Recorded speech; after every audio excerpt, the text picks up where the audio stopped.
You know, I've never disabled this thing that you get at the start of the game. Just click through it. Obviously, you can disable it. Looks like we actually still have our, is it debug mode enabled. I haven't disabled this since we needed to do this to swap onto Anglican for our England run, but I really need to disable it in the launcher. And so, yeah, we haven't really gone through the when you load the game for the first time, the thing that shows you all your content, just click through it. Also on YouTube, hey Abby Chef, hey Sig, how's it going? On YouTube, they're now allowing you to set goals for super chats, which is maybe a little bit less interesting to the average person, but I could set a goal amount, how many super chats, a minimum for the super chat, a timer to give you, you know, FOMO or whatever, or time's running out. You can only contribute during this time period. If you don't, I'll never be able to take in a super chat again, and then a way to celebrate. So, for example, we could do nothing, will be our celebration. We could set it to 15 minutes, give you the fastest, most whatever thing. Goal is one super chat. And so this is like all the minimum figures, but this is a new feature on YouTube, so I'll have to think about if that's something we are interested in. But we have coming up, where we left off, a parliament. And we are fighting the Italian wars, and I think we need to fight both Two Sicilies and Milan. And we specifically don't want to use the Italian war CB. Secure Italy CB. Actually, the CB is not that bad. Why were we... We didn't want to do it because it doesn't have minus 25% cost, but it does decrease the antagonism. So if we're small ball chip-shotting, it's not going to matter too much anyways. But I think we should see out our parliament to try and figure that out. I also think we added some stuff to the construction queue off stream, namely upgrading all of this to cities, putting some irrigation in, putting some roads in, basically the area that we had annexed and then completely de-urbanized. Andy the Hermit, thank you for the super. Turn Elba into a vassal, please. Is Elba's Corsica, but right? Location? Thank you for the super. We did a chat, we beat the sub goal. Technically, isn't it $2 exactly?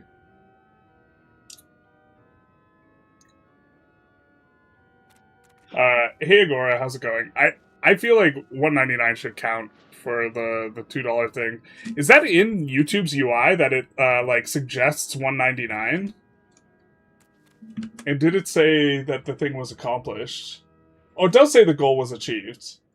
The goal was $2, so we're celebrating with nothing.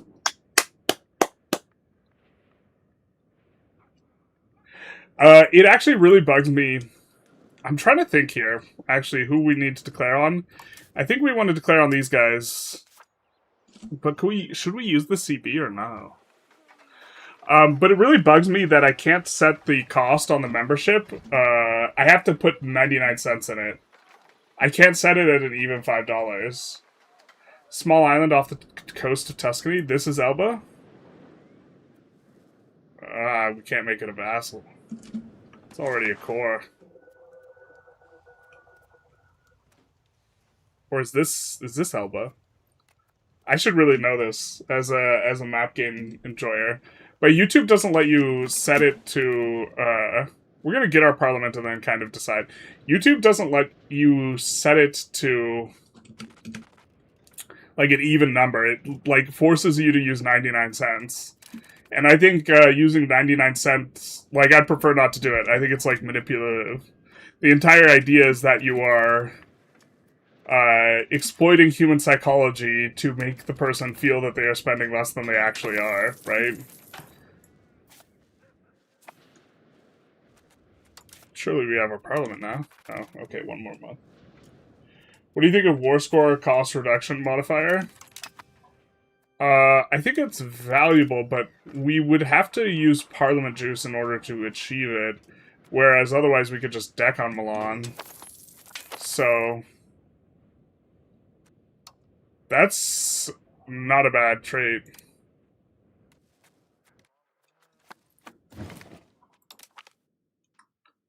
If we ever make like a top 10 traits, strict might actually be on there.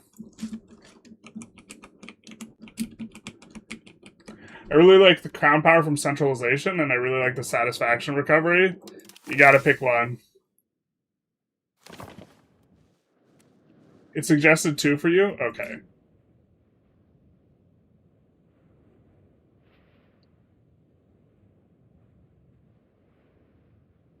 Happy Saturday. So, let's see what we rolled.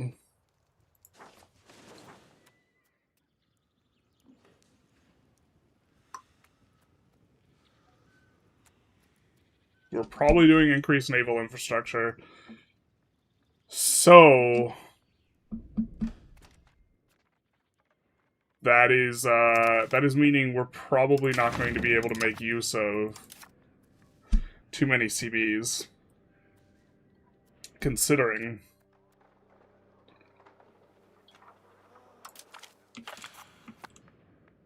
we have desire to do multiple things.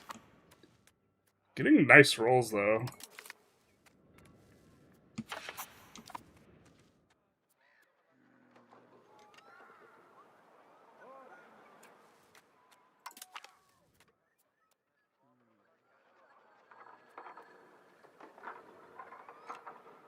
Dynastic rule is actually not terrible, but...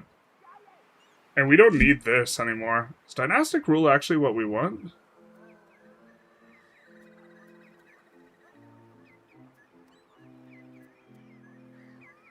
It's very cute if that's actually what we want.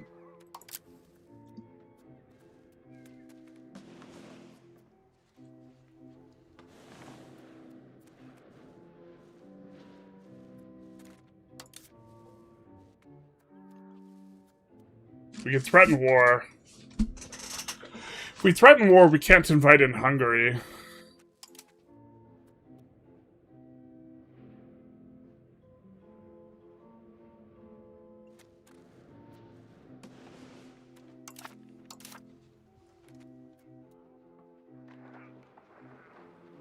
But then we could take a big chunk of 2 Sicilies.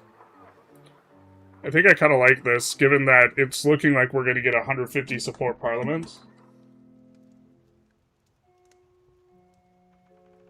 Whoever cares about the estates, just tax them 100%, that way you collapse your eco, because no one has money to buy things. Except when they don't have money, they buy the things anyways.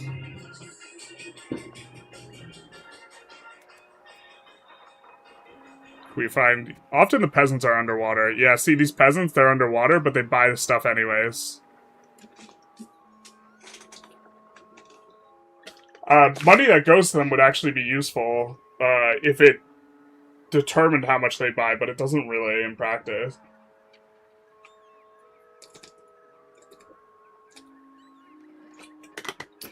Sturdy grains are expensive as hell. So... Actually, do we have our button clicks? No, we don't.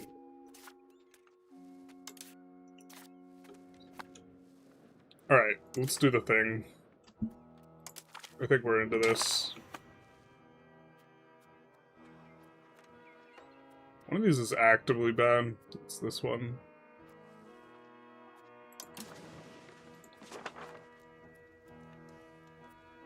I think that one doesn't have a fort.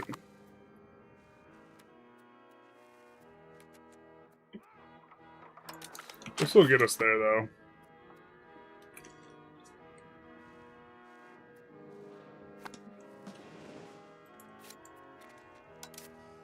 And then... Oh, we need to threaten war, then. Do Do we have enough? We do have enough to pull them in. We have to threaten war them. That way our Parliament CB... This is just a very kind of silly thing, but our Parliament CB will turn into a better CB if we threaten war them. So we'll threaten them for this. Bada bing, bada boom. The war starts. I think that we... Are we still allied with these guys? I think they were forced to break alliance. Ah, we can't get a Diplo agreement with them. We're not military hegemon, so we can't go through here either. So...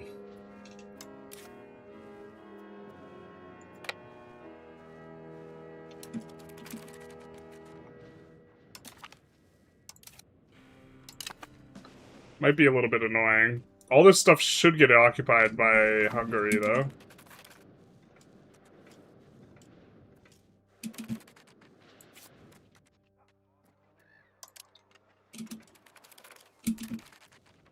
I guess we gotta wait 2 months.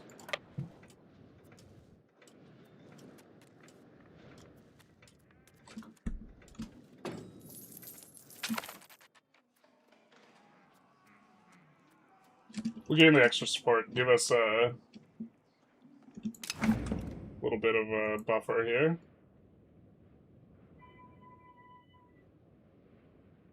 Have you thought about playing Scotland once the DLC comes out? I will almost certainly play Scotland and France on that DLC.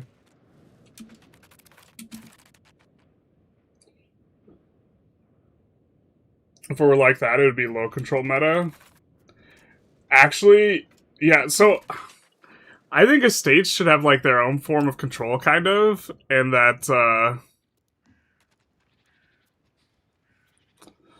Assault ability is so useless. Arty power's not really what we're about, either. Guess we'll take this guy. What were we saying? Oh, I think that there should be, like, a state-level control, maybe? In theory, I don't know if this is, like, anti-performative, so that it would not be good. But I think that the fact that estates get all the value from lack of control just makes it so that, like, you can, like... If you ever make a state income decently good, like, suddenly it just, like, instant invalidates control. I think that the change to make them get all the value from lack of control was, like, I think that this was a really bad change. Just in general. This game is too entertaining for me. What does that even mean?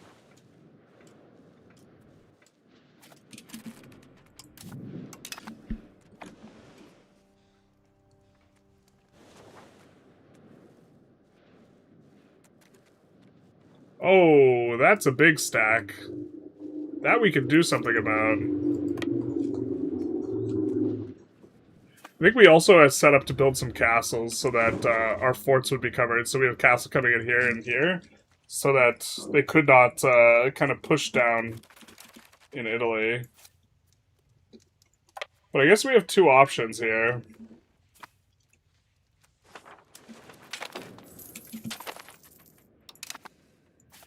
Or, well, we have three options.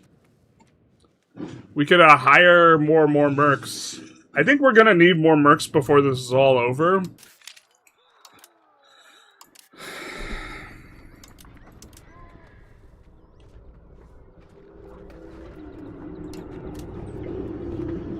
So maybe that's okay.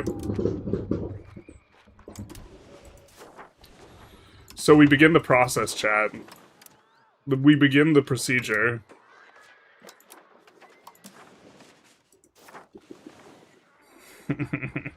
Not like this, it's pure pain. So we're gonna hire an entire army out of here. How much does Naples have? 40k, so we hire 20k in mercs.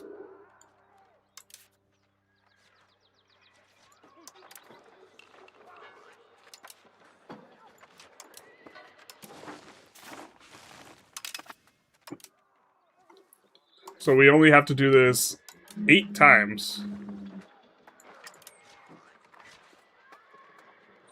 Honestly, I think by the end of us having 1.3, like, assuming they make this not as tedious in 1.4, we are going to have lost our mind hiring mercs.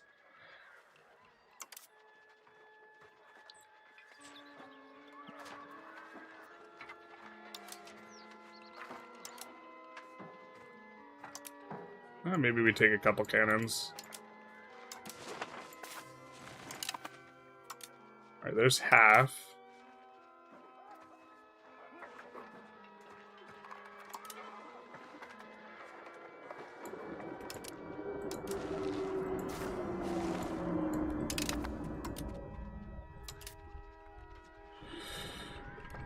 Oh, are we going to be able to hire Silesian troops with tier 3s? Sure, why don't we hire them over here?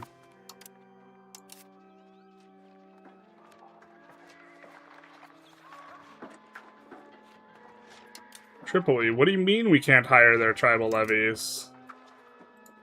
This is an outrage.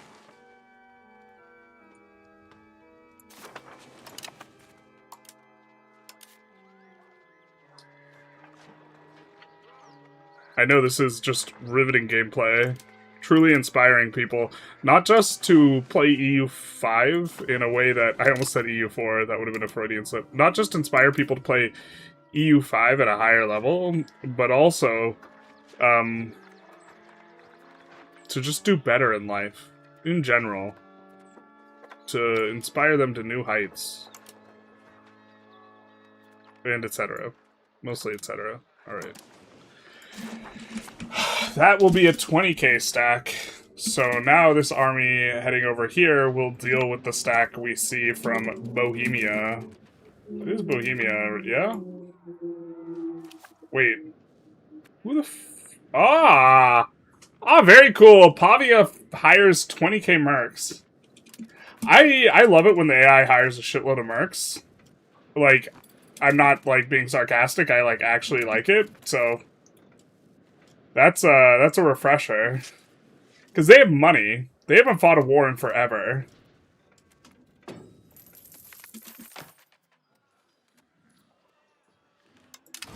We'll take the dev in Naples. You make low control good, expansion will become the only relevant playstyle. I mean, places with 5 control are net positive if you completely kill sliders. I think we're trying to get up to 50 Republican tradition here, so that we can swap cultures.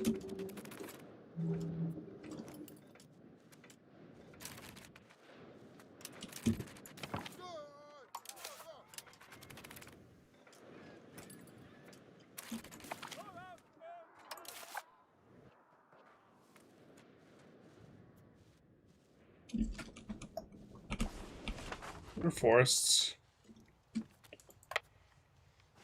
I'm gonna hang out in the woods.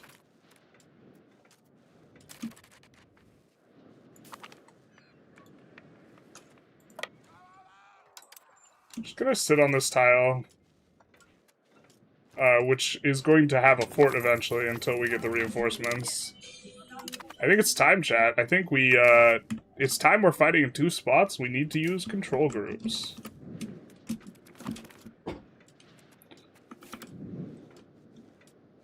Just trying to see where the Naples guys go. Don't want to march around and, like, eat a ton of morale loss if they're on the move. I don't know where they are.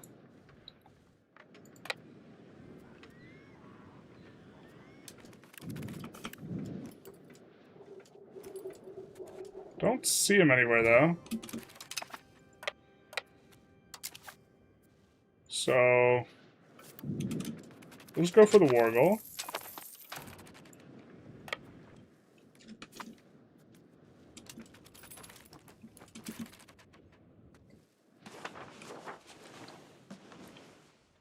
We are fighting those 2 guys. We're gonna try and, I think, not fight Verona. We'll still generate the CB because we have the technology, but I think we want to improve relations and try and pull them in the old-fashioned way. So, we lose 7k, but they're mercs, so we don't care.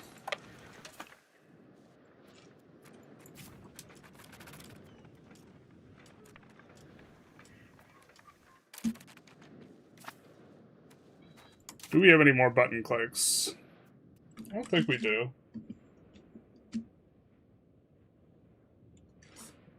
The lion does not concern himself with the inflation? Oh no. Sitting on a gold mine is actually inflation maxing. It is nice that you can rule the parliament. Did you start as Florence? We did. I've defaulted to relying on levy, like a degen, for the first 100-something years. Yeah, I mean, I can respect the, I'm not going to do the procedure. You can't make me. I will not do it. I'll not have it. You hear me, Lord Stark? I'll not have it. Like a good old... Yeah. I think the biggest, like, appeal of professionals is that you don't have to click all the buttons for the other ones. Not gonna lie.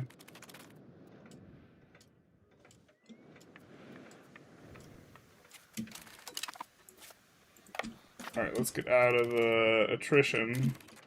Oh, that was a surprise. Was not expecting that.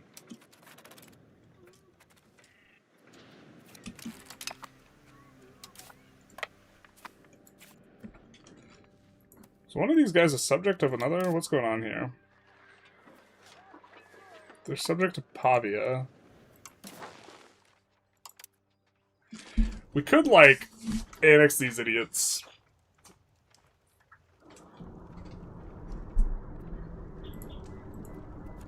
But I think we want to go after Milan and not trigger a massive coalition.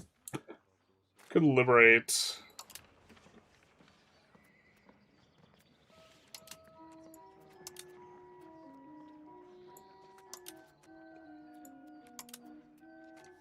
I think we're interested in basically this, though. But we have to full occupy them to be able to send that.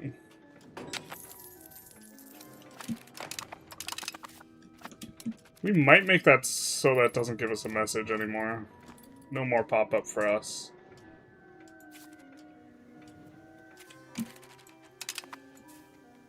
Maybe overkill on the mercs. Kind of expecting like a total war-ish situation. We are at 100 tension, so that does void our truces. I do believe.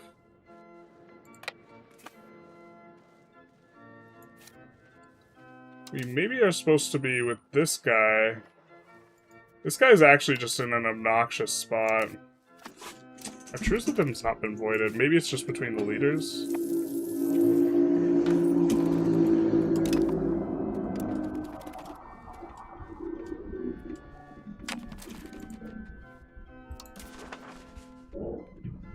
We'll let this guy off easy.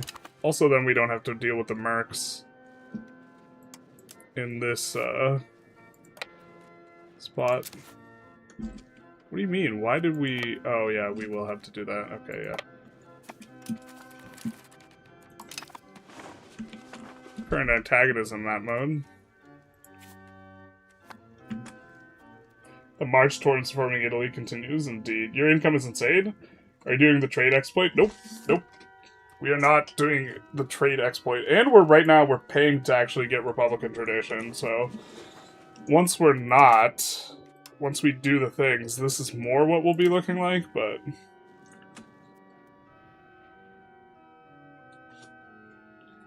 Which government reforms are chosen? Chosen? You show. We get the prosperity here, and we get the extra governor here. Not that we're really using it yet, but this allows us to lock in roughly our naval. We're actually backsliding right now. I think we have in charge of our fleet our ruler, so that we avoid the backslide. So we have to be a little bit careful. He's now kind of solid enough ruler.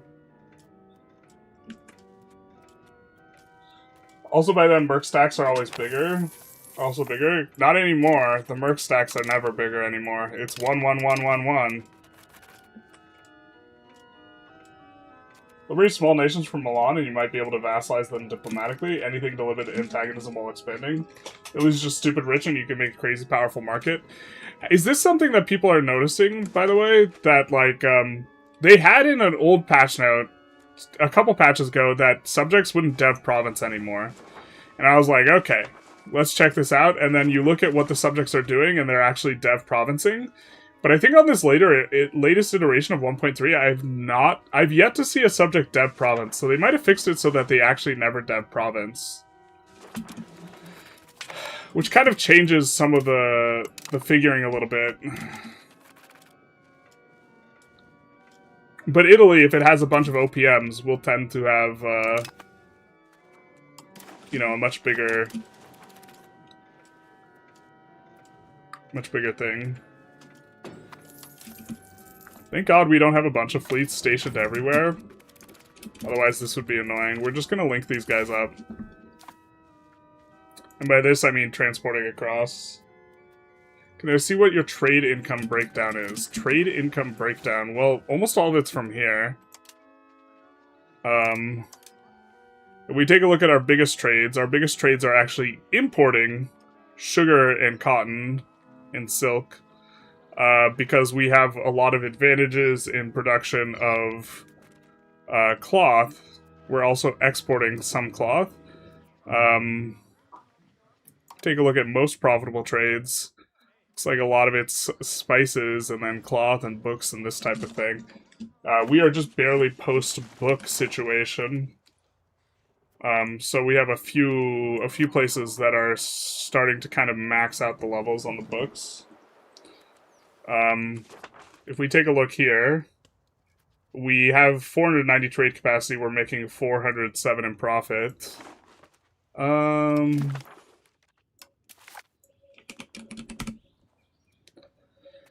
We are getting, in terms of modifiers, quite a bit of extra trade capacity because we are a merchant republic. This is the most important thing. Being a merchant republic, that is. Got 800 trade range. Have trade income plus at 50%. 21% for crown power. And then the 30% that we have just generically from being merchant republic plus base. This base modifier is also just like perhaps a little gratuitous. We have a little bit of trade sea efficiency from naval, negative on the land. This is like also just a huge kick in the nuts to land just in general. I think we have selling efficiency is also going to be kind of the most important thing, and we have around 11% selling efficiency currently. This starts with high dev, has a ton of OPMs that hold parliament and capital, and lots of rivers and roads boosting early growth. You have trade monopolies on? Is that mistook from starting privileges? Oh, we shouldn't have that. That's the one that gives the burghers a bunch of trades, right?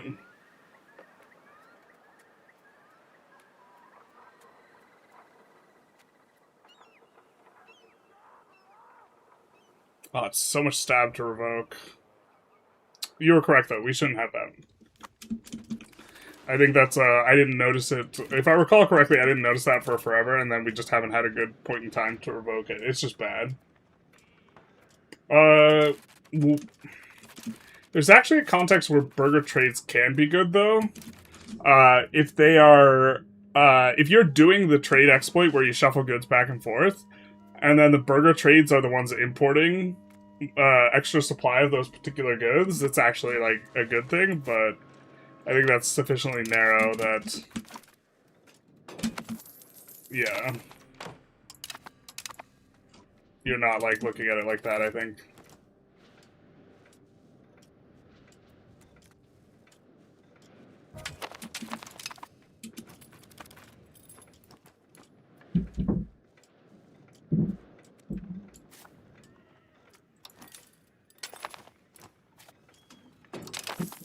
That should speed up the boat, because the boat now just has to dock.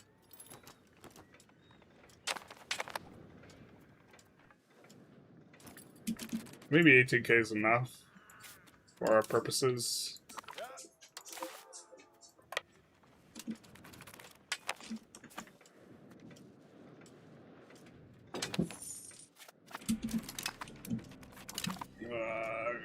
And our purposes is not running out of food. I mean, we get a little bit more food there. Hopefully that can help. We have the Wargle, too. But yeah, we could try liberating some of these areas. That's expensive as hell.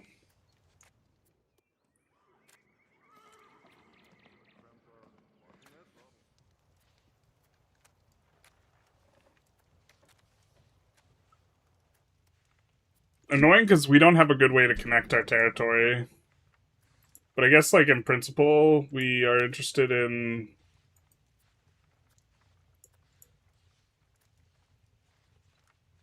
probably this stuff.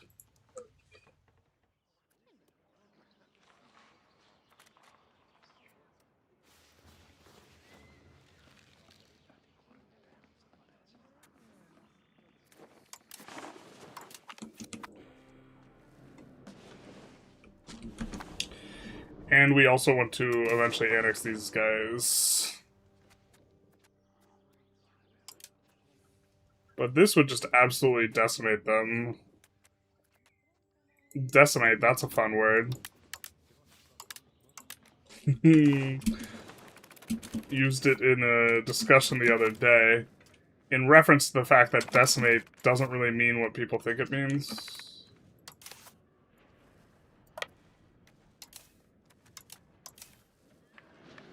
Or it does mean what people think it means, but the people who think it means it doesn't really mean what they think it means are kind of incorrect per the common way of looking at things in terms of linguistics.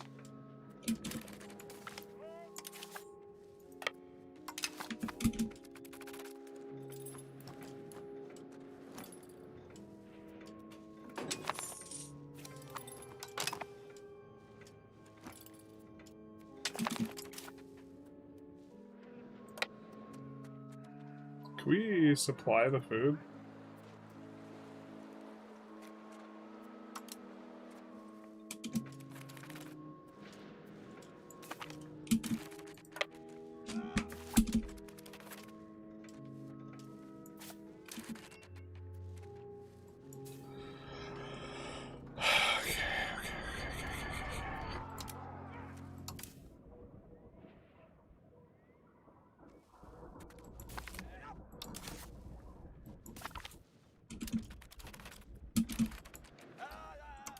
Let's see what we got. Let's see what we're working with here.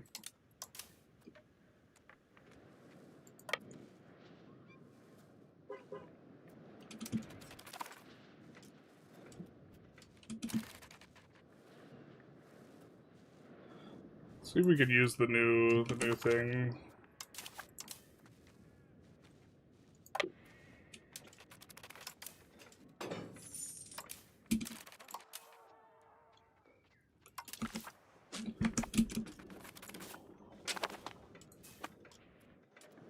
All right.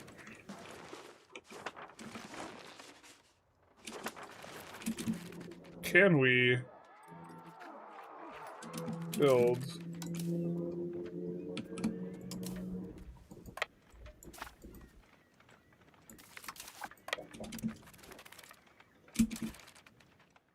a depot? We can. And then the depot makes it so that we can do the siege and the logistics can get performed by our boats. So we should be okay. And now no longer starving. Very nice.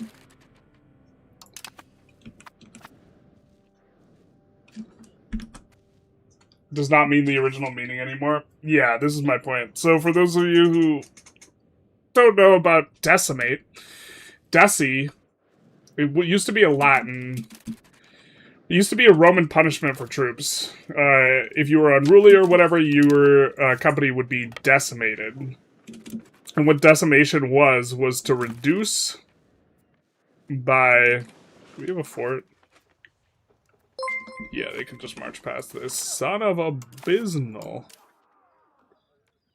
We're just gonna have to give it up, huh? Because they're coming for us.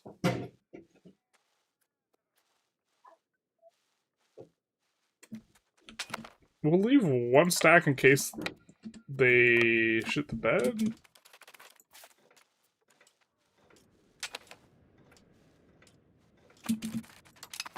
They do not, in fact, shit the bed. You hate to see it.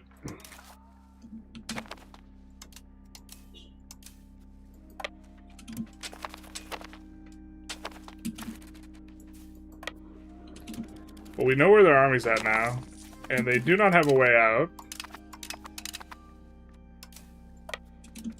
That we will not be able to see. Annoying that they're taking the war goal here, but...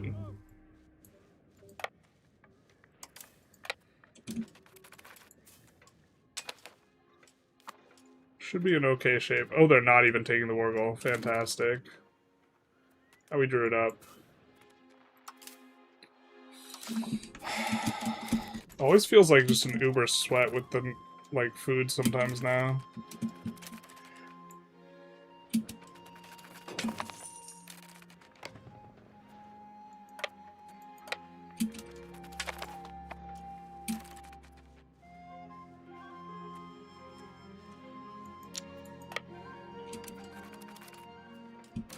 Oh my god, we're just gonna lose both of our sieges because I'm a dum-dum.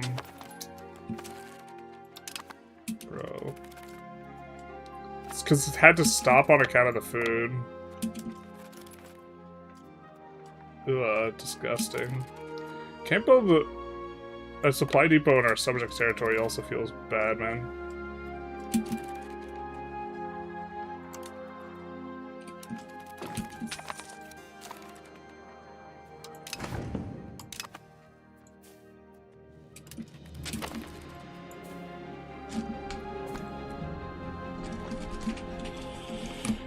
The penalty for being overstacked, I just... am being bad about it, I think. You have more supply usage if you're stacked up really tall. The AI is kind of being good about splitting their armies, but we're not.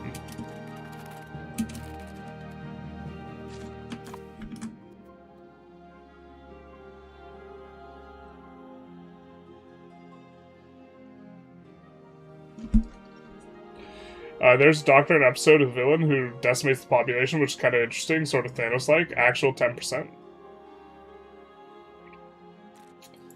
Yeah, there's like two schools of thought in linguistics. There's the prescriptivists, who say that words have a particular meaning, you should use that meaning because that's what the word means.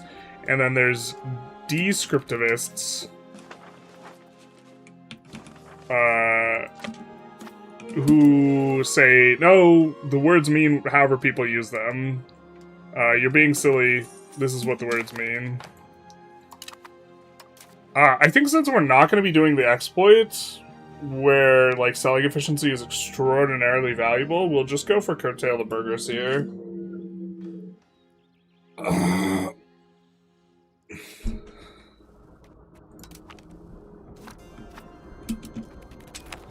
Otherwise, the selling efficiency might be more valuable.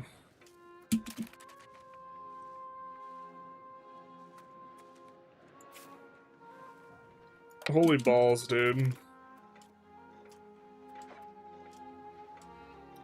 Just getting super outmaneuvered by the AI, and it makes me feel really stupid. You also get, like, a movement speed penalty. Alright, so this guy's getting his food up. We're gonna at least clip this. We free the stack.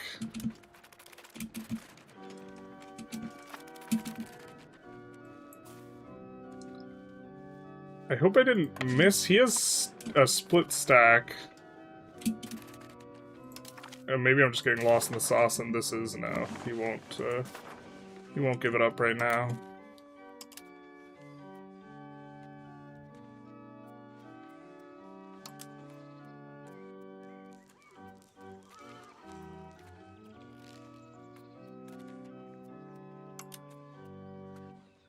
Alright, I think we're into this as well. A little bit more land for our subjects, too.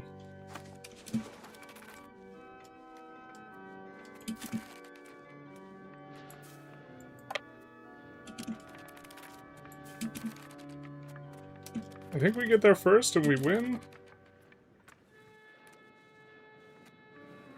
But if he's reinforcing, we're maybe in trouble. I don't know if he's... I think his other stack's north of here, so I don't think it's going to get here in time. And, we should be in a good spot. Yeah. It does have a stack somewhere in here that I think is bigger than our 15k stack, so maybe we try and clamp down on this 14k while we're sieging here. Oh, it's not bigger than our 15k stack. Where are you headed, bud?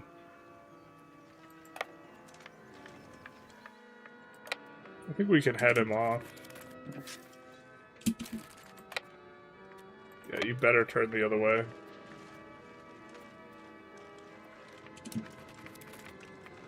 And, he's now been caught by the mercs. AI casually ignoring zone of control. I don't think we had a good... We had a... They could go through here. And then they could go back into their own territory. Well, I agree we want to reduce burger power. Why not strong guilds for prod efficiency? I think we get more out of the max tax. I know we can click the button for the money. But eventually, the clicking money for the button stops scaling. But I guess by then you don't really care that much about money anyways. Let's call a parliament here. And then click all the other buttons. Actually, how much longer do we have on the, We do want to make sure we don't overlap with our higher taxes. We are not going to be doing that. Okay. So... we will appeal to the commoners through our Dhimmi estate. We will call an emergency parliament.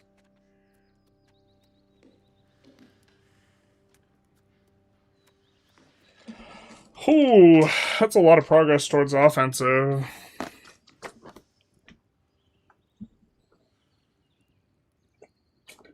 Yeah, I mean, I think it's better versus the AI. I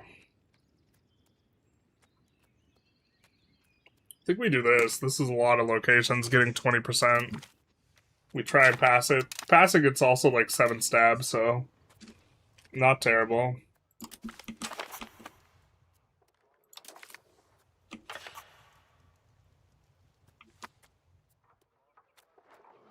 Let's do this, maybe.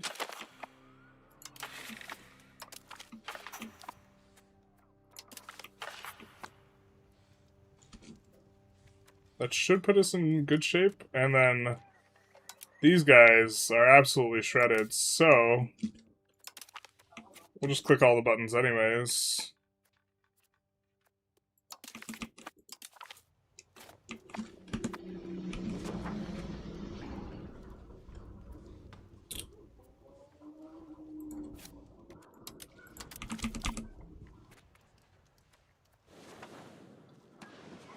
I think, we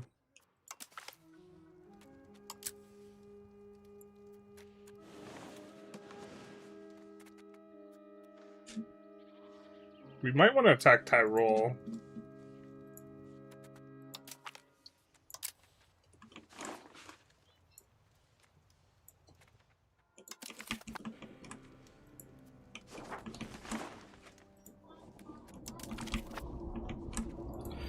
Just gonna give us better alliances if we...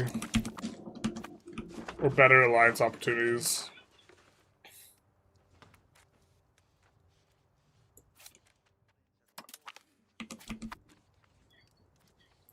And then make sure we're getting favors with some people.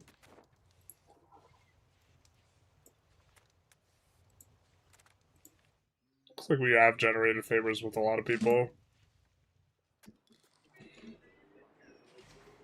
It's crazy we have great relations with them. Let's get some favors, I guess.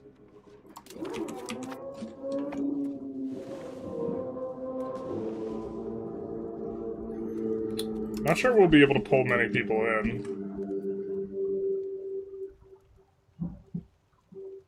The extra max tax is more valuable. Yeah, we're also only getting to click this every 5 years. It's not... I think that the extra max tax is less valuable now, but that we won't necessarily want to change laws by the time it becomes more valuable. You have an empty cab seat, by the way? Indeed we do. Oh, and we have a crown character. Let's go.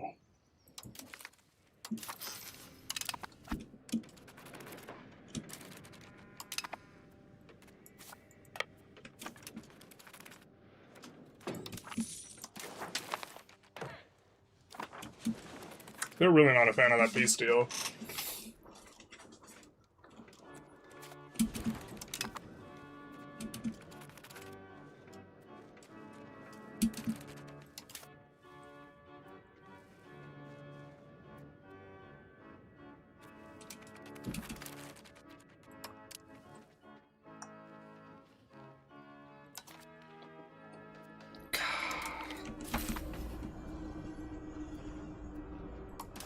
What's the accept demands? Where's these guys anyways?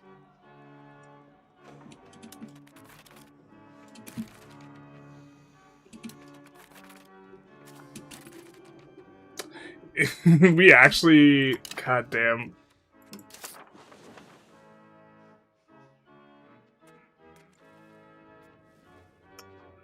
So the gears are turning here a little bit. I think that we kind of want to just accept their demands to push serfdom a little bit for ourselves. Serfdom's normally actually pretty hard to push.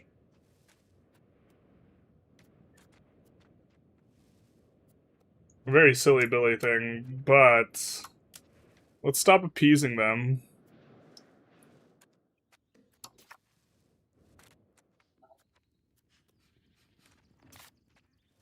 And instead...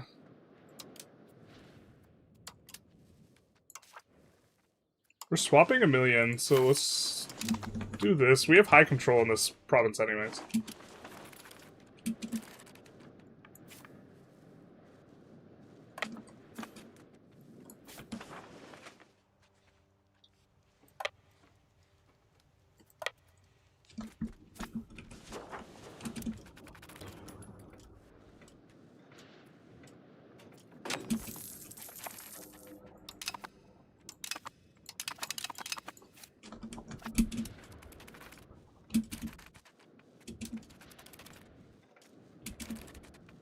How did they lose over here, too? Jesus. Actually, I think we go siege this.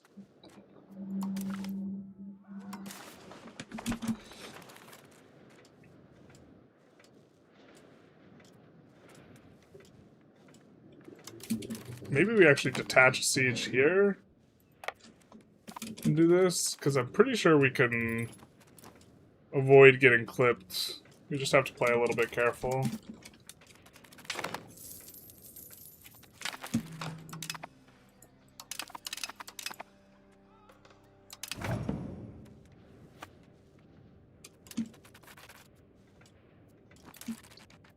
Why are we still pushing outward?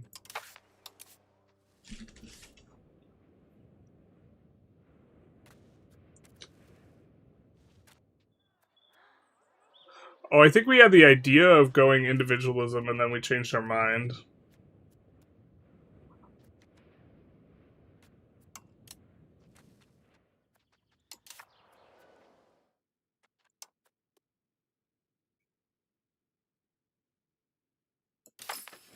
And there's actually something we want to revoke. Can we get up to 50 of this before the rev pops?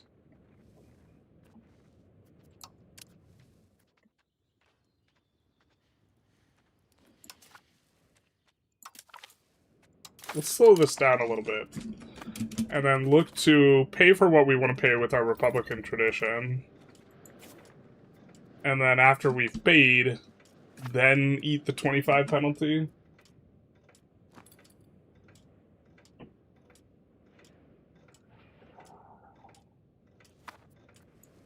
Thought you conquered that much in 20 years? That would be a bit impressive.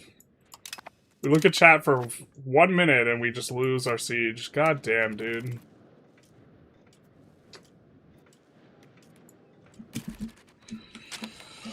Oh, the struggle is real. Want to lock in, want to read second monitor. Feels bad, man.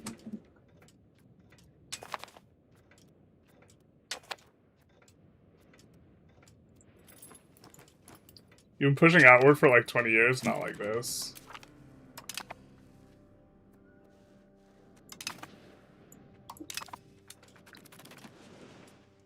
Oh, we maybe didn't want to give them military access, huh?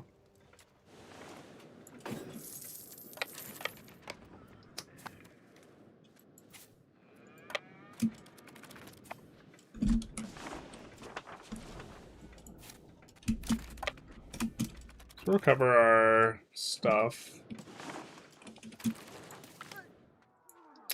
I think if we could avoid it, we don't want to take them on a +2 for them.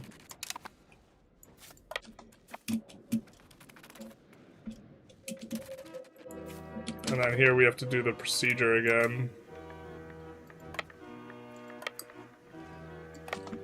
Which is just making a supply depot.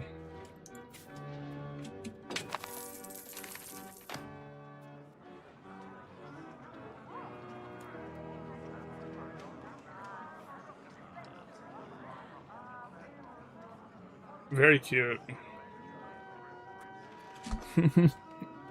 Very cute. This is one where we would just slam dunk the decentralization normally, but we actually want to provoke these guys as rebels.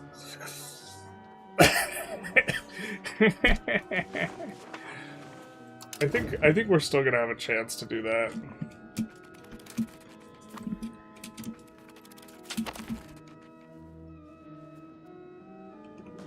Oh, this is the... I get this one confused. Let's grab this. I don't think they're there. Because I think they're marching down, so we'll grab the province. And then here we'll make our supply depot. Which... can't pull the food, but we can bring this back to pull the food. Really just a lot of shuffling for no reason.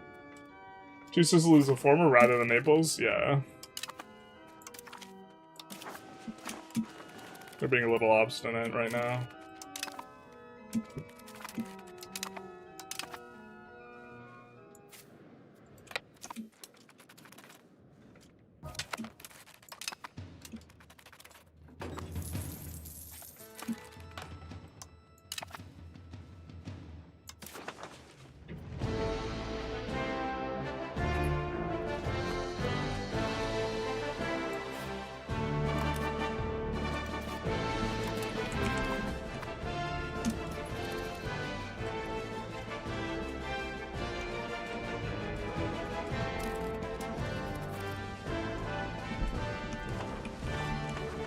We're gonna be a million, so...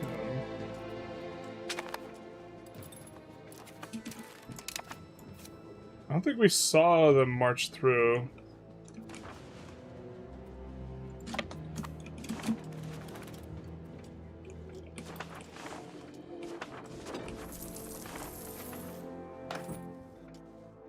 I don't have no idea where their army is. Their army has to be just like spazzing on a tile somewhere.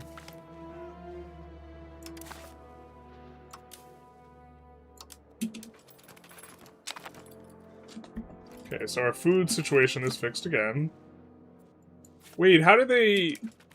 Ugh, disgusting, dude. They just zipped past us?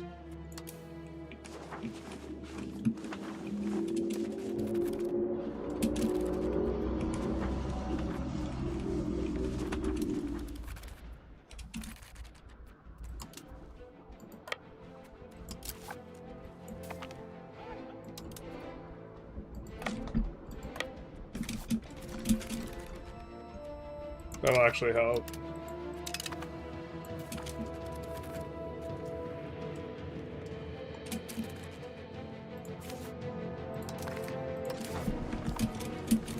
Why do they hate this so much?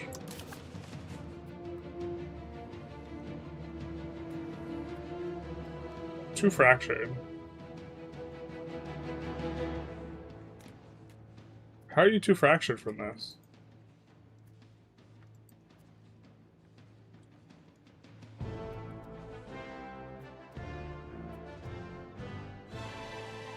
What?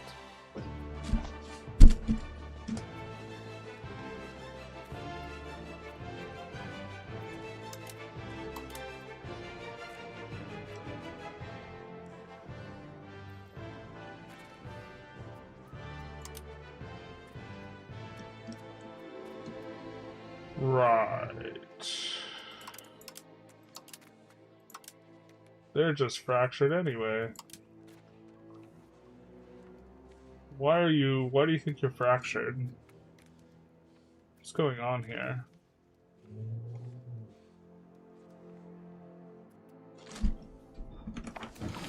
We're gonna save and reload.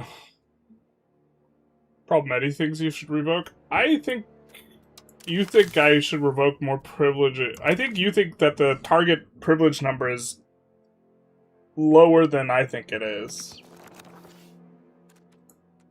Based on our discussions.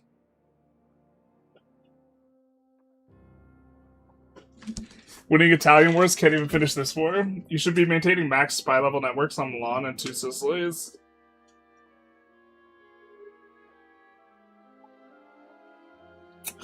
What do we get from max spy network? Is it siege strength? Antag from the HRE is crazy. Took 2 countries in northern Italy as Castile, and now every German and their moms in a coalition against me. Yeah, you gotta make sure that the Ghibellines and the Guelphs goes your way.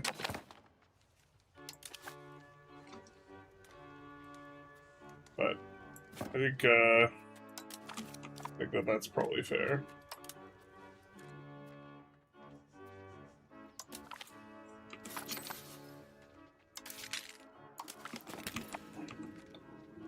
Oh, we should have trained the general before. I don't know why we did it in that sequence. That sequence doesn't make any sense.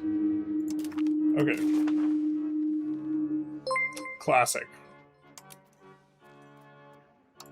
So either reloading did something, or I was just completely unaware of something that was in there. One of the two. Josh, thank you for the follow, much appreciated. That's fair. Then again, once you push values, a lot of privileges can go, especially with stab being basically free this patch. Yeah, so a lot of it is ability to push values easier. 100%.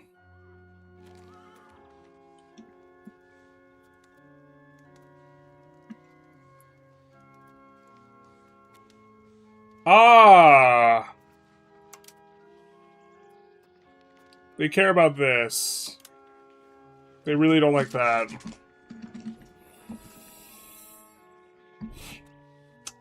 That tracks.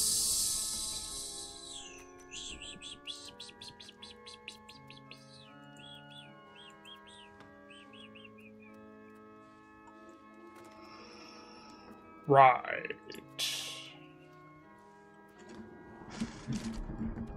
Well, I guess we'll have to get capitulation.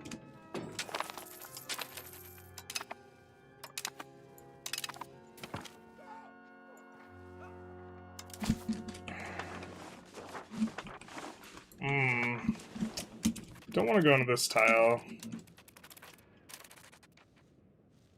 Let's go into this one instead. Alright.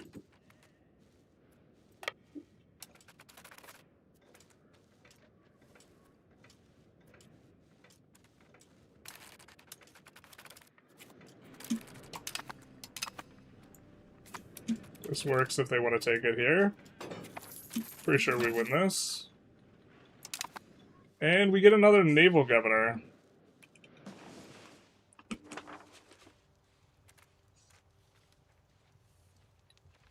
I think what we will do is, this is a regular governor.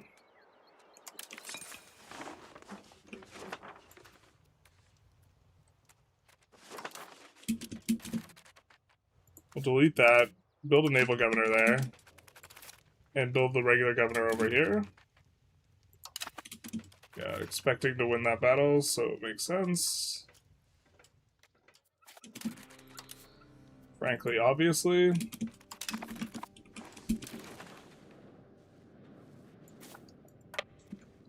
Bob's your uncle is etymologically such a funny expression. Nice, architect. I think architect's good. They still hate it, but when they unconditional, you can just tear them a new one. I think we're maybe safe enough that we can split our guys. Also, this will make the food situation a little bit easier.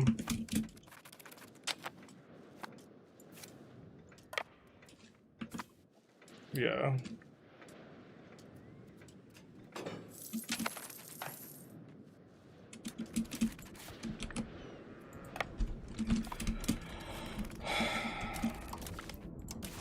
You gonna unconditional yet? Last 5 rounds at HRE run, because Naples switches sides. Yeah, I think you have to, like, beat up Boho or the Emperor or something like this. Take, like, 1 or 2 provinces, release a subject, take a couple more, something like this. Without taking Italian land, they were just too big. Yeah, I think that the suggestion I've given is that the land in Bohemia should not count. It should only be Italian land that counts towards Ghibellines and Guelphs. Why not block the strait? This is what we're trying to do now. I just wanted to access a good army comp. Is it worth mixing lights for the bonuses? So technically speaking, I actually think that... it depends on how many initiative modifiers you have. If you have no initiative modifiers, including generals being good, then light cavalry is better. If you have them, then heavy cavalry is better. So doing a mix of light and heavy cavalry early on is probably optimal, depending on how many modifiers you can get, because heavy cav is better if you have a sufficiently large amount of modifiers. But light cav might be close enough that a mix is good. And then once you hit age 4, you just want light infantry.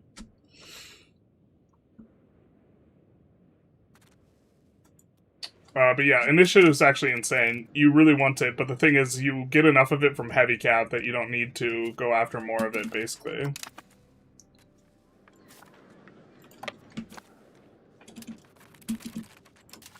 You just capitulate?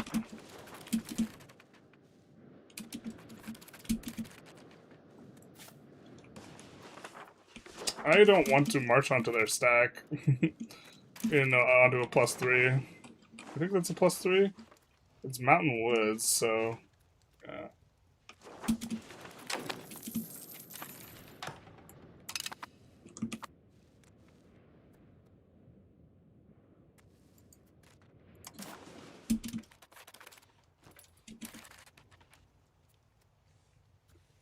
Barely getting any antagonism doing this.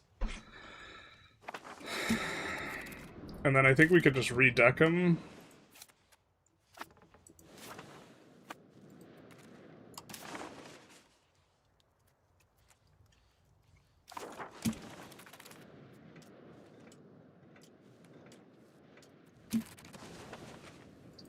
Or maybe I'm supposed to actually start fighting these guys now.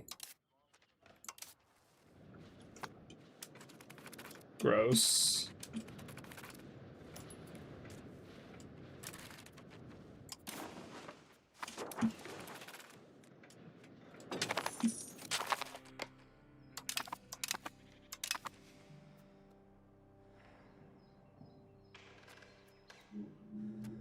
So we're paying not to get issues. What type of artist are you, dude? You girl. What type of art you make?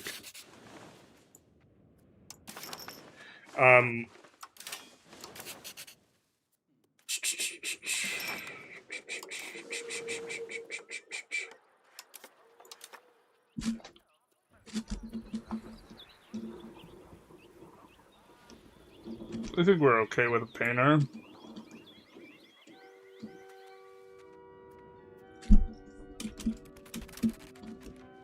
Can you use interaction to boost legitimacy? At this point, your income is so high, you should honestly just be paying cost court and some stab.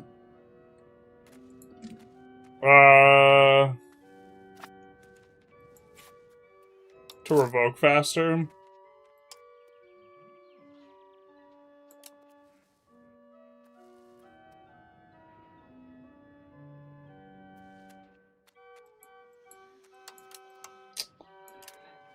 I mean, I think we will spend this money eventually. We probably won't.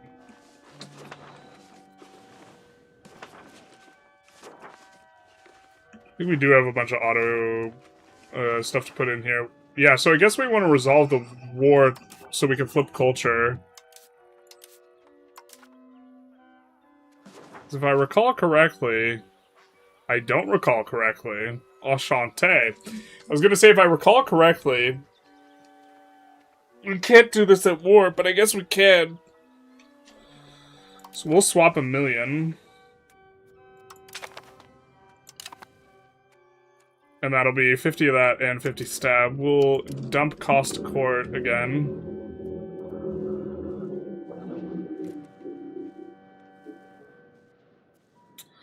I'm just very paying for slider reverse. Like, it can get... Well, like, just showing what, like, a third of stab is, because if we were at 100 Republican tradition, it'd be, like, a lot less. That decreases our income by 1/3, our net income. And, like, I'd rather just add armories and, like, more military or something like this. I feel like... Let's actually do that. Let's filter by location control. If it's at least 85 control, we're gonna shift-click it in.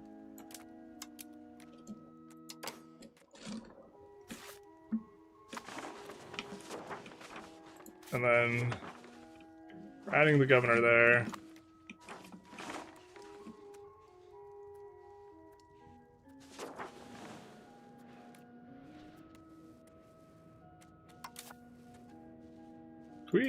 We're doing this so we can get vision.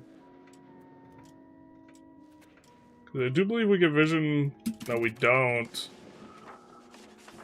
Do mountains deny vision? Blocks vision from the sea, yes. Yeah, they do. Ha! I think they're just standing there. I think we also lose if we do that. God. Alright. The good old waiting game.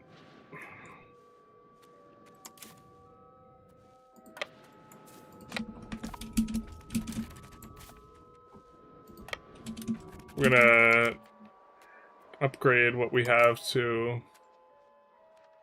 the things and then build a couple more cogs.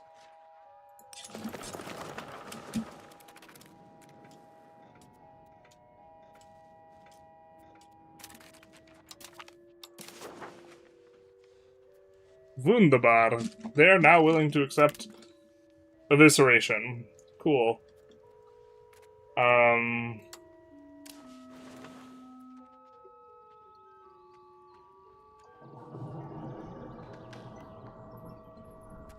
Where's our thing?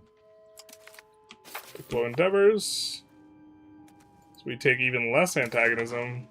We're only taking 33 antagonism, and we are going to crush them. Wait, hold up. Why does this cost 100 war score if it doesn't include the thing? I'm gonna save, because I don't see this in here. I assume it's supposed to be? Land outside of Italy should count as a loud car. I agree. So I'm playing H4. I want to not use cav and light infantry instead. Your cav is okay. It's like somewhat close in terms of like how they trade. So like it's not the end of the world if you keep using your cav professionals. Generally, I just don't cycle out the cav professionals or whatever as much as I just like only add infantry once you hit H4. But then eventually, like H5, you want to cycle them out, yeah. Stab too expensive when you have Republican tradition? Yeah. When you have 0, but we had 50 when we were taking a look at it.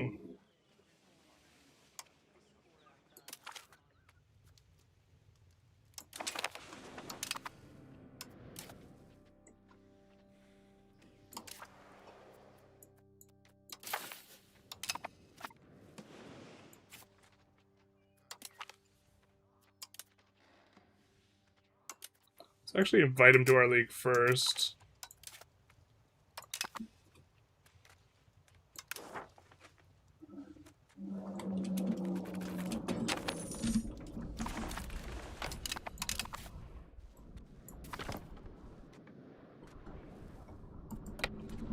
Then move our guys here. and get ready to fight Milan. Let's take a look at the status here. We need 31 more locations.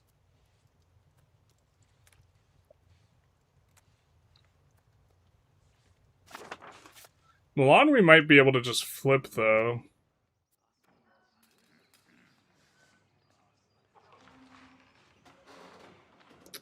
But we're never going to get them to trust us, actually.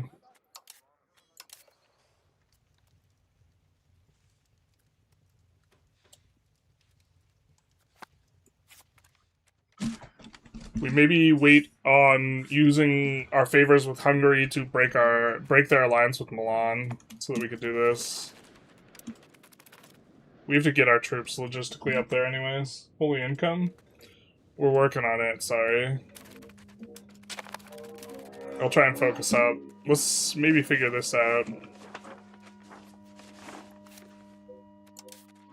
So, considering we're silk wool, I think the way to go is going to be a combination of spinners and tailors. So let's get that going there.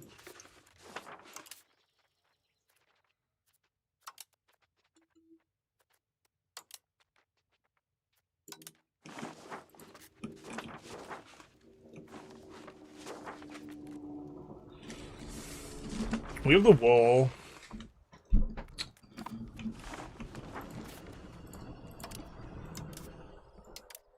We need to find a place for jewelers' guilds. I think these places can make wood pretty well, though. Or they have wood so they can do paper.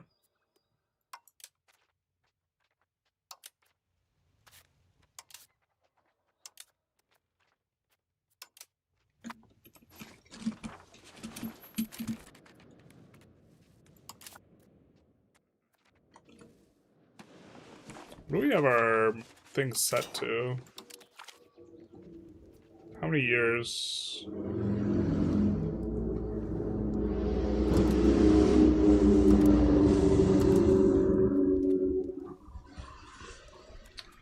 Oh, we want this on ROI.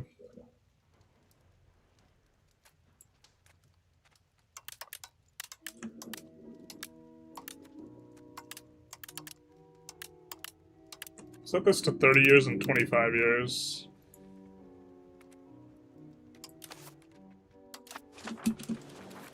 Because these, the year count was, like, pretty rough on some of these. Although it's gonna be better than it looks. Maybe we should have...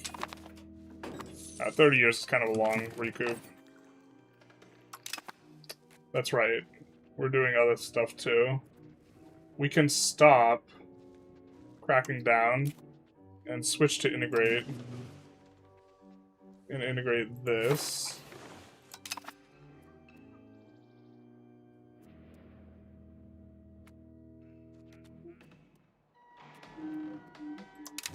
We'll pay. What type of artist is he?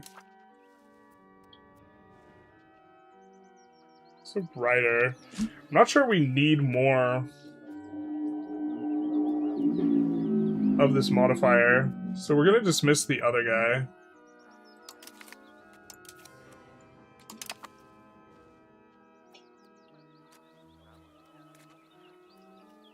Wait, is commission just cheaper with the low?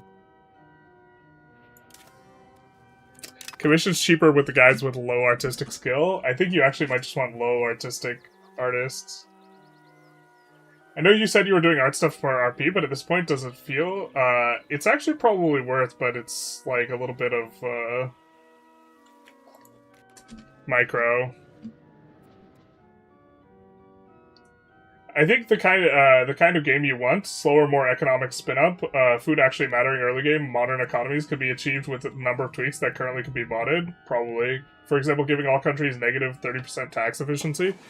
Well, like, design-wise, this doesn't seem what they're interested in, because base max tax used to be 25. They buffed it because people were complaining about the economy. So, like, I just, like... The problem is, like, the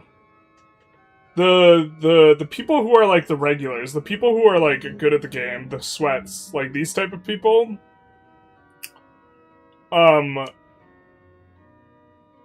what's good changes for them involves, like, slowing down the economy, but, like, for a lot of, like, for all the people who are paying for sliders, basically, there's, like, a large segment of the player base that pays for sliders because they think they're good.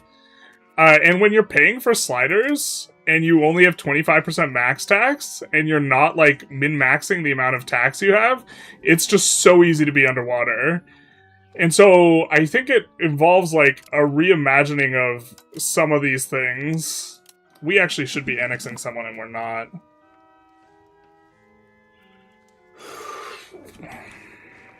Who should we annex? This guy's not getting any bigger.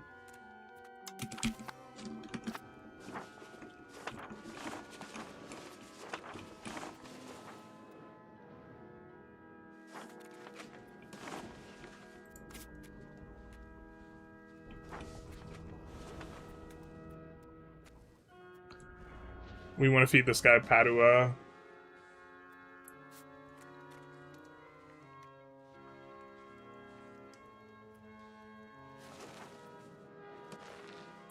We want to culture flip this guy. Okay, there's stuff we need to take care of now that we're a different culture. So...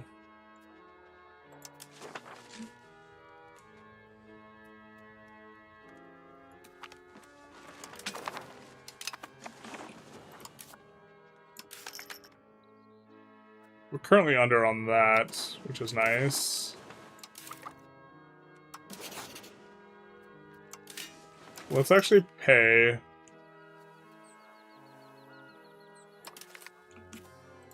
to start some art. So we're gonna be paying... to hate some cultures. Starting with Tuscan. Our old culture.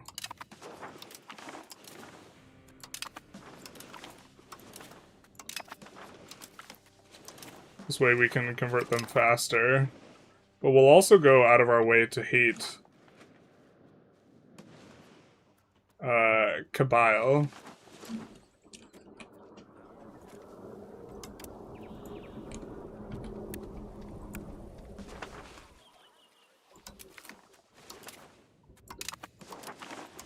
Okay.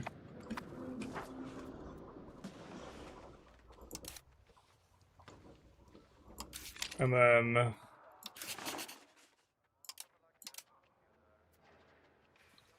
actually, we maybe just want the diplomats.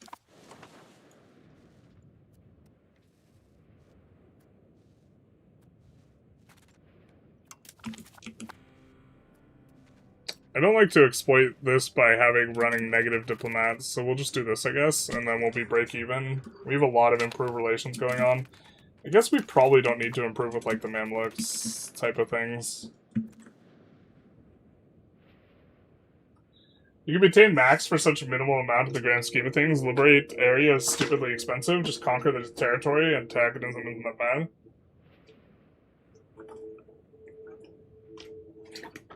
But we want to turn around and go on this other guy. Okay, we also need the insurgents to... yeah. We're going to accept these guys' demands. Oh, no! Oh! Oh! What will we do? Oh, we have to wait.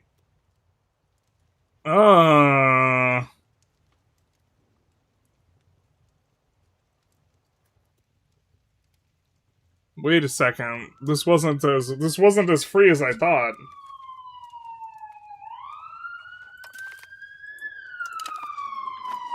Just kidding. God, there's probably some insipid strategy where you, like, you do this when you have a bunch of things that you want to actually slot in anyways. Okay. Never mind. We're not doing that. Okay, so we should... we're gaining diplomats.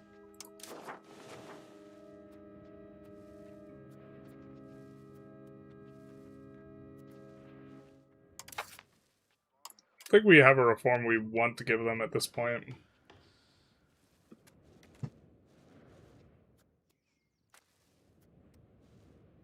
So, alright.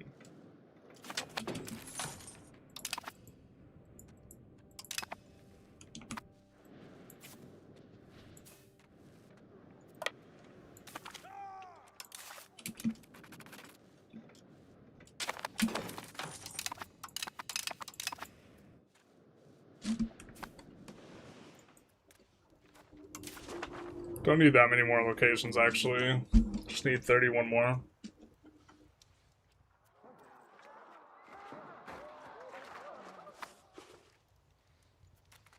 I think these guys are like one war from death as well. We just annex them in the subsequent war.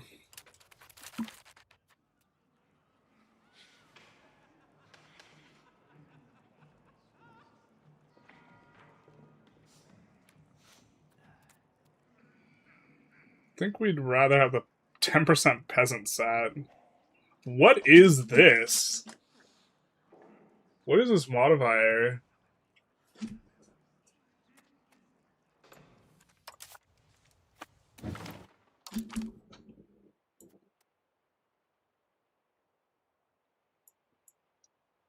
You think the play pattern of avoiding all sliders and maintaining the drag of low control on your economy and being meta is a good thing? Not especially. I don't know. There's like a decent amount of people who think that like there's an arcadey interpretation of the game that like is not exactly what I want, but is I think maybe what more than 50% of the community wants. So like it's I'm trying to be increasingly careful when answering these types of questions because I recognize that like what I want's not necessarily what other people want, but you know, are we just getting 1% population growth everywhere? Or 0.1? This seems so nutter. Is this... This is just a generic event? For, like, Italy?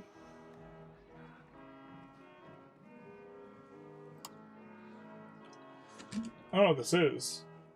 What country can abuse selling efficiency the most? Any unique advances? There's definitely... Anyone who could stack more selling efficiency or, like... is going to look particularly good. Just whoever has the most. I think like Venice and Novgorod have the most or something like this. I've had regulars or ships are so expensive compared to EU5. Also, hi. Hello, hello. They're like expensive early on, but then they get really, really cheap, it feels like. The maintenance cost... I was looking at this the other day, and it's like, a little bit of feels bad, man.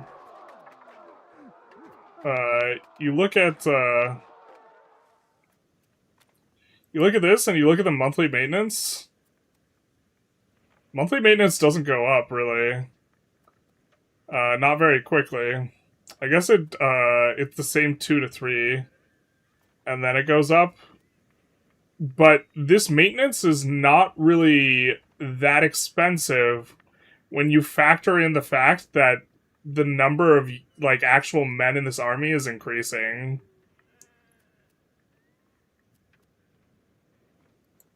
Like, if we look at the demand here, this unit is 3 times the size. And ostensibly... this equipment should be more expensive, but it's not. Regarding RGOs, how does it work if I make 1 wood per day? What affects the amount of money I get from it? Market range or market access and control. Got nearly all the HRE coalition getting a lot of land. I lost coalition war, but only demanded flips from Guelphs to Ghibellines and stop allying Milan. That's funny as hell.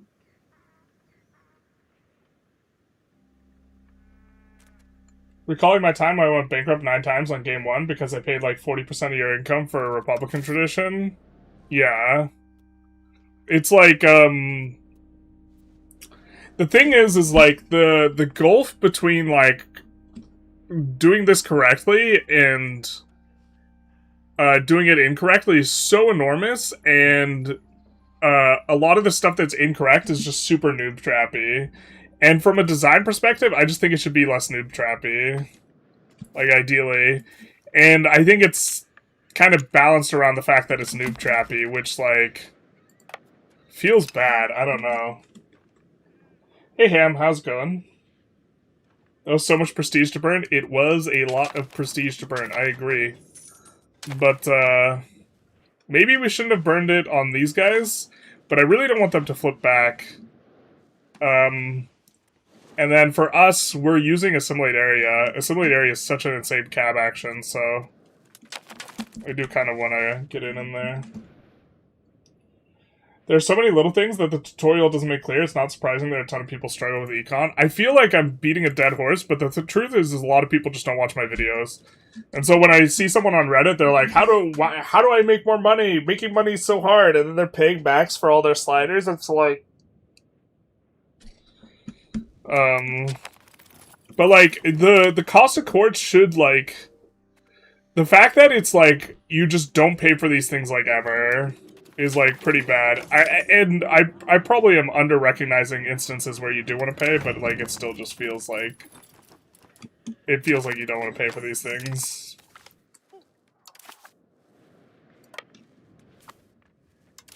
I think we're actually gonna set our equilibrium tax here a little bit higher and use this to clear the rebels. I think we'd just rather not get the pop. Because they won't pop while we're at war, and we're about to be at war. Okay, so what modifiers does us actually having this on them give?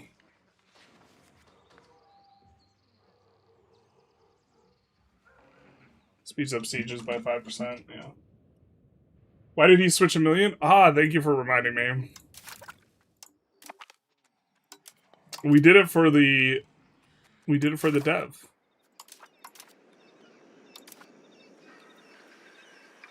Also, yeah, there we go. Wait, what? Oh, this is national, not cultural. We did it for the dev, though. We did it for this.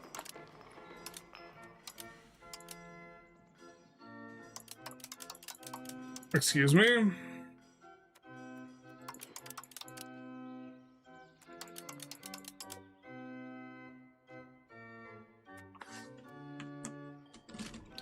I was like, sticky keyed control. I was like, Bueller?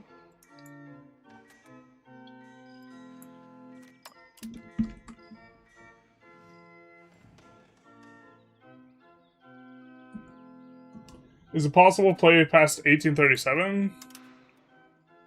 I don't know. I assume so. Generally, these games let you do it. I just don't know why you would necessarily want to. This is going to be really good for us as well. This is a million. Cap and range. Fantastic. We're just parsing through what a million is giving us. And then we want to grab, just putting it in the queue.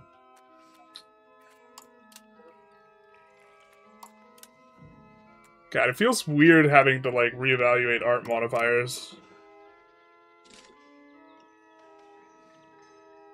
Bypassing mechanics that reduces EU5's dialectic to mere instrumental rationality, wronging the developers, substituting hubris for authentic feedback, creates solipsistic void, empty of truth. This is big truth. The less you think about it, the more sense it makes.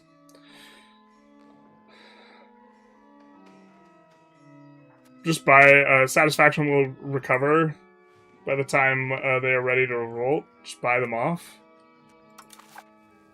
What's the buy off? Why is this only 90 ducats? Alright, yeah, sure.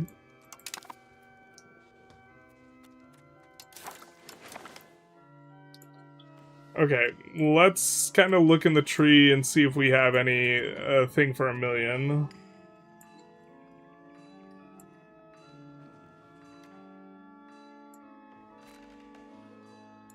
Actually, I think this might be actively bad. I think market attraction is just not a very good modifier. Like, generic market attraction, being able to have targeted market attraction is kind of valuable now, but generic market attraction just seems bad.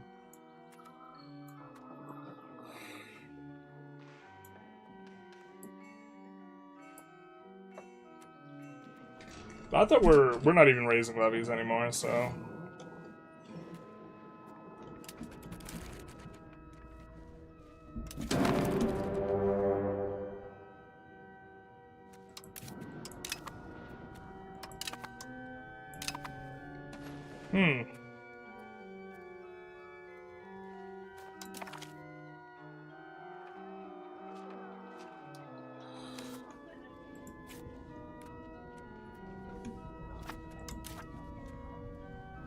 Oh, I forget we get to do this too.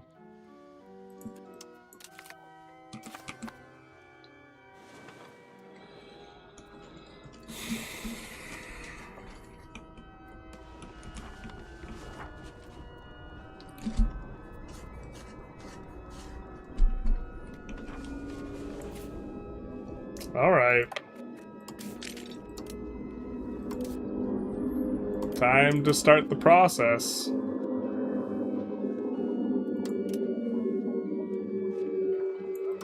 Procedure. Who's calling? What the hell? Spam caller, our favorite.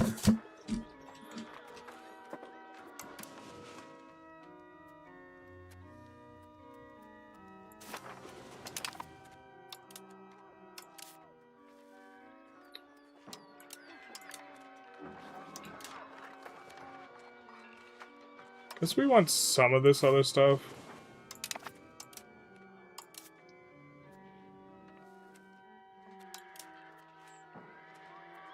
And it saves us some sanity. In theory, if we're actually planning on having these guys an extended period of time, we should be doing actually longer... Shoot. We shouldn't be doing 2-year contracts, we should be doing like 10-year contracts if we think this is going to last a while.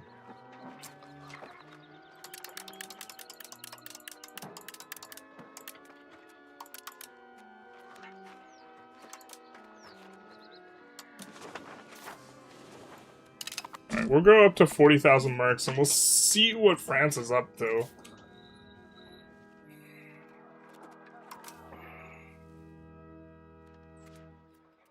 I think in general we're not getting our bonus. Oh, we are. Well, in general, we'll be getting our bonus because we're using... Oh, we're using mercs that, like, fix our ratio and make it good.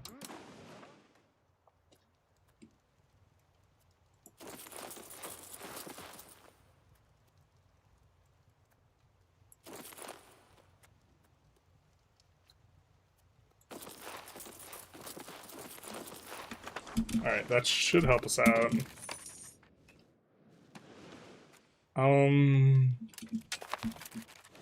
Yeah, I don't even know what we're gonna take off of France.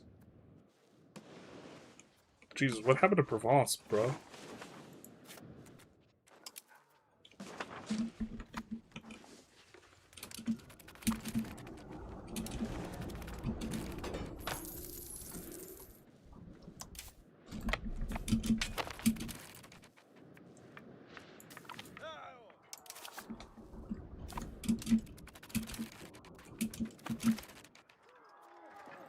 Aid from the Papal States. That is a lot of income.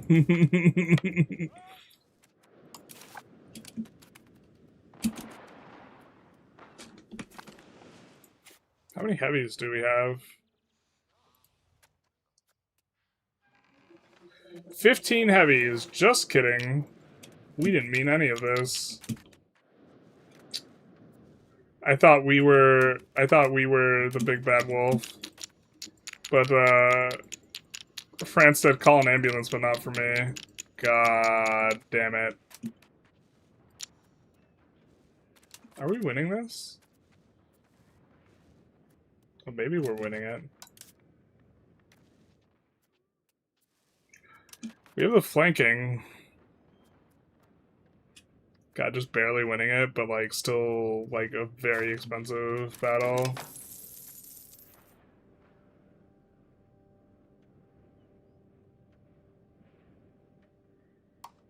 And they don't even lose heavies. The heavies just retreat. Jesus. Alright.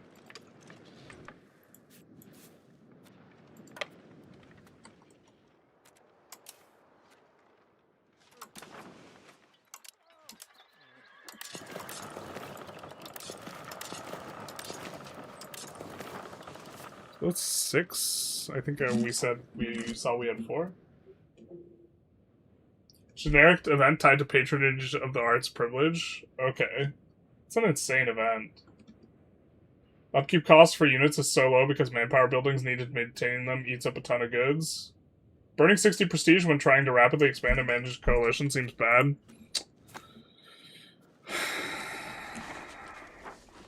I definitely think we're supposed to burn some there, but I could get behind not burning that much.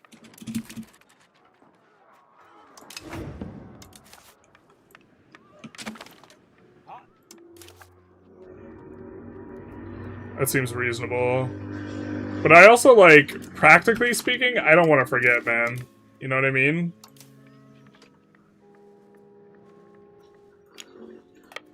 Which is, like, it's not like, that's, like, not a reason for doing something, but... Or, like, it's not a reason from a theoretical sense, but...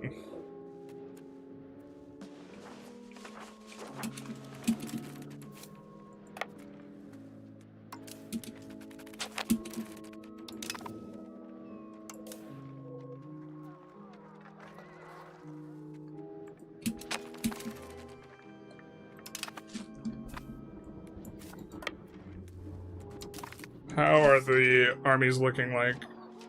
They have an absolutely massive army.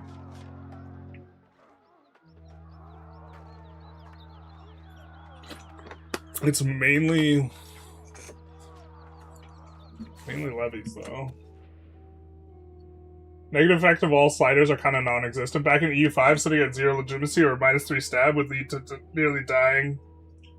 Yeah, 100%. It's just not worth the trade-off. I think this is where we wanted to use that, and I think we had a similar amount with the Papal States. We have to wait until we get a diplomat.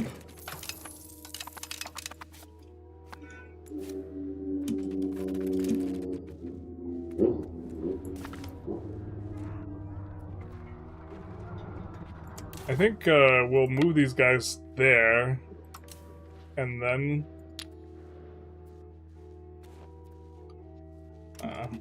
we can't do the things. I think actually we'll build more. Go up to 15 heavies, so we'll have more heavies than France.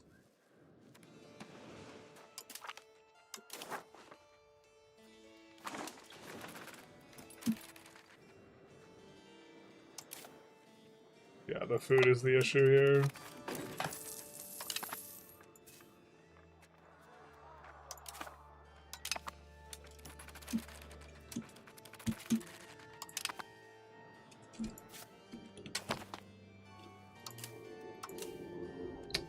Oh, rough. I think we have to do this, but we don't like it.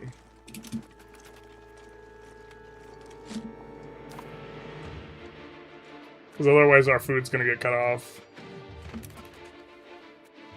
If we had boat supremacy, we wouldn't need to do this and we could guarantee our siege, because there's fog here, and he has units coming this way. The odds that we get, like, clapped are relatively high, I think. Also getting our estates to flip to our culture, maybe extra value to kind of doing some of that stuff.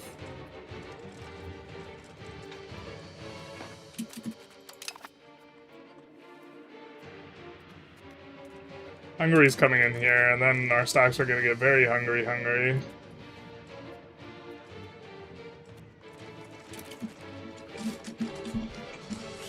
To be fair, we could just play defense, though.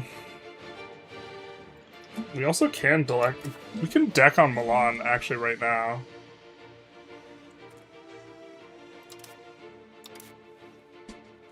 We could send an insult, and then deck him.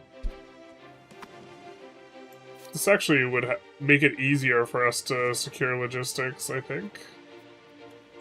And we also had our fort buildings come through, so we're not going to get, like, pushed into our heartland just randomly.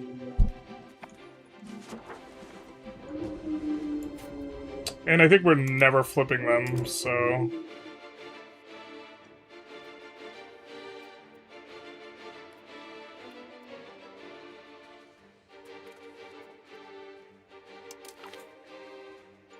I'm gonna rake back a little bit of this. Oh, we never decided which guy to start annexing. We should be annexing someone. The dev is a trap? What? What did you lose when you switch off Tuscan, though? Not anything that was as good. I jumped when you declared thinking I was getting decked. We got decked. Probably want the military tactics, too, to make the wars less painful. From what?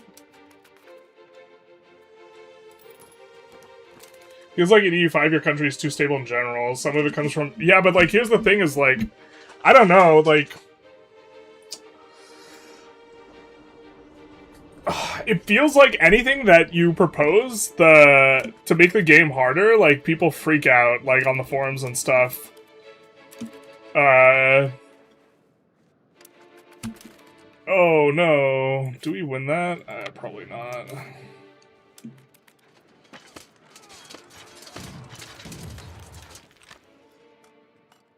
I was just thinking, like, about it, too. Shit, dude. I mean, if Hungary gets there in time, maybe there's something there. Frustrating. We don't have enough food to keep the stack here, is the issue, fundamentally. This might be where we're supposed to cut our losses. Yeah.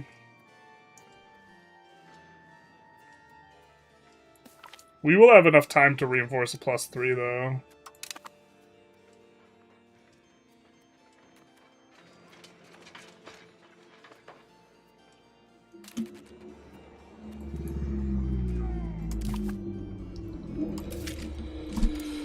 Okay, we probably just also just need way more mercs than we have been using.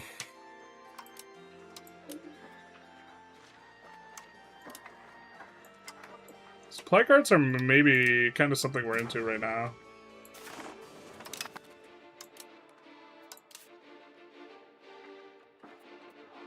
God, but we're throttled on, like, food. It's like we're trying to shove food through, like, the choke point is, like, the issue. Or we're trying to shove combat power into, like, what is, like, a food choke point for us, because we can't, like, spread out in a very satisfying way.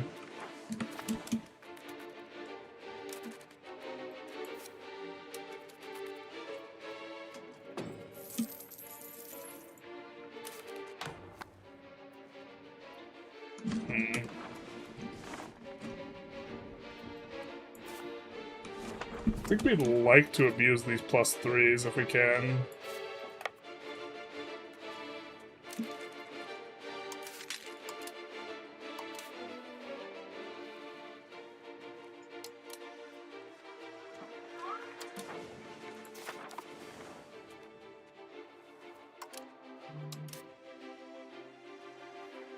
Wales? Where the hell can we send Wales?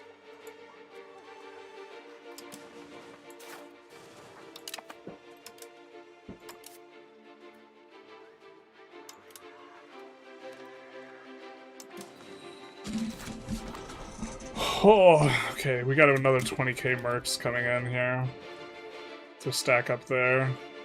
Just playing a little bit of a waiting game to see where this stuff is going. We're gonna put on the 20k stack onto here, but then we're gonna run out of food. I don't know what the solution is here. We could just let them come to us.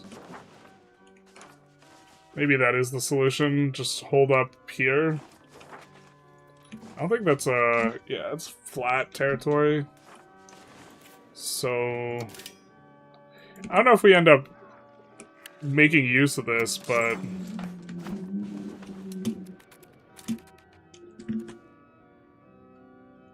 strange thing with the EU5's economy, like modern economic growth is constrained by the demand side rather than the supply side. It is, yeah, that part is like a little bit weird. It's not like Vic 3. Vic 3, you can like spin up the money like forever. And like EU5 is not like that because the demand eventually pushes you down.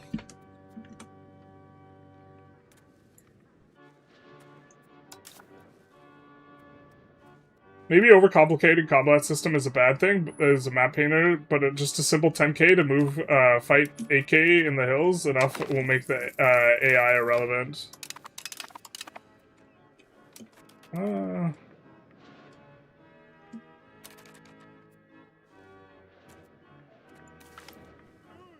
we make a food depot here? So that it'll pull food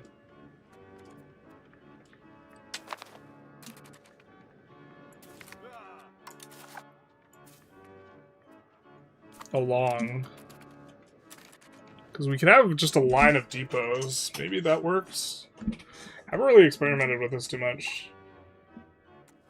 The military tactics advance? Oh, okay.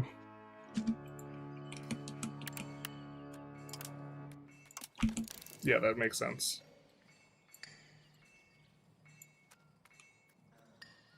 Honestly, maybe we would even, like, are a fan of logistics distance or whatever.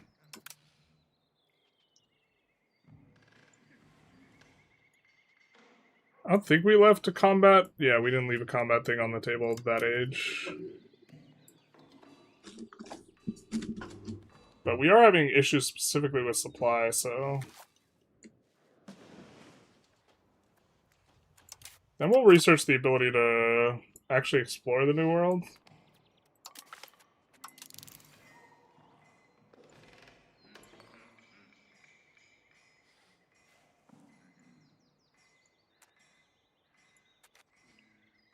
I think we still have the... Yeah. That we're into. That we're also into. Oh, Portugal's fighting Castile. Holy hell. So... Can you quickly show your research speed? Yeah, sure. 2.64 currently. Getting a bit from Medici Oriental Press. While I'm watching you, I'm on the biz run in 1345. I killed autos in the crib, 80 legitimacy, 19 stab, trying to speed up the stability at whatever a month. That being said, I have a lot of loans. I'm running negative 13k with 28% inflation. Do I keep going, and once the succession crisis is done, do I do a bankruptcy? So bankruptcy can be very lucrative. It deletes the 10-year buildings, though, but it doesn't delete RGOs. So if you're planning... I don't know if bankruptcy is correct, but if you're planning on doing a bankruptcy, you, like, want to lean into it and, like, only do RGOs and this type of thing.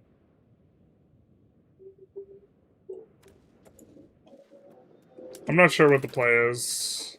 It's probably intentional bankruptcy. Trying to speed up the stability at 0.67 a month. That being said, I have a lot of loans. Oh, wait, yeah. I don't know, biz is kind of a weird one. Like, a lot of the stuff is proportional to the size of your economy. And so, like, war reps are, like, just hugely useful on biz. We're maybe still supposed to deck on Milan here.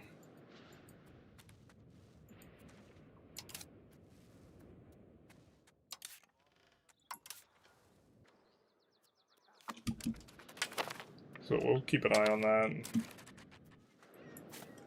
Okay, so if we...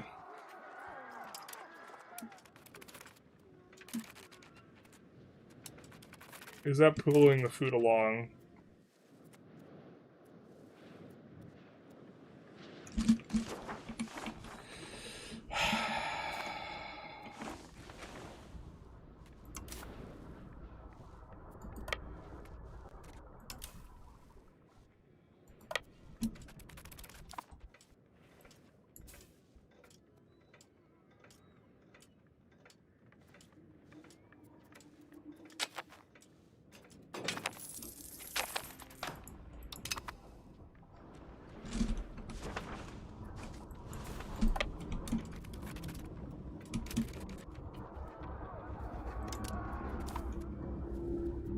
Okay.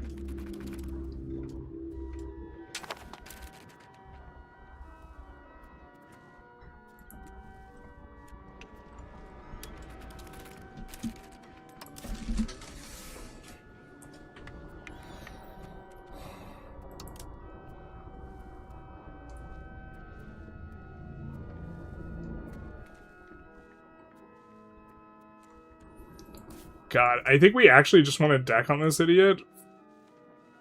It's so stupid.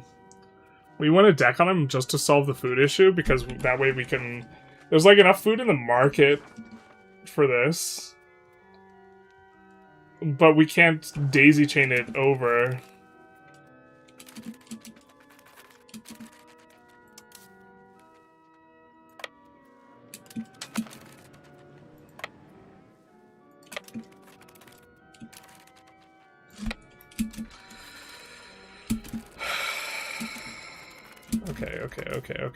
Okay.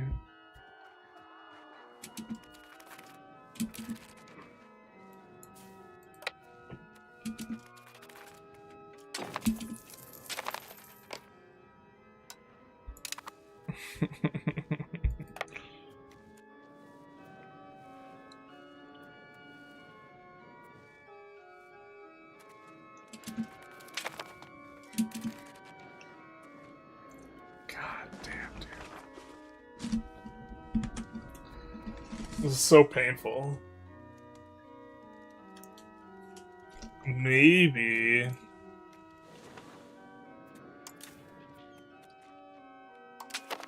We can use this unit to do logistics.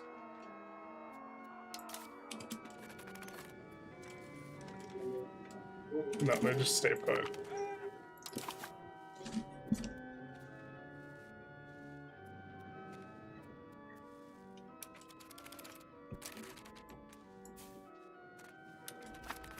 Because we want to bring...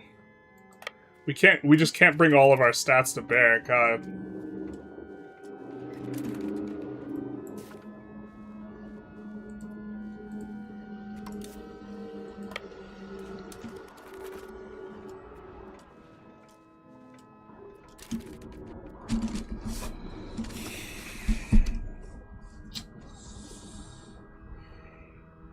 Civ 6's Dark Age gives you different bonuses that only implementation I've seen work out well.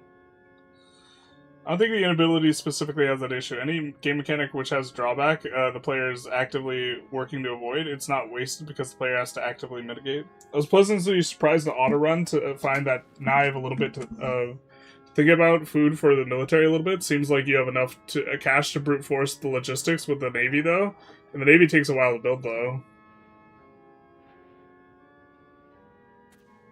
You have no merc stacks, or no auxiliaries in those merc stacks? We have some. We're trying to offset the fact that we had, like, way too many before. But yeah, now I'm thinking that we are gonna have to declare into Milan to, like, resolve our issue. To be fair, having some amount of food issue actually allows us to get this dip rep modifier, which is kind of very cute. But France isn't attacking into us.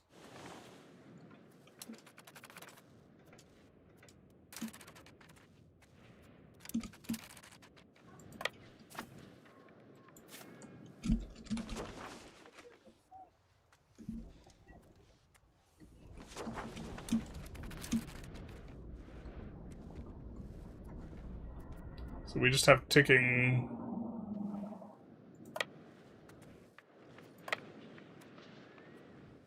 I don't think they're supposed to be able to see that we have anything here. It's Forest Mountain, so there's supposed to be fog. They're okay with a white piece? God damn it, dude. I mean, can we actually take territory? No.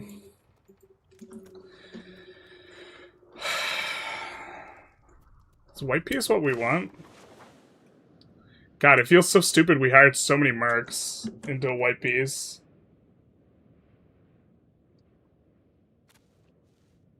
One unit had 30 stacks and 3 auxiliaries. We maybe overhired the not having auxiliaries. We have 3 there. We have 4. 2. Yeah. Fair enough.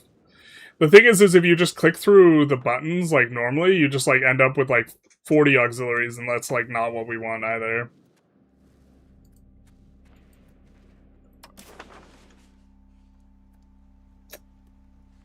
Why are they so willing to white piece?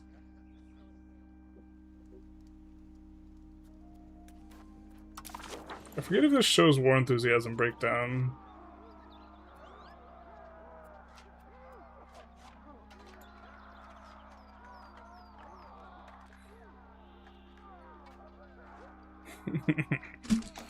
God, that's so stupid. I think we're supposed to white peace here just because this is like a shit war for us.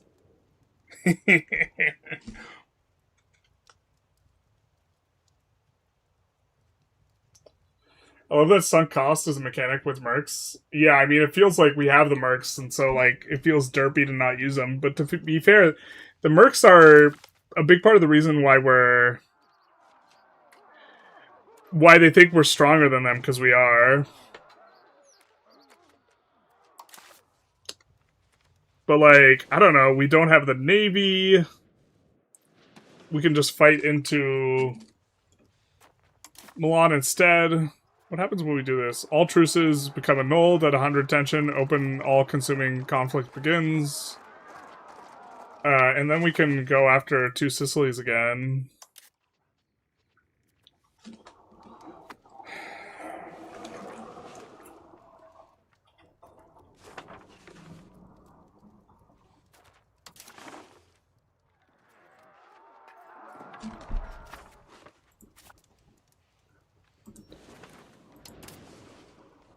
It's funny that they really just, like, absolutely hate it.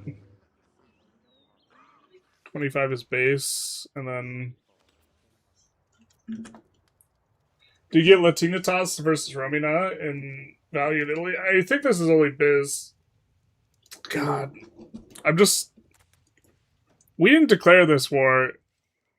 They do have claims on province. We already have the war going. If we wait, we will get more ticking. Maybe we wait 10 months and see if we can actually get something off them. But in the meantime, turn our attention towards these guys. The thing is, this guy's going to punt his stack.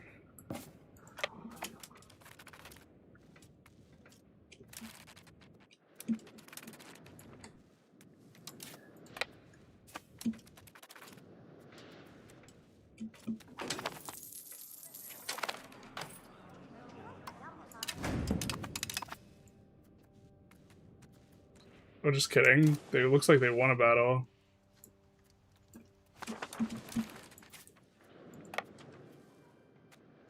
I'm getting impatient.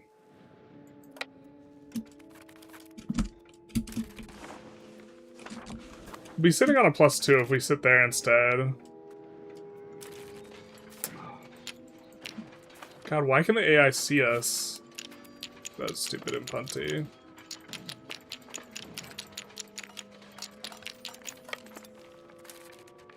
We killed more of them, but...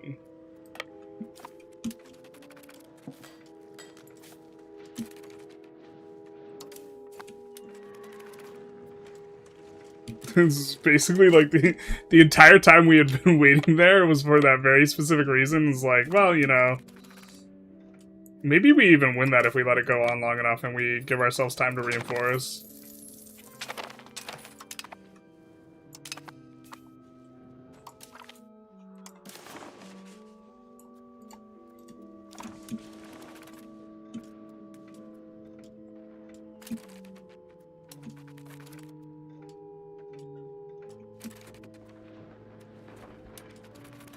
So there's probably... Yeah, that's bad for us.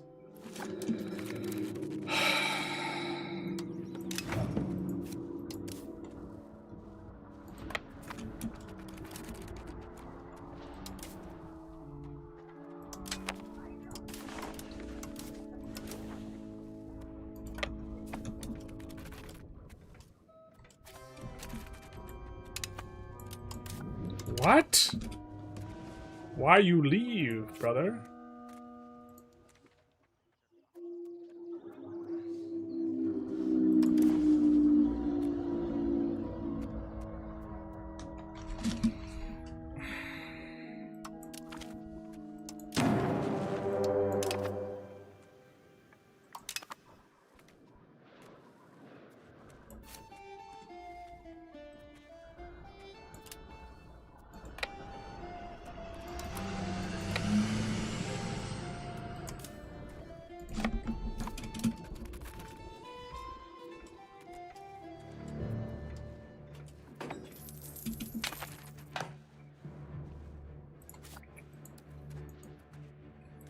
And here, I think we're just gonna take, like, a chip shot off them. Actually, I think we should take land from over here, if anything.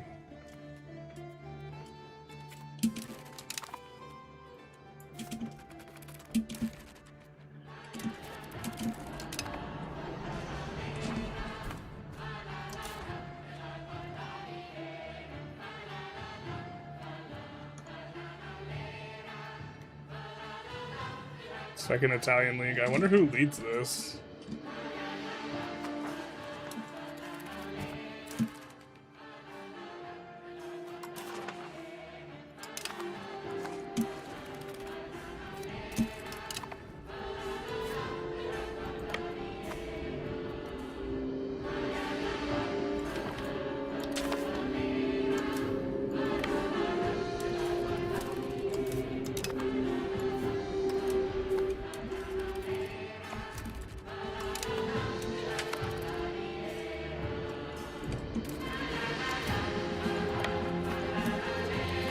We'll get a little bit more storage as we add some more.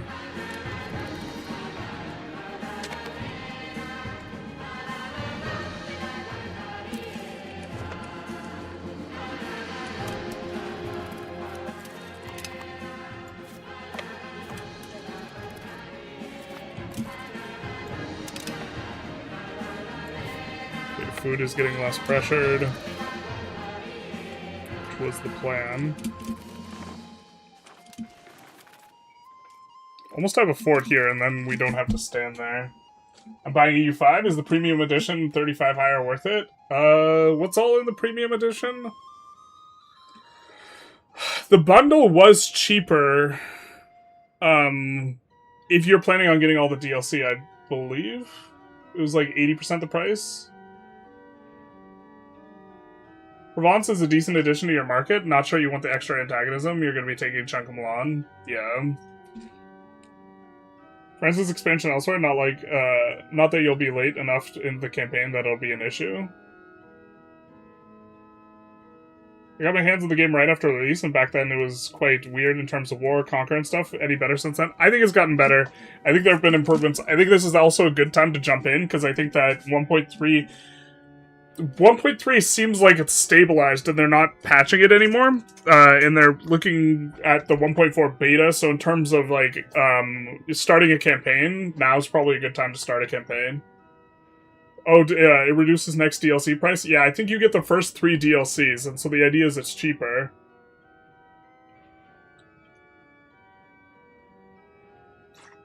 I'm honestly happy to see logistics limiting warfare between Italy and France here, as much as it sucks for you. Oh, I think this is fine. Yeah.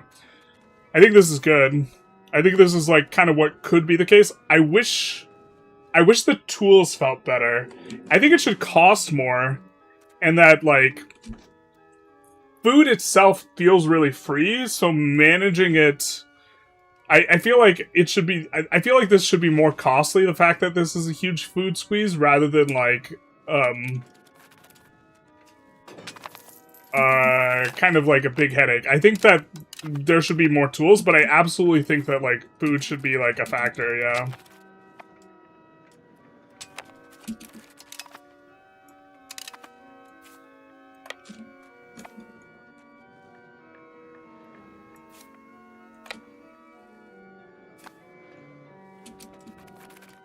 I wonder if the meta is to actually just spam these logistics buildings all over the place.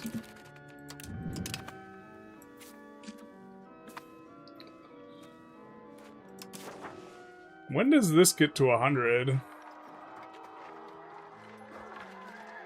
Oh, this is the...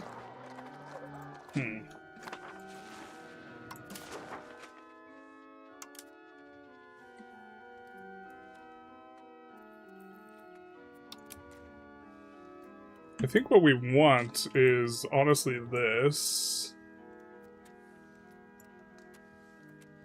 For the purposes of, logistics, we want at least this.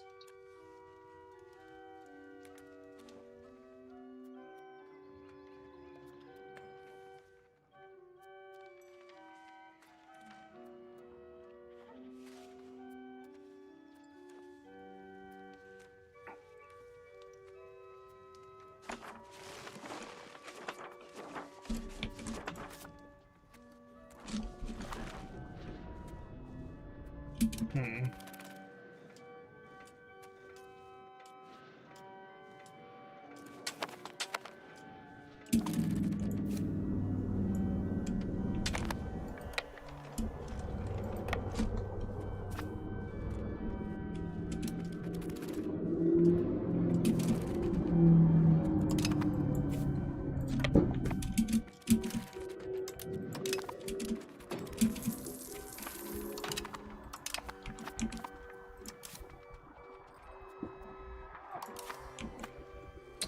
You can go back, get a little bit of antagonism reduction. How's our antag looking? It's looking great, actually. Basically just tie roll. Faded the Phoenix across pillars and odd alliance. I'm not sure if the issue is not enough tools or that players aren't using tools / planning ahead. Tension decays. That's fair enough. We could have done boats. It decays after hitting 100 and then ramps. So we wasted our first 100 hit. Effectively speaking. Do we win this? Yeah. Cool. Nice levies.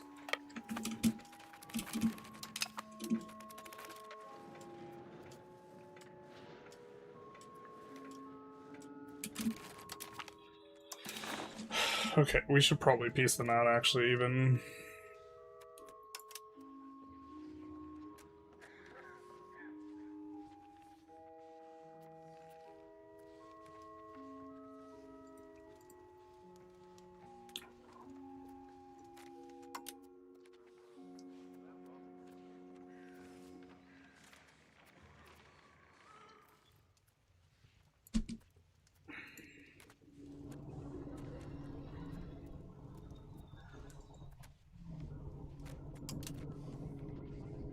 I think we're looking to maybe make 2 or 3 subjects here that we can feed territory to.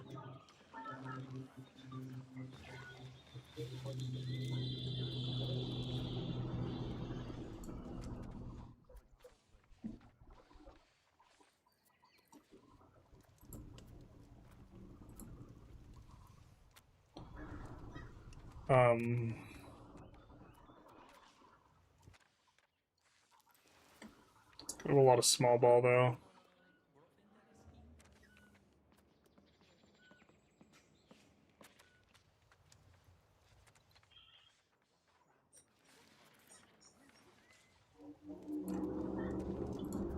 I think we do want that avenue in.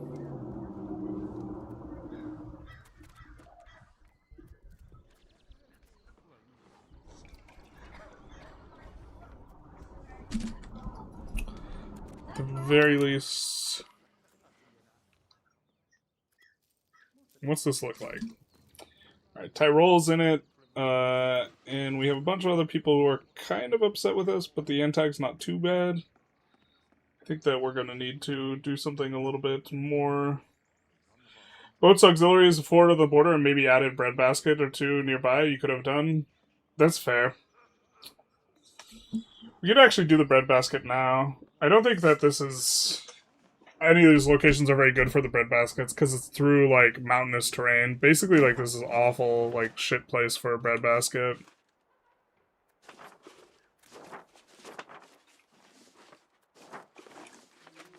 But this location's not.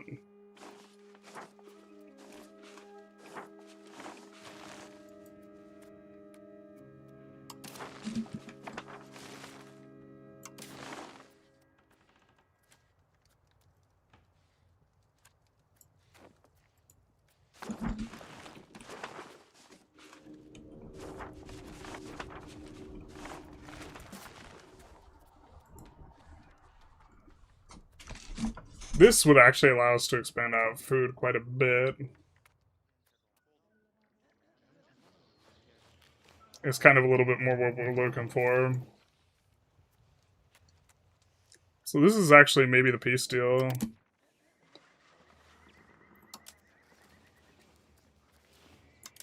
And then maybe it's... Could liberate some of these, actually.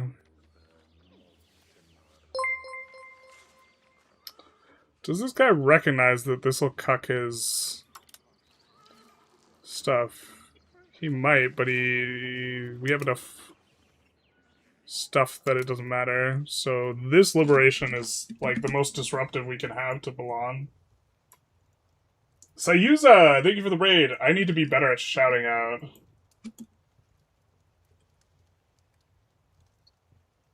Let's see. How's it going?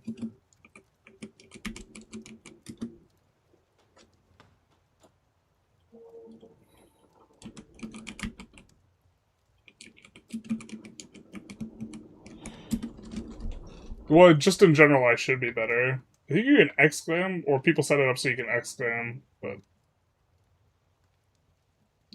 Is Venice still spamming insane boats and ruining your navy patrols? Venice is dead, so no. I think we're looking at this, though. So this is going to really disrupt Milan by cutting off their proximity. Let's check the Paul Allen's proximity. It's not great.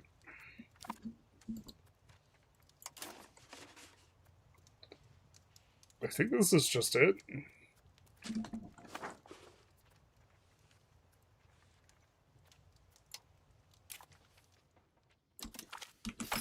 That extra dip rep. Let's read chat. See if chat disagrees. Although, chat often suspect. But this is going to give us 2 releasables, both in Brescia and Cremona, that we can use to get new CBs. It's going to give us this infrastructure to allow us to actually fight France and expand out food there and this type of thing. Feel like you could afford to be more aggressive in taking territory?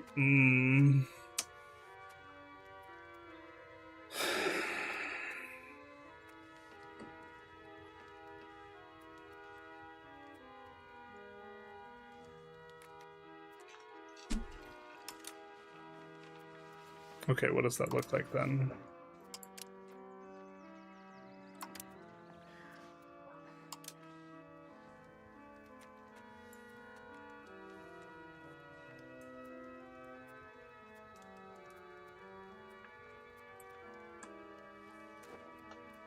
I think if we're taking more, this is kind of what we'd want to take. We can push for war reps on top, though. Because we do have this subject here that we've had for some time.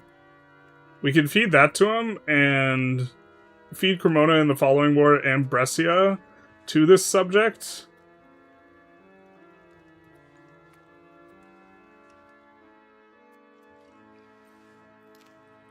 Yeah, we're really not pulling that many people in. Just people who are kind of already in it. Well, we're maybe putting ourselves in a situation where we have to just annex the other Italians in the north, rather than being able just to, like, improve relations with this type of thing, but... And just take the stab hit from breaking truces, really? We have so much time left. We have 34 years left, and we almost have enough locations.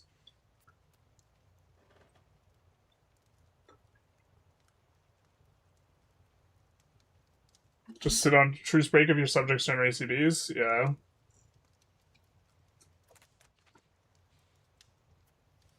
I mean, if we're in for a penny, we're in for a pound. Like, if we're gonna truce break... Actually, if we're going this way, I think I'd rather take Cremona here. Or get the Cremona releasable going here. And then just deny... Show him the way of the bucket.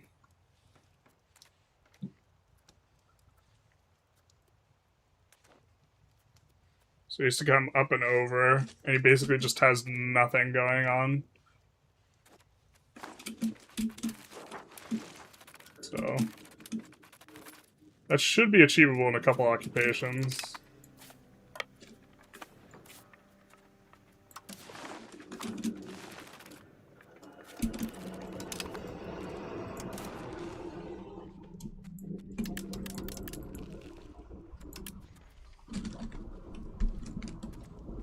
And then war reps are going to be really a lot less valuable on him.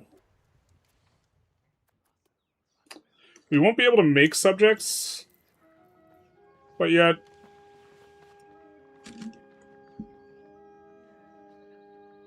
And we're kind of saying we want to annex these other guys. At least the ones that are Italian, if we do this.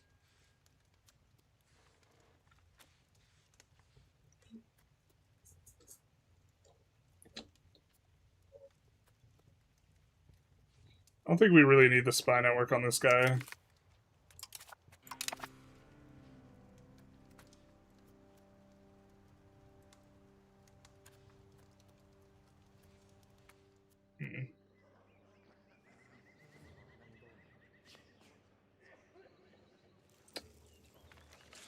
Right, we're not going to be at peace, so we won't be able to distribute stuff as we'd like. So we don't have occupation of this, but we can at least send this over.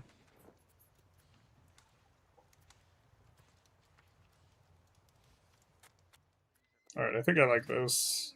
I think I'm into it. Wait, does this cost more? Did the price go up? From us transferring the territory? Oh, that's stupid. I don't think we could transfer it back. That's silly. Is that because we have different modifiers than he has? Or am I imagining things?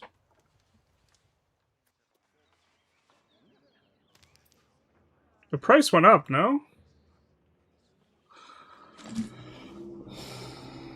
That means that we use someone else's... I didn't even realize that this was a thing, that we use someone else's modifiers when we do antagonism. Let's just double check this.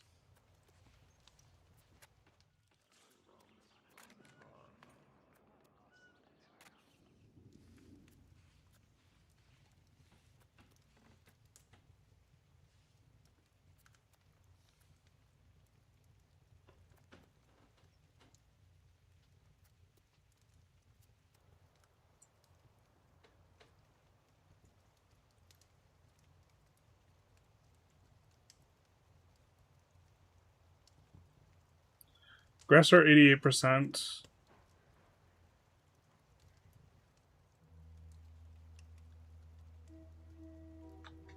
Or I'm just a psychopath and I'm imagining things.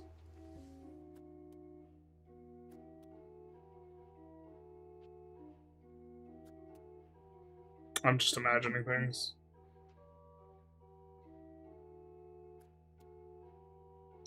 I must have changed the peace deal in another way. Yeah. Okay. Is modifier difference in that way since EU4? So I'm not imagining things? God damn it.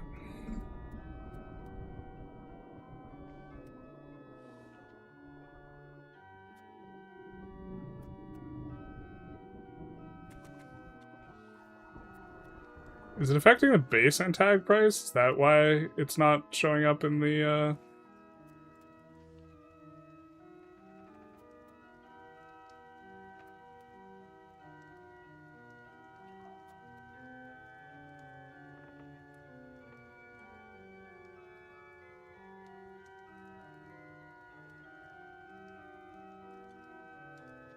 I think I might be going crazy.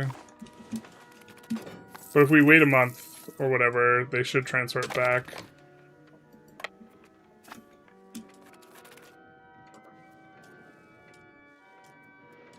They might not if they have sufficient amount of conquest desire or whatever.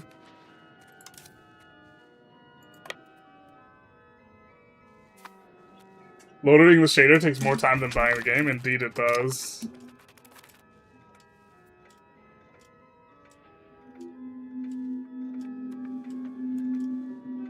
We're gonna peel off 1 month to see if they flip it back our way.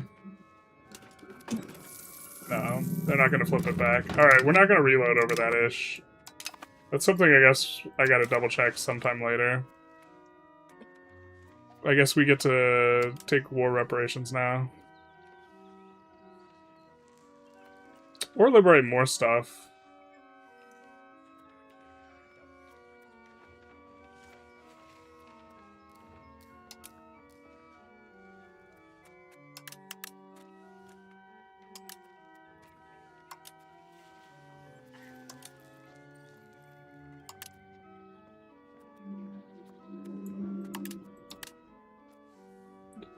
Seems okay. Is Trent even in Italy? I don't think it is. Yeah, it's not.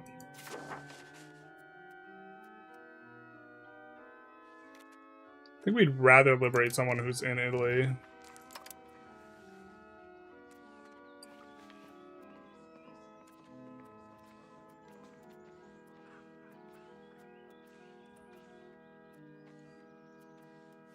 Yeah, we'll just take the money, actually. This is fine.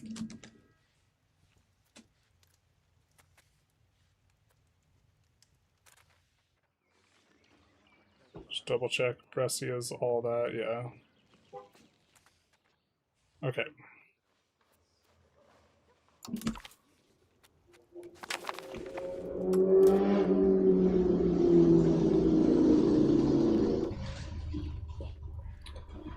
We will swap back to pushing communalism.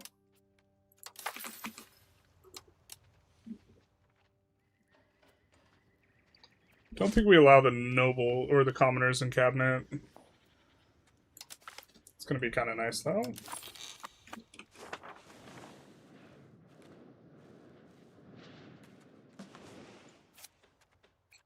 We'll be able to try and invite that guy to the league. And tag is a little bit high with some of these cats.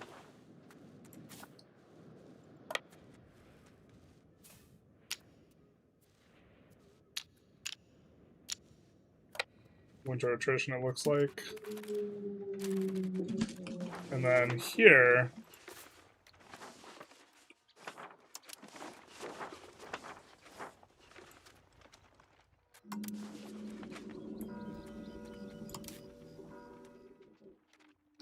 gross.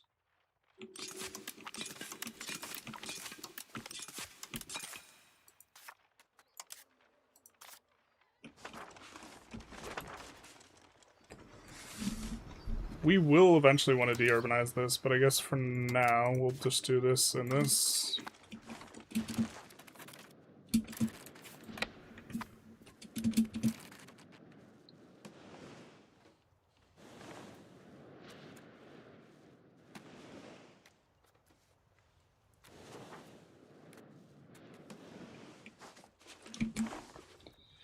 And let's see what this looks like.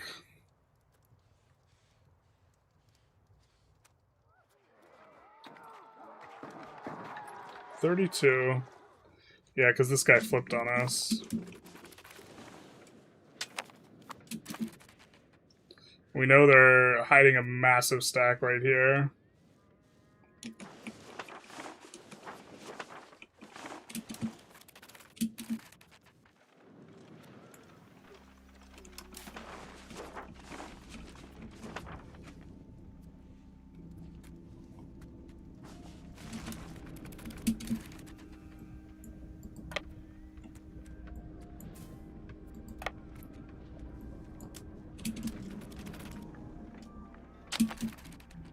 Well, I think we finally get to bring our army to bear in a fight against them here.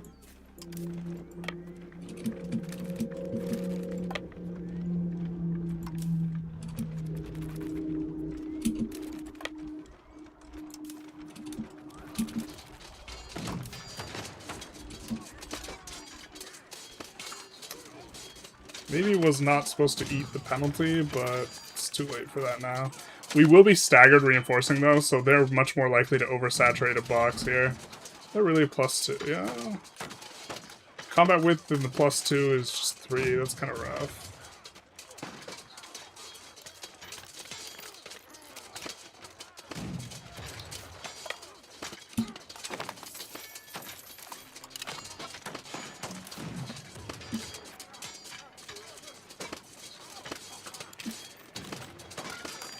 We get our reinforcements in, they should really saturate this center stack.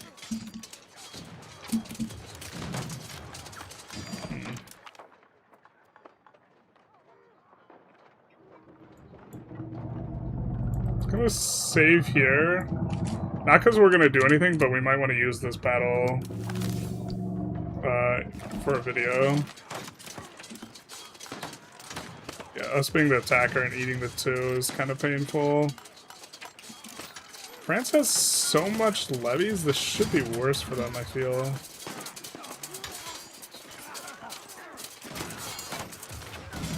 It's starting to get bad for them. They're starting to get single-filed. We do have quite a few tier 3 professionals, but now...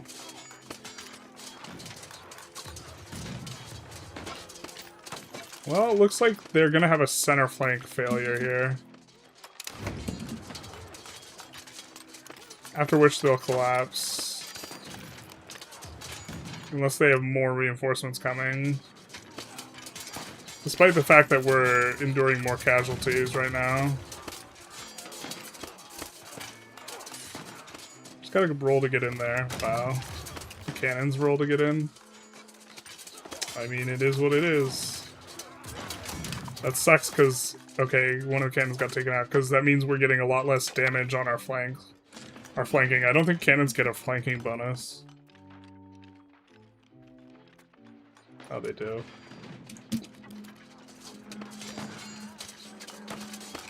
So, it should eventually... Oh no, he's reinforcing. No, what a world, what a world. If he gets that reinforce off, we have to retreat.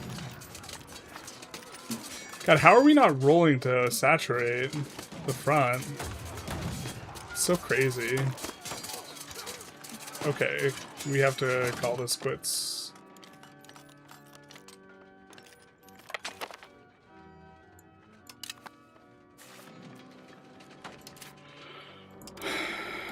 Alright.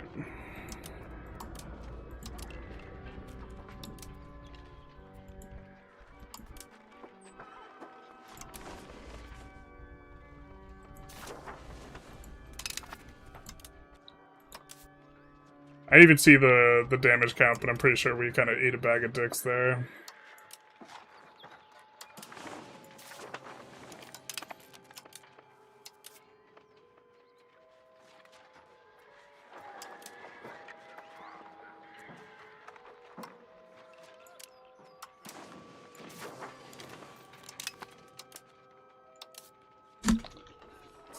Orléans.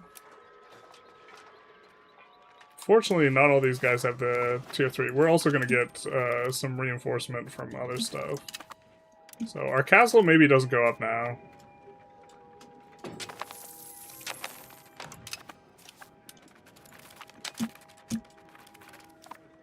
I think we can afford to defend these mercs. We should have retreated to this tile instead.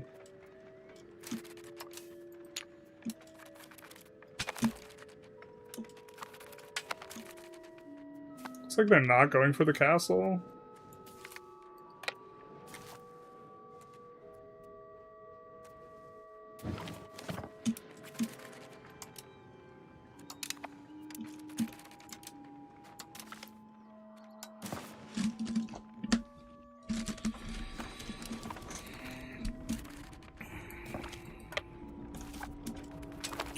God, we keep forgetting to set our mercs to 10-year contracts.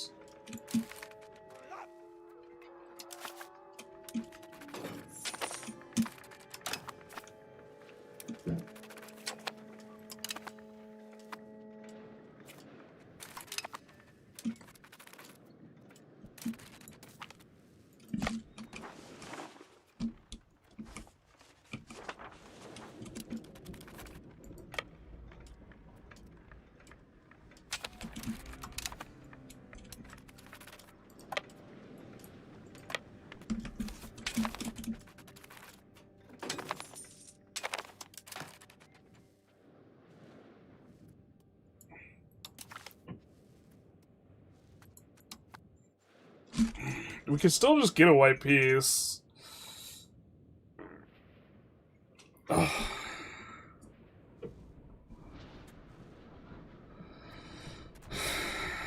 Their enthusiasm is ass, though. If we just win some battles, we can do alright. It's kind of expensive for us to win some battles, though.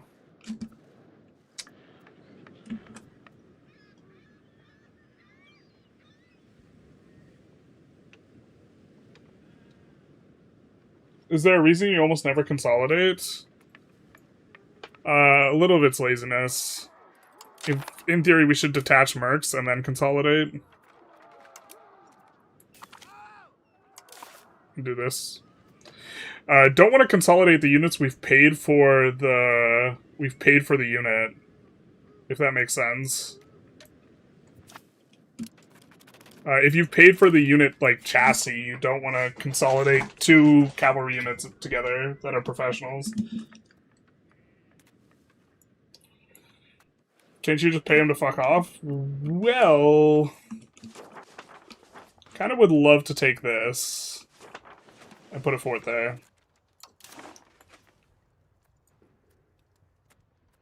At this point, they want a white piece.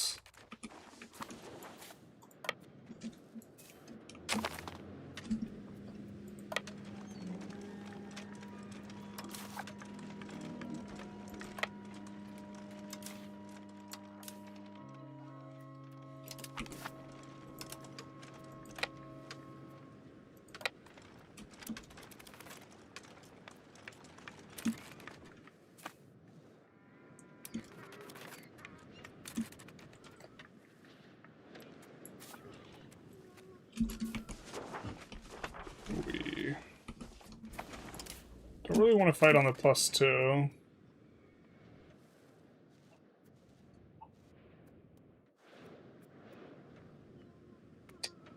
But maybe this is punty because we either need to hire more mercs if we want to fight them or white piece. Old ship while consolidate only gets levies merged. Did they really add that?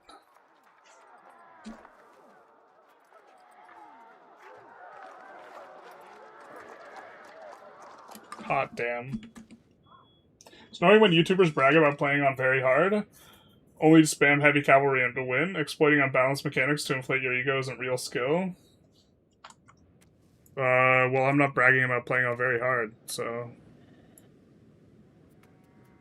What? I'm not even sure...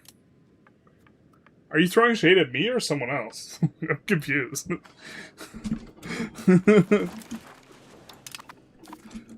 I'm not sure I understand.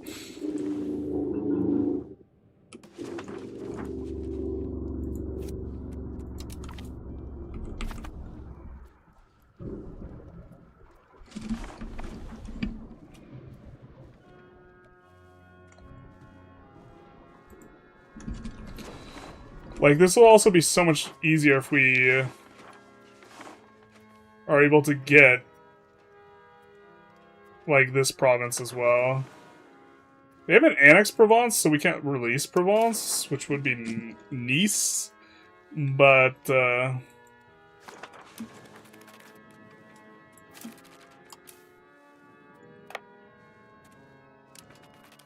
maybe we're just supposed to peace out.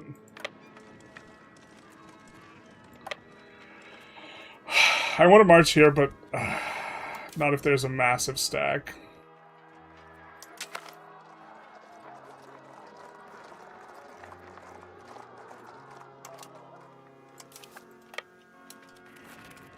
Scout! Go check there for me. There's 50k there.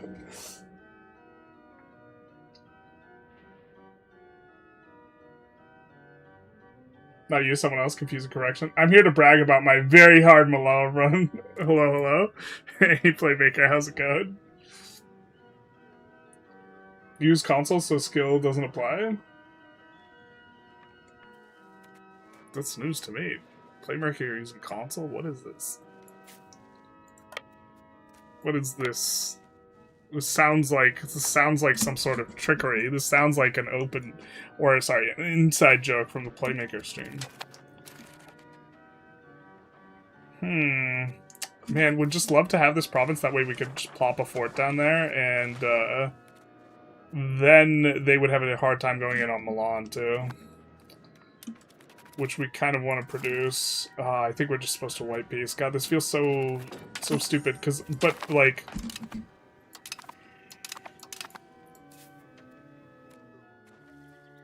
I don't think we could attack into the +2 50k stack, and I don't know if they're stacking in Nice as well. It is grasslands, so we could actually check it with a boat. If I recall correctly. Right, because mountains... Does mountains... Blocks vision from sea. Son of a bitch. They definitely changed the AI to, like, be able to see in fog, though. Because we were forever just sitting on a province that they would not have vision on. Natural selection has more effect on difficulty than the difficulty itself. If playing hard nation and hard difficulty, I could be impressed. Well, I'm not trying to do any challenge runs here. Generally speaking, like, I'm not trying to sweat the game super, super hard. As much as I'm trying to, like, understand it and, like, play, like, theoretically, like, solid, but, like, actually performing everything perfectly is, like, not... I'm not into it. We actually should have just canonized people as well.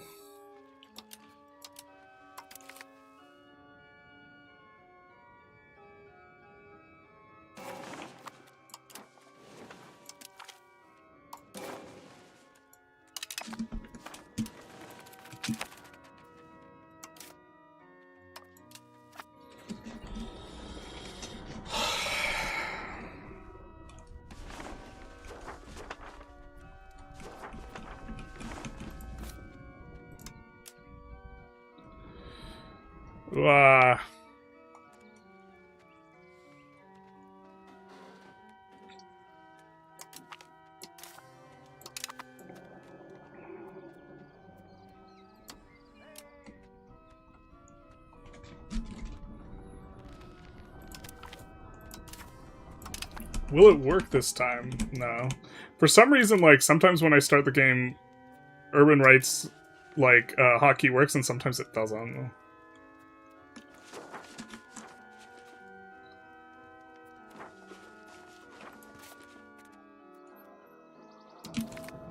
That's fine enough.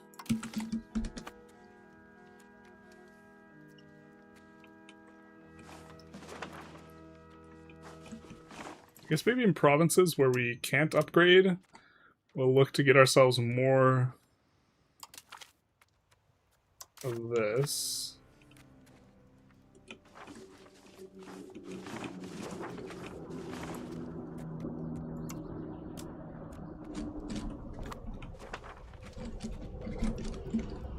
Try Theodoro for rage-induced gaming. Almost certainly, yeah. Just send another scout to Nice. Oh, you're so right. Send another man to his death?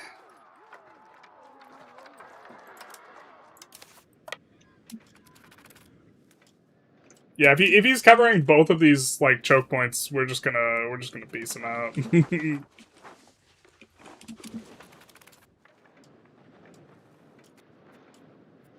I'm thinking he is.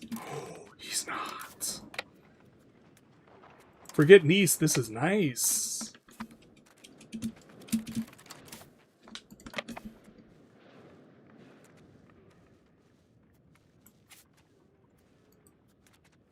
What were we doing? That's right. We have, at the end of this month, we will have 2 more urban rights to give out.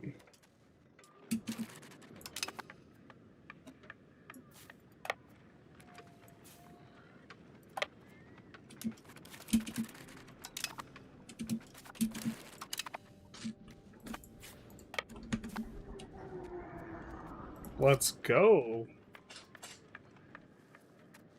Now, we don't want to siege their fort.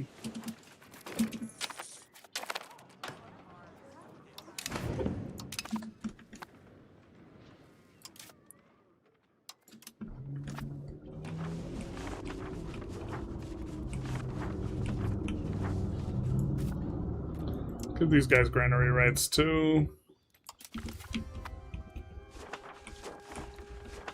Basically handing out granary rights to the places where we have farmlands.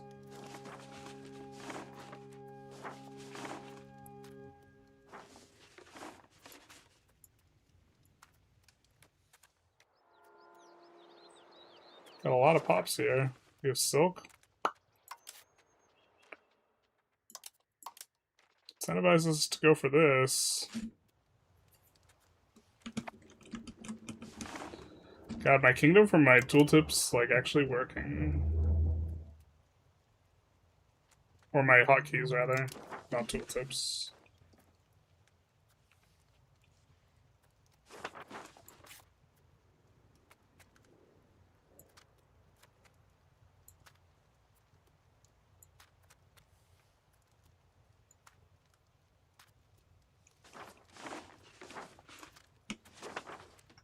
They don't have very high control. So here has high control.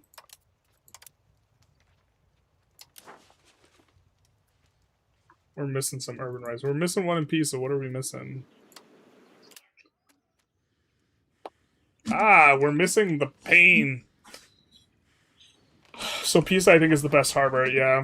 So we actually, in this one, want to go Staple Port, I think.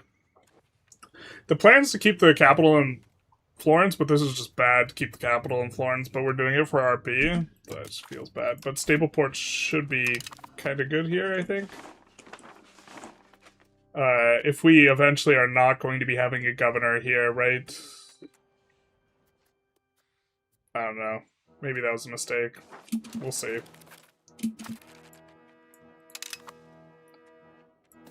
Okay, nice. Nice. And he might be on the move now. Oh, he is on the move now. He is on the move now. What a cute little loser, lost all his troops. What a loser. And so now his troops might be in motion as well.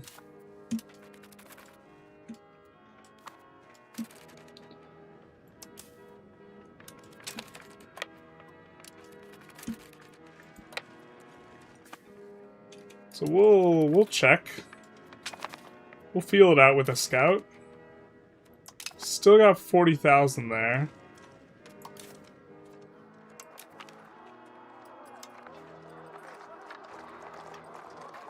Oh, Kurt. Oh, Kurt.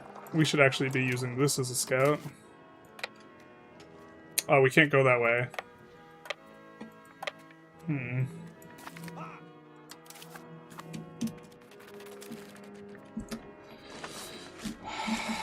Oh, that fort's only a +1. Do we think we could take...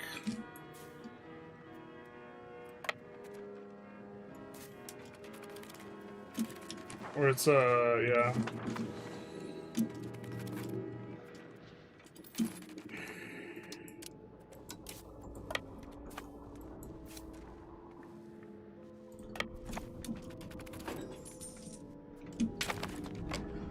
Huh.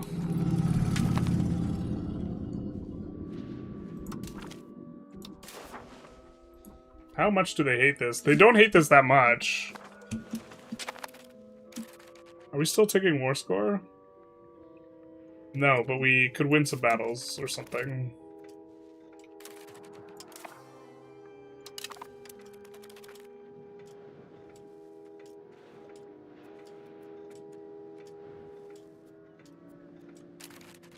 It's nice that that gives us vision.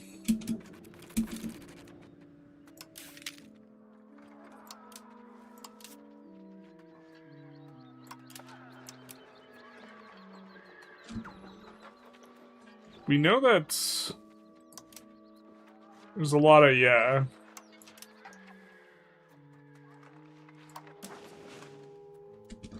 We can't hire it in these.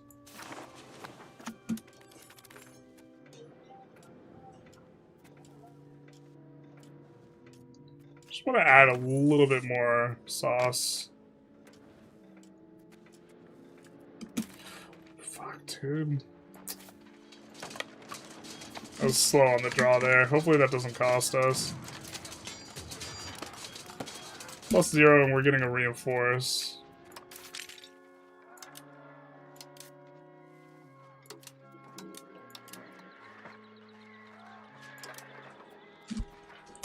I should just filter by France.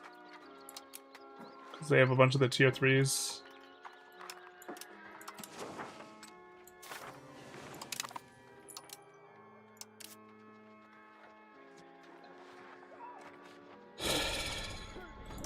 Also, if this battle's a win, this might be over, but...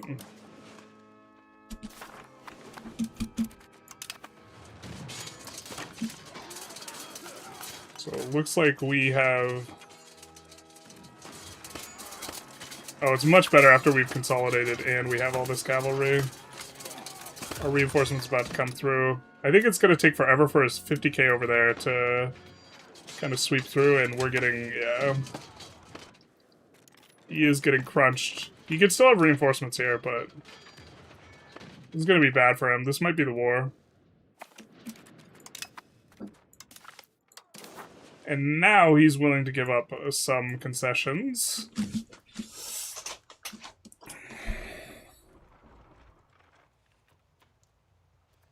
I think we're happy to grab this fort to deny it. And then we could even not hire these mercs. It's feeling good. I bet there are 500 people in your army willing to sacrifice their lives to find out if there's another stack in Nice.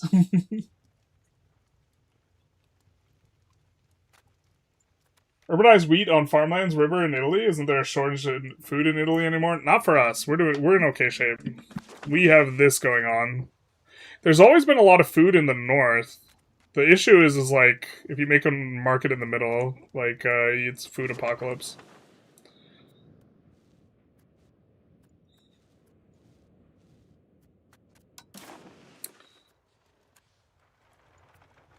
Might as well just take the whole province.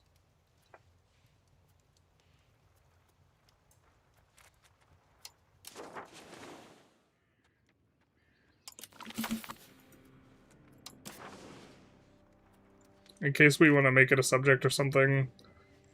Tends to be a little bit better. It's not like we can get war reps. We'd have to win another battle. We've already ticked max war score. Just trying to think through why we would maybe not want to do this.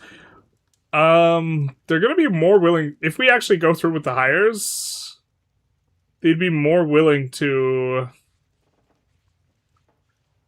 go for stuff if there's a bigger discrepancy in military power.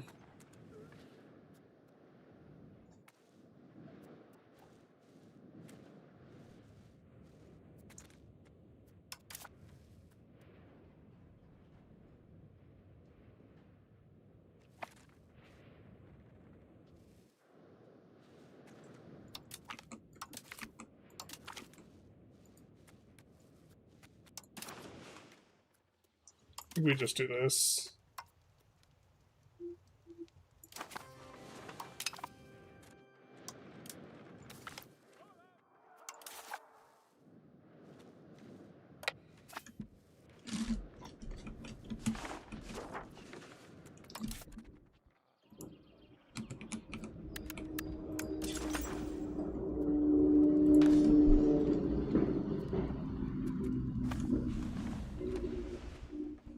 That should make future wars a lot easier as well. Okay.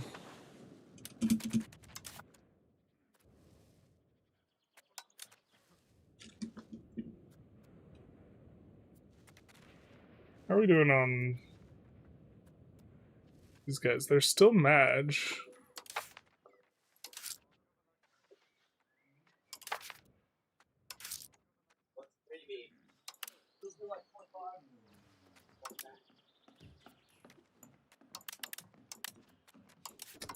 Kind of don't feel like dealing with it. It's not that big a deal to deal with, though.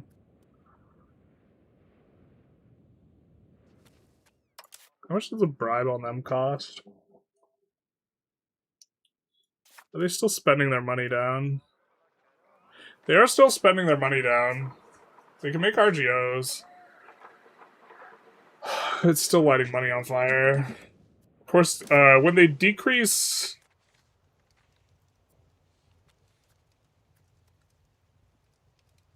Is pink the one where they rise up? I think pink's the one where they rise up.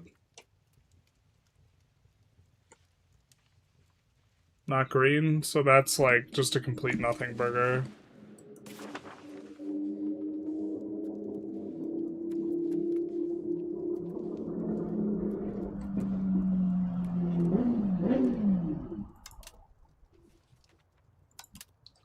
Yeah, green gets like a pseudo rising up penalty.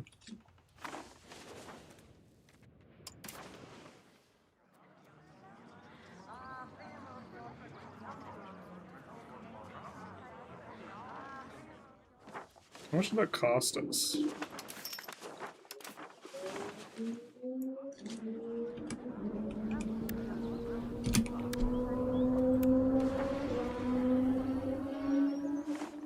We would go over. We're gonna do it anyways at some point, but we're not currently. We haven't cored this yet.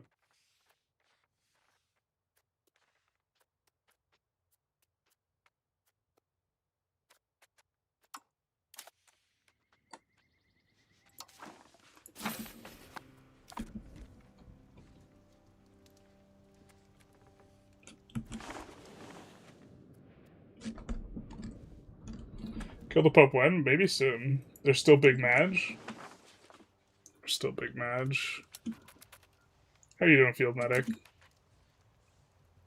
Big Madge still confirmed.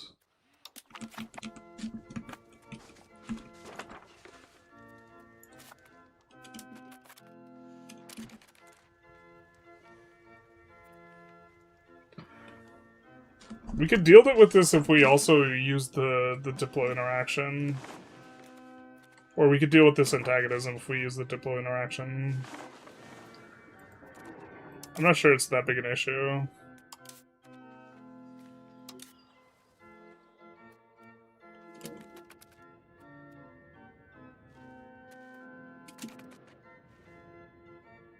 But we could just deck into the coalition here, even if we wanted to.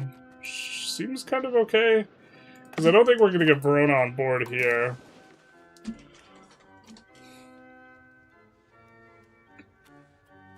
So this would allow us to pull him into the league.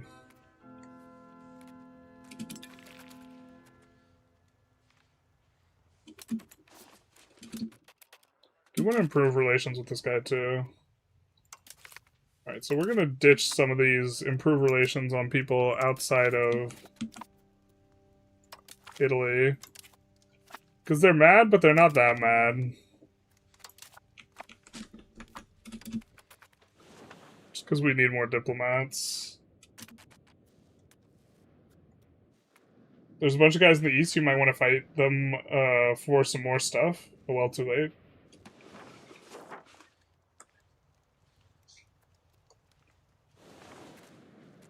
What? Doing well, hope you're having a nice weekend. It is going pretty good. Or it's just begun, but, you know, it's going good. How much are we spending per month on Merc maintenance? That's it?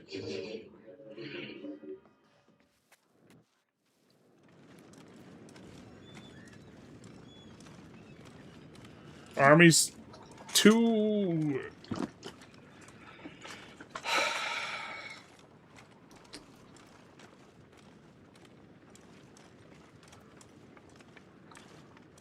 We have 4.6k of our army. 4.6k of our army. Let's call it 1/6.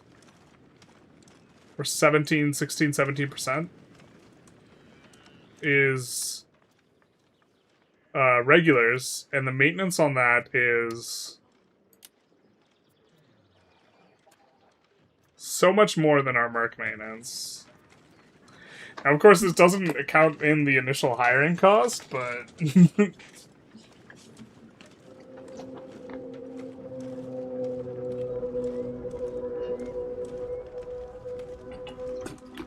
Do you have league sponsorships? I do not.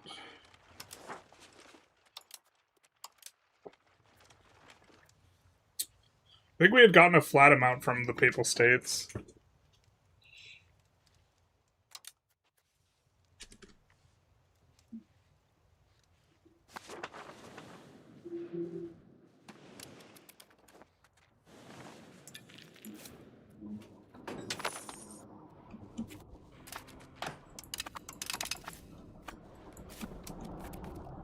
But, like, once you already have them, I mean, they don't reinforce, but maybe one of these days we gotta do, like, the actual math on it, but...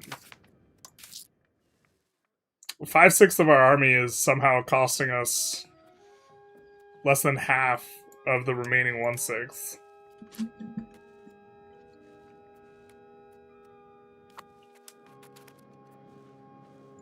And they said mercs were dead. They're dead because of all the clicking.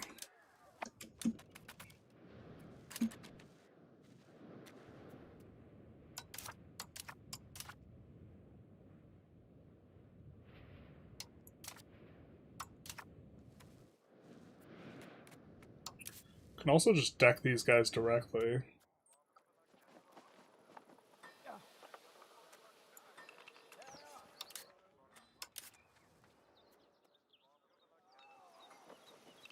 I think we can threaten war him. This might be the next war.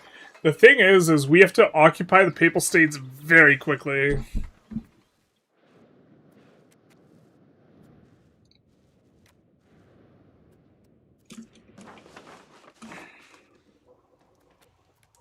We have to brick their ability to mark up.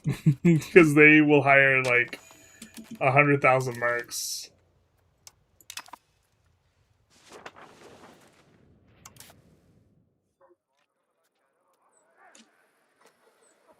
They have poor levy ability, yeah.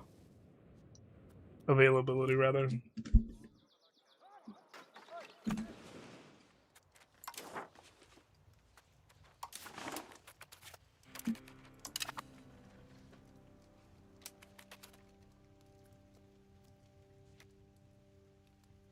I mean, I think we pretty comfortably will have this.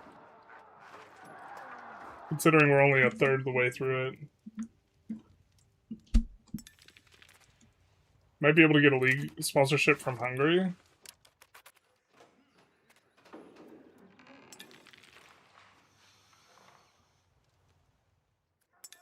We don't like the country strength. I think we're in very good shape, so...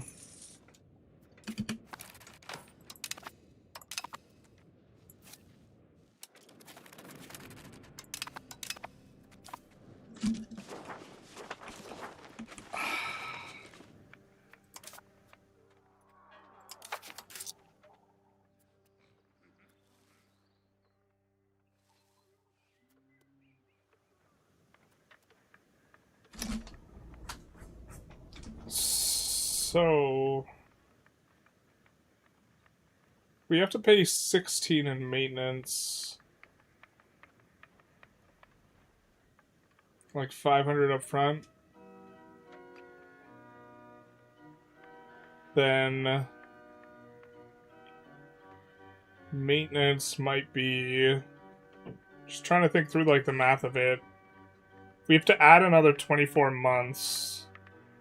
Or 500. Let's call it 480. 480 divided by 24 is 20. So when you figure in the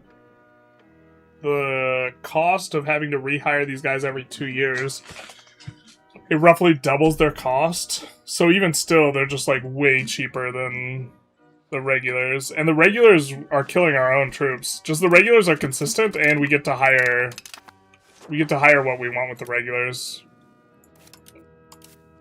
Which allows us to get this when combined, while we're just using mono heavy cav.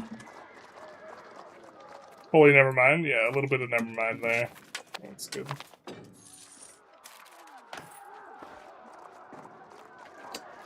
I think we'll pay 1K for some research. Siege ability is nice too.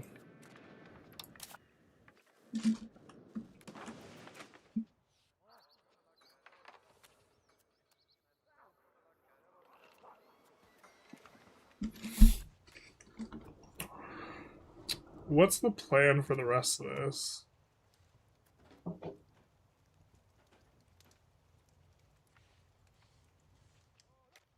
I think we can annex Saluzzo.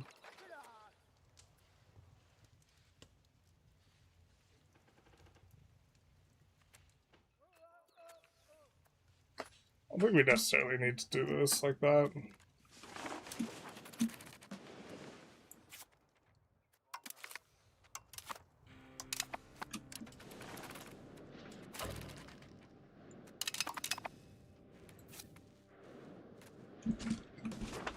Ottomans rival us, big sad. We forgot to build that. Womp womp. But we're at peace now, we can do all the things.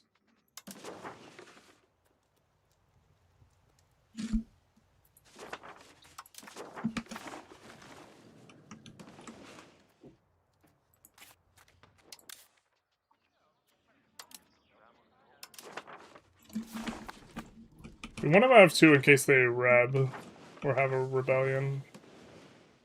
Let's see.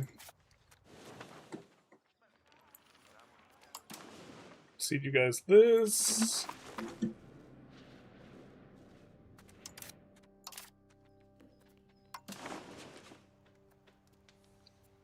Oh, why did Cremona lose all their claims, dude? The hell?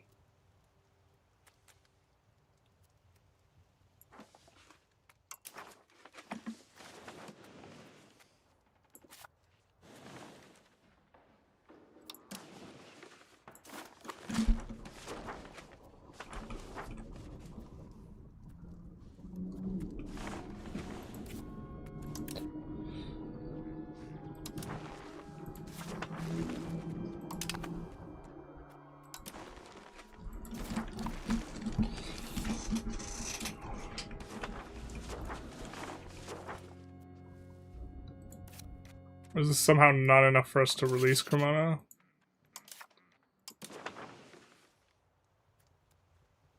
Was Cremona just the three of these?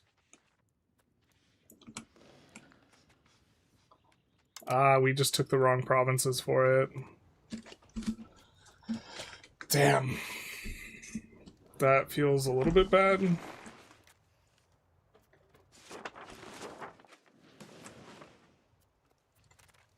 Oh, we still have some stuff going on. I think we're holding on to the dream that we can eventually release Provence. So, kind of our current state of affairs here. We do have a governor over here. It'd be pretty nice if we could get this squared away.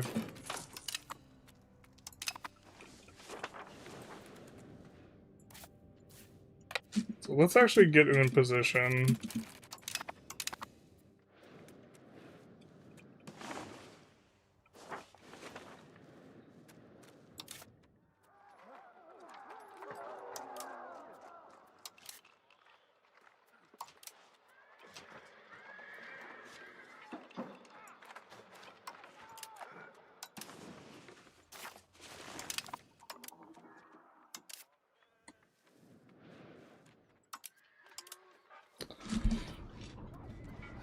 Lower Egypt will be fine-ish.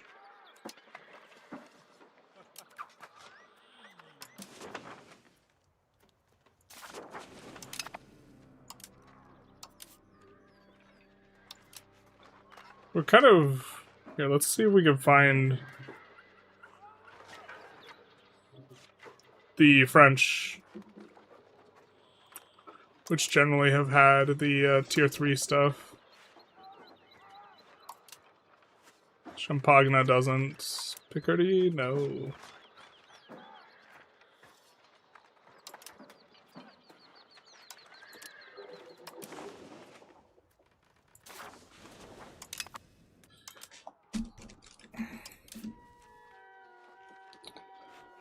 We also might just straight up annex the Papal States. That might be the cleanest way of approaching it.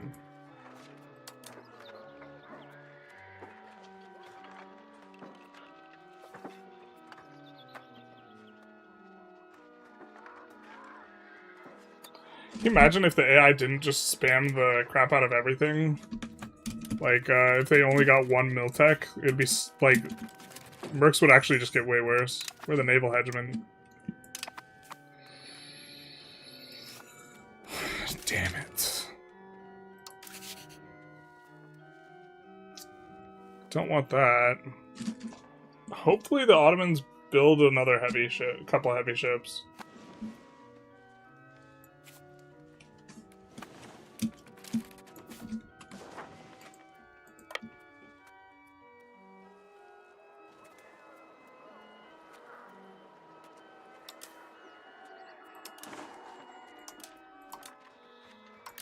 The reason we don't like it is because it makes it so we eat another 20% antagonism. I think we want more combat power, though, so we're gonna actually use galleys. The real use of galleys, we figured it out, boys. It's that the galleys allow you to avoid getting naval hegemon.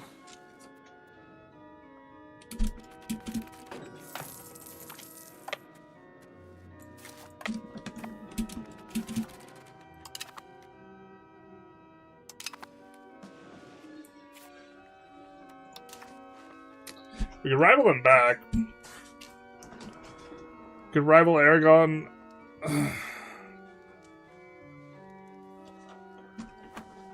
Who are your rivals, dog?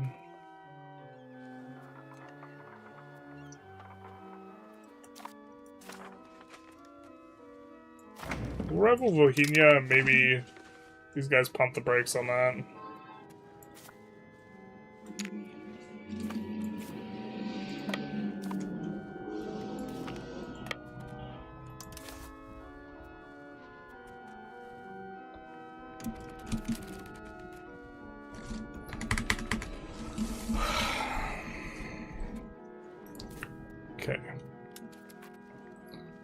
This is going to be a much more micro-intensive war.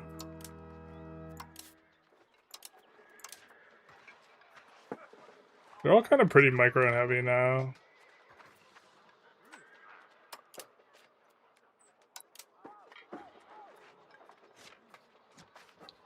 Orleans. I wish that we could filter these things. Okay. Hessian mercenaries.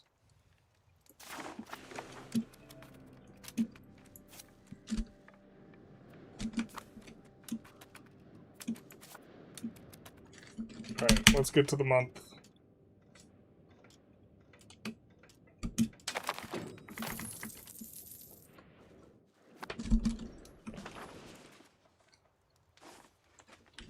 Checking around our tax base. Modona's not finished its governor yet. We will get another good option soonish.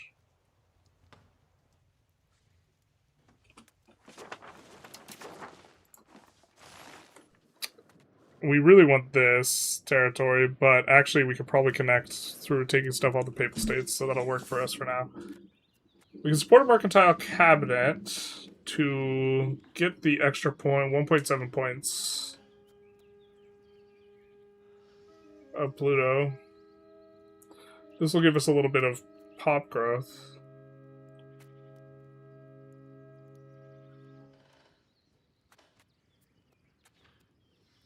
Kind of tempted to do that and then just actually blast the roads out all the way.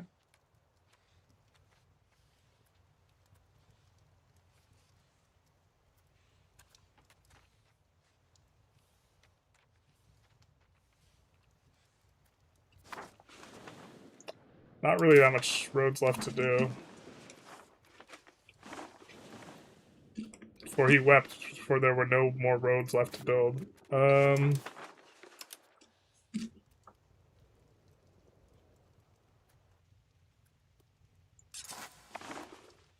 don't think we're doing it.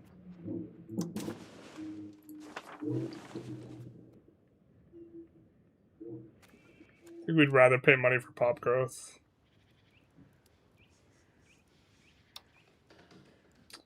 We have to pass this, though, because it gives inflation. I don't like that. Maybe we do just max this out.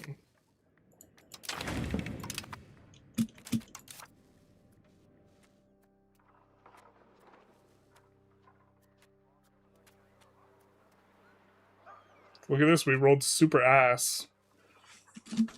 Imagine if we had to pass it. I mean, I think we might just click this, but... I think actually clicking no buttons is best here. Do mercs use their home military stats or the hosts? I think it's mix, and I have to verify exactly how this works. I've been meaning to do this. I think it's both. Drilling also makes regulars stronger or more sustainable. Yeah, but we can't drill because then we'll lose naval. In a world where, like, you're not gonna lose naval from drilling, it's, like, way better. Or, yeah.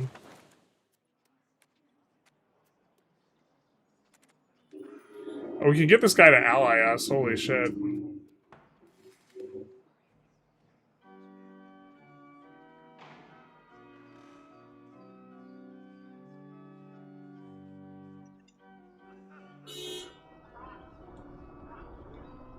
We can make him ally us and then force him to break alliance with 2 Sicilies and then attack 2 Sicilies. It's kind of what I'm thinking. But I think it might make more sense for us to just use this guy to go in on 2 Sicilies. I don't know if you could do this at war. If there's a chance that we full annex them, we actually need to click this button first.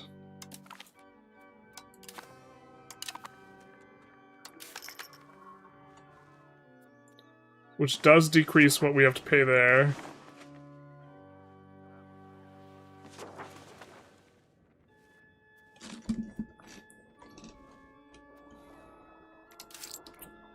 Oh, let's just up this to 50 while we have parliament, and this will probably clear out the rebellion as well.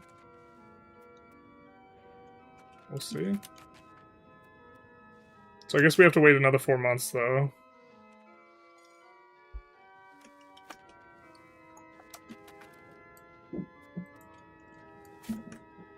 Oh no. Accidentally refreshed chat for myself. Not like this.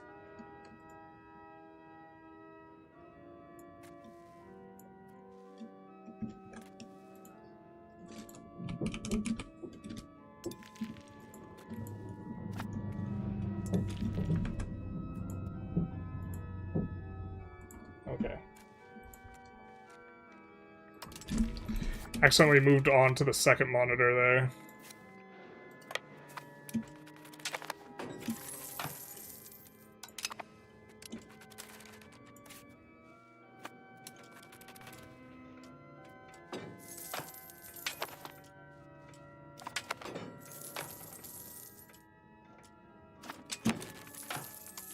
No events either. Not like this.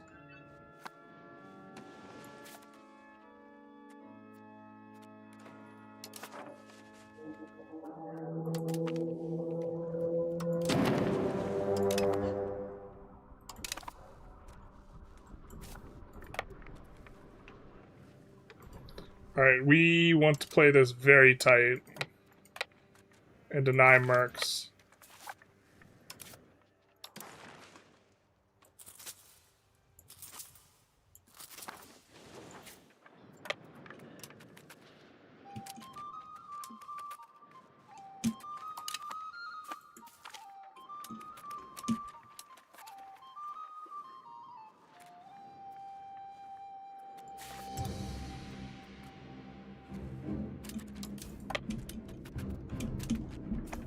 Okay.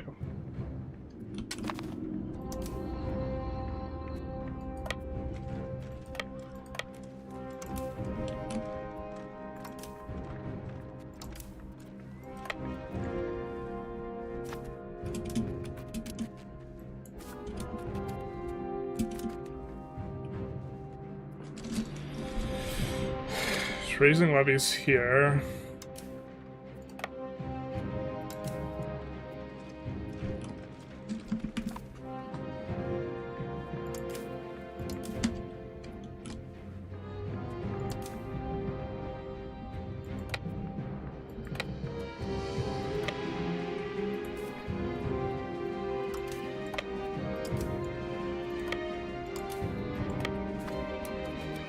Where are the mercs?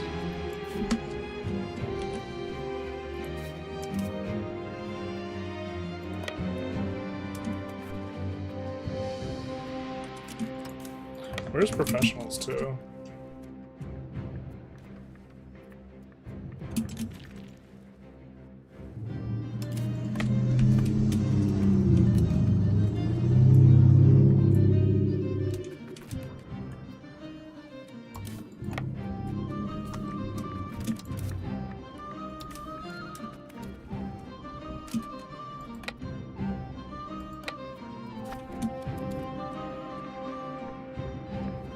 Okay, so we didn't deny the levies.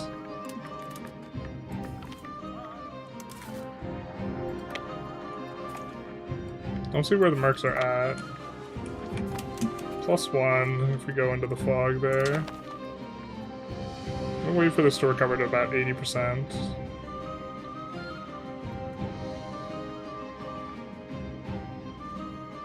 Try to play this tight.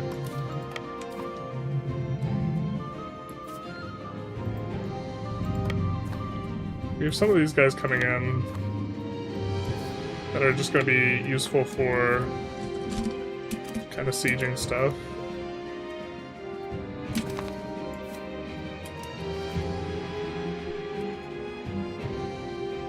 We have some weakness on the right side. I don't know if we need more than 40k mercs, though.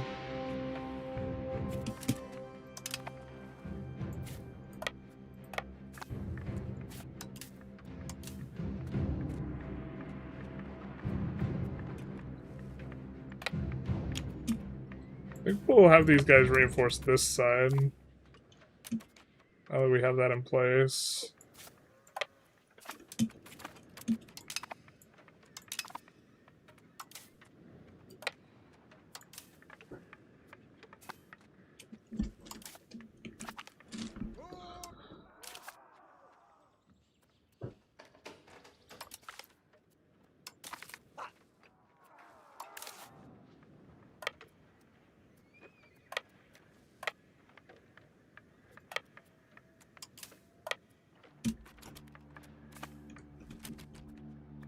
Where are they?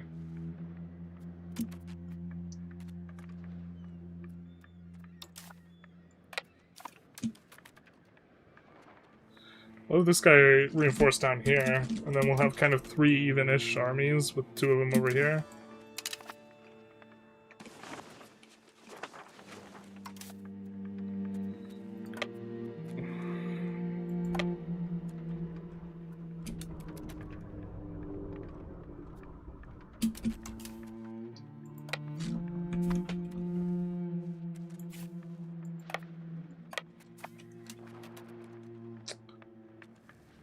We have really shit Age 1 levies here. We have to keep in mind.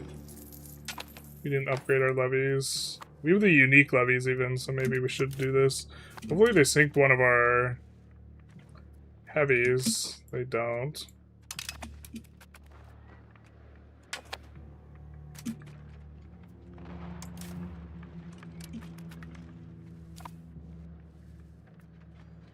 Where are the merc hires? There's the pain. Oh god. Oh god.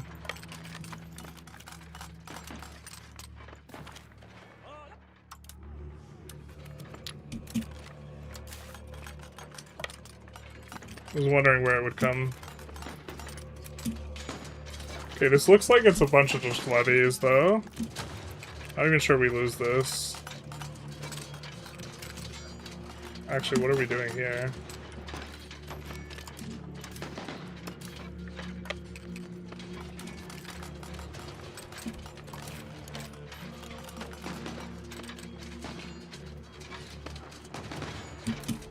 Alright. Fair enough.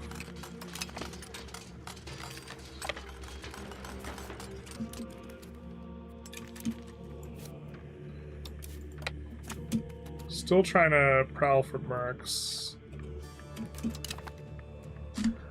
I bet they're hiring some in Rome. I don't know if the AI hires all the mercs at once. I don't think they do. I think they, like, hire a stack and then they, like, poke their head out and they're like, is it safe?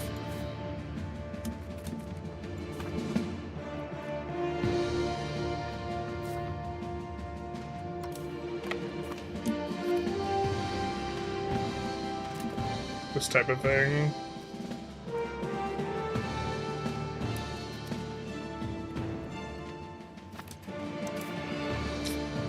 Yeah.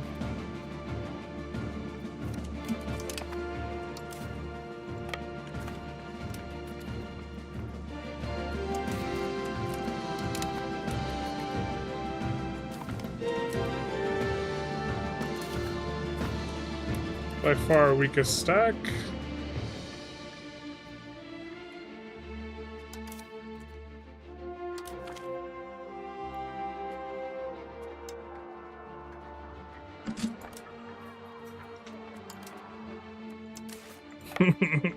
Just want to peek and see what's going on in Rome, so we'll punt this.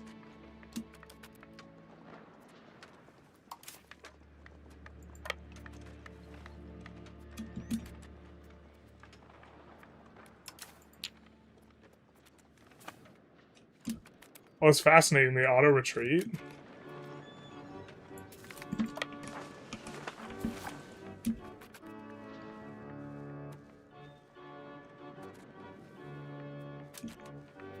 Where are they? If not in these two locations, they must be over here? So maybe this guy plays Rover and reinforces this. Okay, they're here.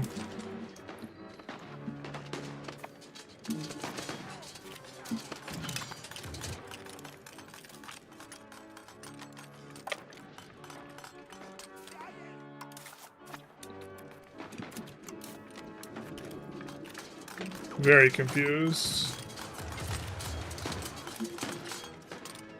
Or was. That all makes sense.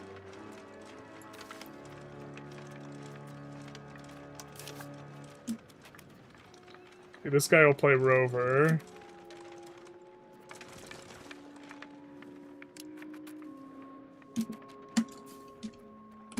And then...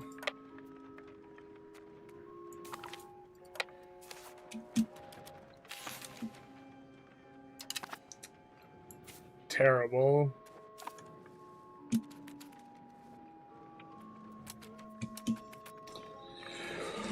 Oh, we are sweating because they have so much money and they will hire infinite mercs if they get the chance to spend their money.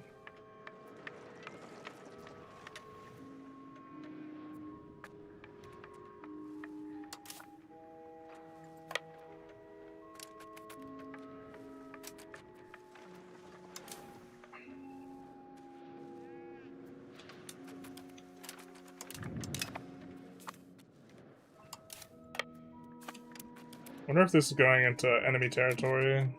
Yeah, it's going all the way over to Naples. So as long as we are sieging everything... Sure.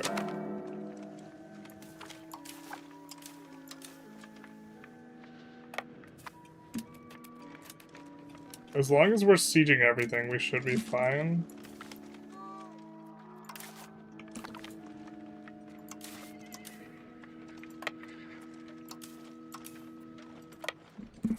We'll just manually siege out the rest of the province. If he doesn't own any locations, he can't raise any mercs.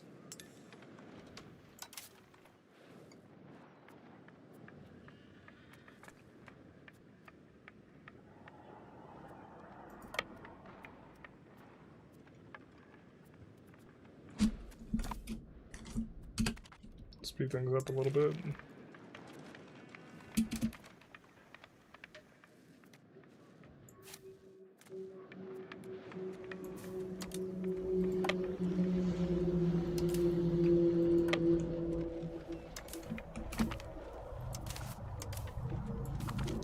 Bro, what is the split? Dog. If I split these armies in half... the fuck is it doing it like that? Instead of feudal levy plus the footmen.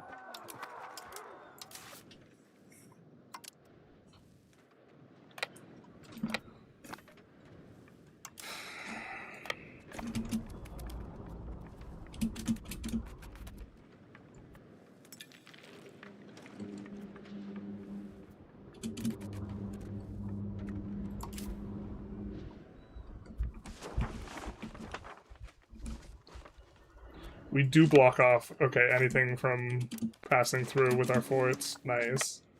So we can get on dealing with the other guys as well. I don't see any mercs coming up. Trying to keep an eye on it.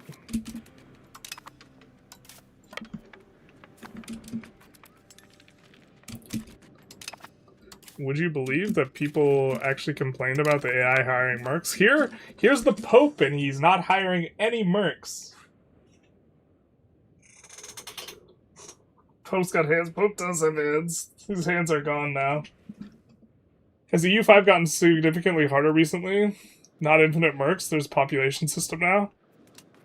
I mean, you can still hire a lot of mercs. We've got a lot of mercs. Like, quite a lot of mercs. We're, like, mono mercs right now. They made it so that AI doesn't hire mercs. Really, very much. But that's, like, just making the AI play poorly. They will only hire enough mercs until all of Europe is depopulated. Oh, no!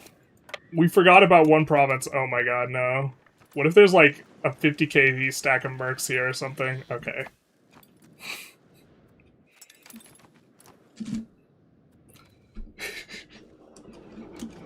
Had, like, a panic attack. My life flashed before my eyes.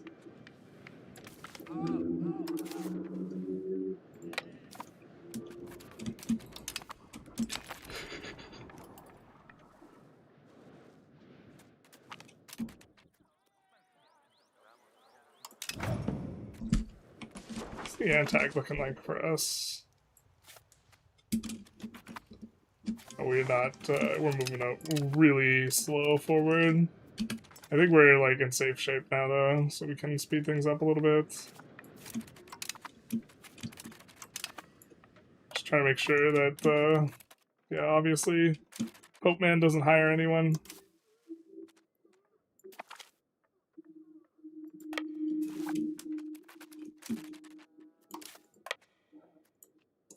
We'll try and keep a bunch of our levies back here so that they don't get clipped. Hungary, dude, I'm busy. Wait, who's fighting Hungary? Hungary's just expanding into someone.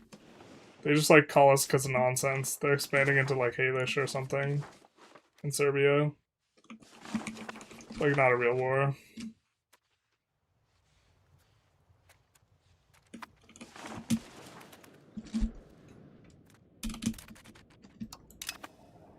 Did I capture a heavy ship? Not like this. I want to lose heavy ships.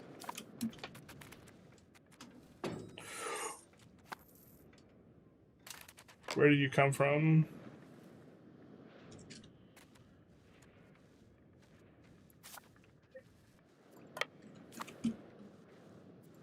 Hope man.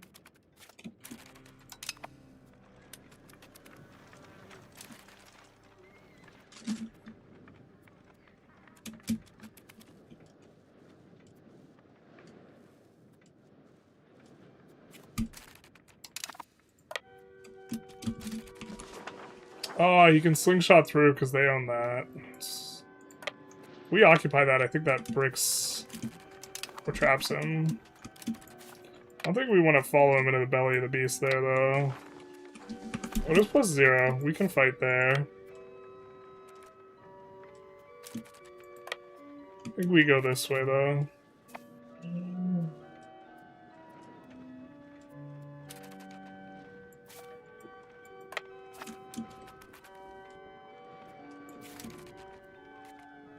Yeah. Not give him a chance.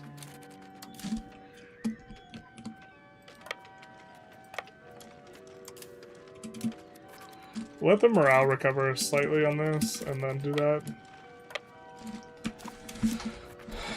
Should be good for us. Stacks saturating. Next army comes through. Turncoat General? They turn on us?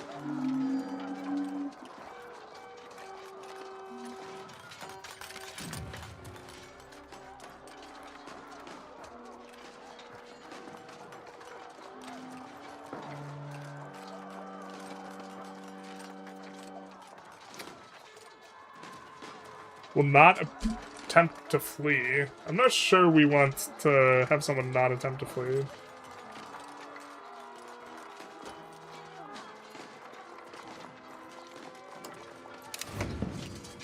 Okay.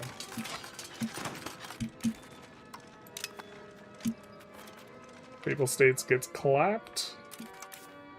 So did we lose? Yeah, we lost our commander.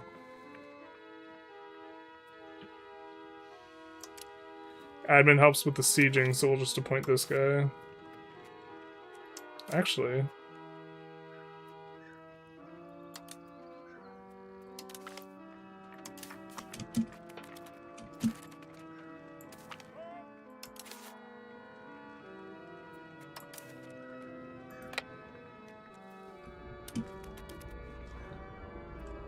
This works for us.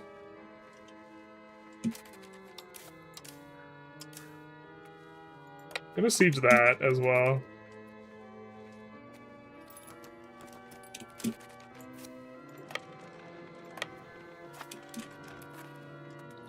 The reason being is, I think if we own this, they can't slingshot past our fort into it. Or rather, if we control it.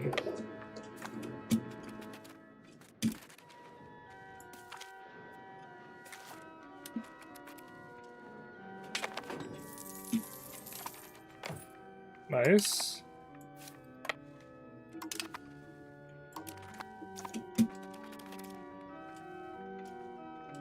There's so much event spam with the mercs too, because they're so much bigger than they used to be. Okay.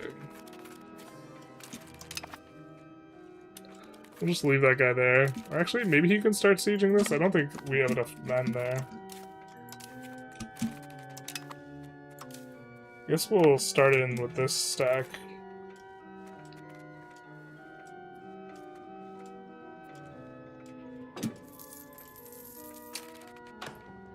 And then... what do things look like levy-wise for these guys? How much can we transport with our ships? Just regular, 6k. I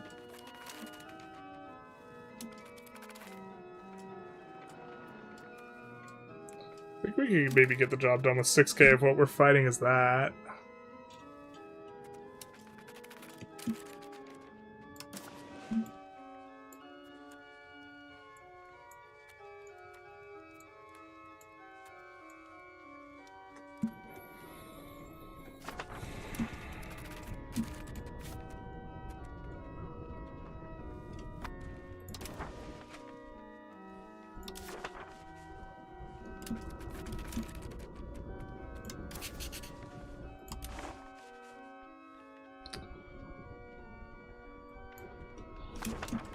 Want to maybe try and pull people in diplomatically. I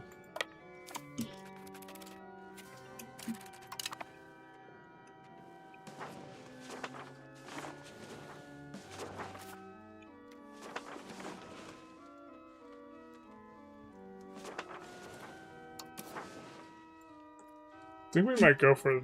well, we can't go for this. They won't... they won't let us isolate them more than this. But we do want to full annex eventually. What's this look like on the neighbors? Does it even matter on the neighbors? Tortona, Tyrol. Are we losing the plot here? I think we're losing a plot with like a full annex on them.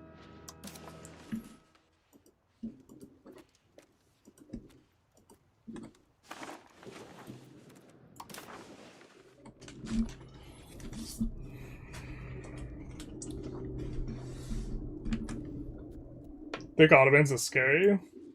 Yeah, they rivaled us too.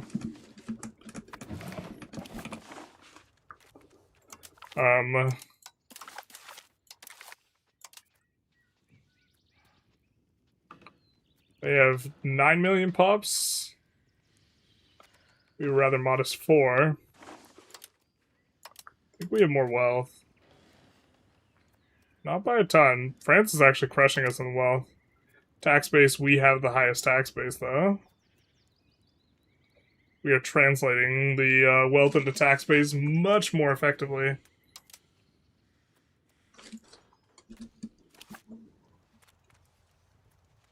Oh, I'm like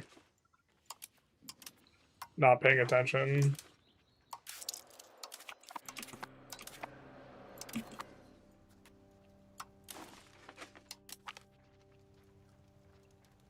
can't we just default that we're going to have Explorer be sorted?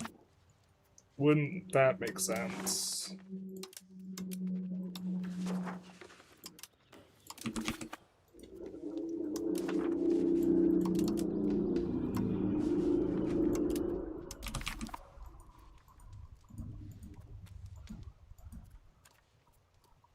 Did we not explore? Did I miscount? Guess we're kind of okay exploring this too. Okay.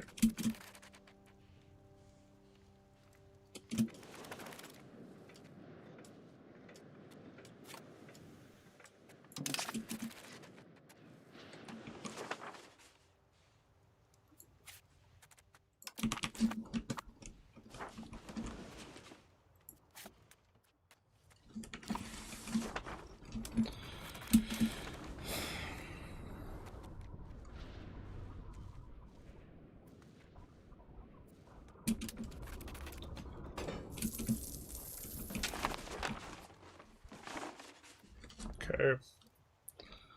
He does not have a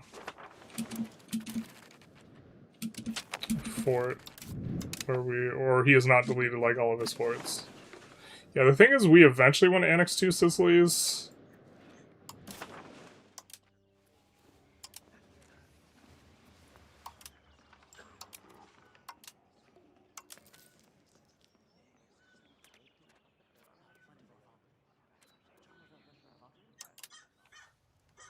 Liberating Apulia would make it cheaper. Wait, why does Liberate... Does Liberate... No, Liberate doesn't have cost.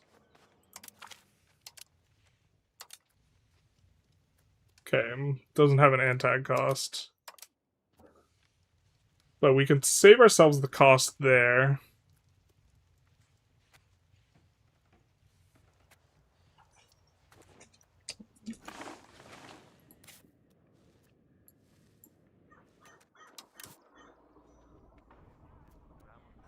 Wait, who's this guy a subject of?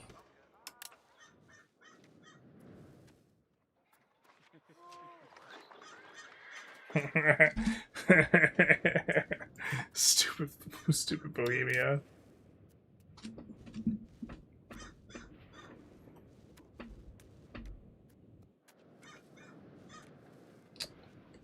Well, could go for this and this. And then, as long as we take that for Spoleto of the Papal States, we will be able to actually connect through. So...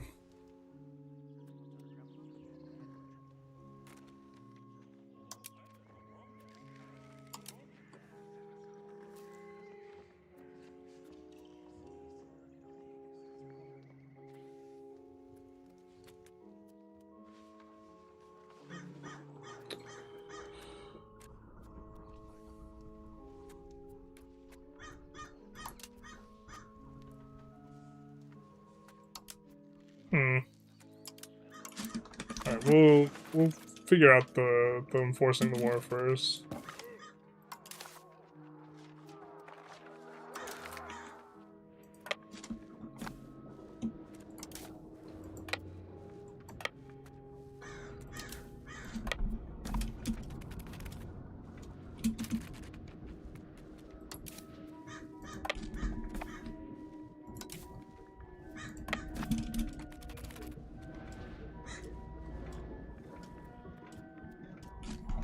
Alright.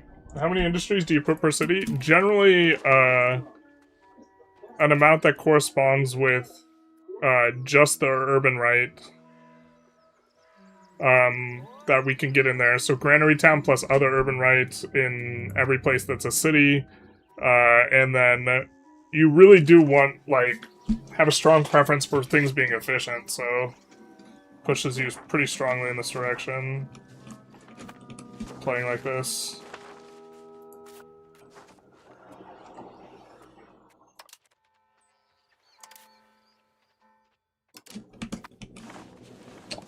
Masonry is real expensive.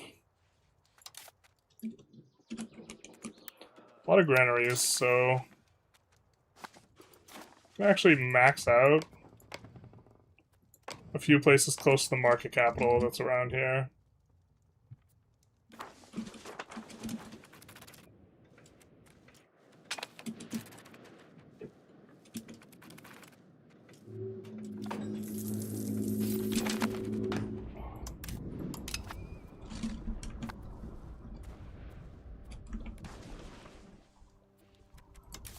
Now it might be worth it for us to accept these guys.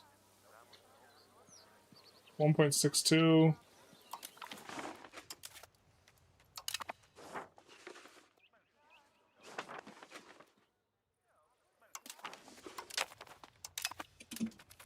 So we'll get a couple cores. Whoa, what happened? Not like this. I feel like we've been playing slow and we turn our head for like 1 second and we immediately get clipped.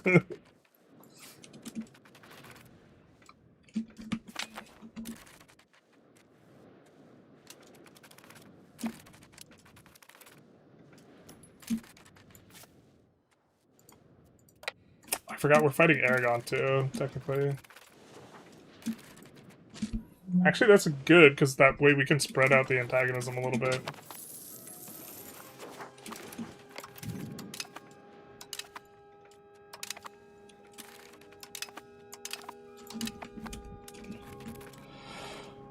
Merc's rehired event is starting to feel a little bit spammy.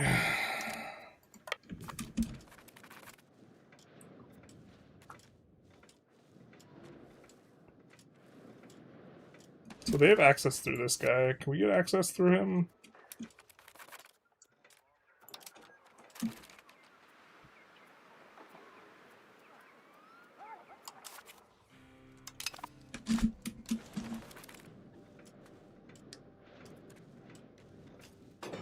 Yeah, then we don't even have to mess around with the fleets. How are we really pushing proximity here?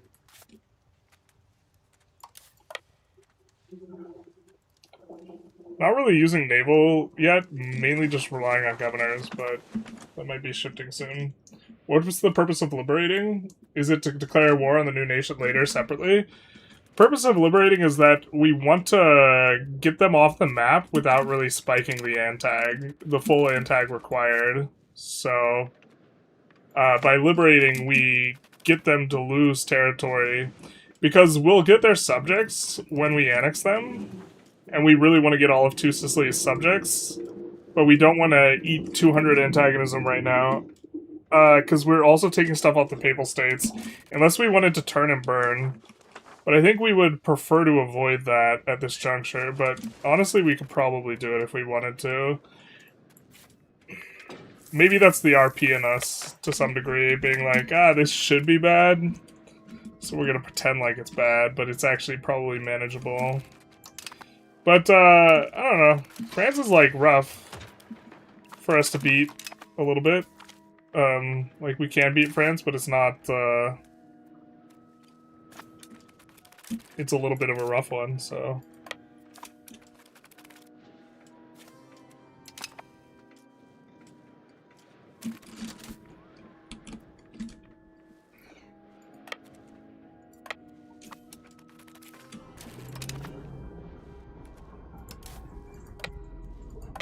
Not sure we'll have food access.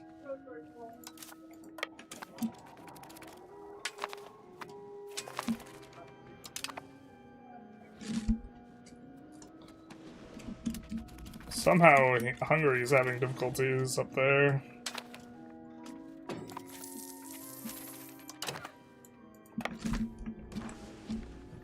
Wait, where'd we core? We finished integrating something.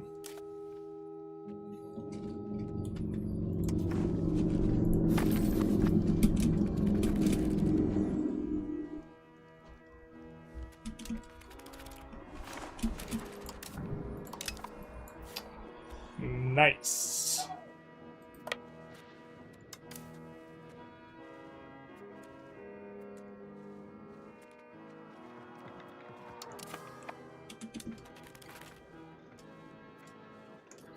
Not much, but it's honest work.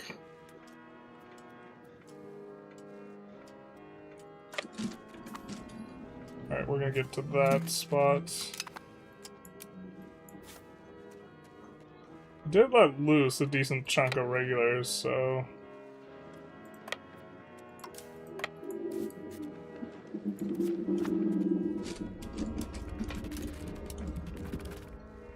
I don't think they could beat any of our stacks. But they are going to be annoying, so maybe that was a little bit of a mistake.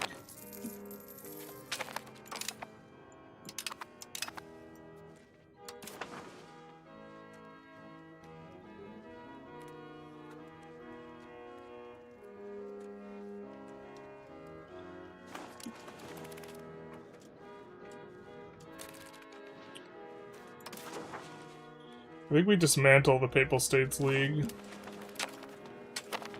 and take a little bit of territory, but not a ton. I think we beat the 9k stack that was hanging around there, skulking about. We don't even run into it. Cool. Go capture these guys again.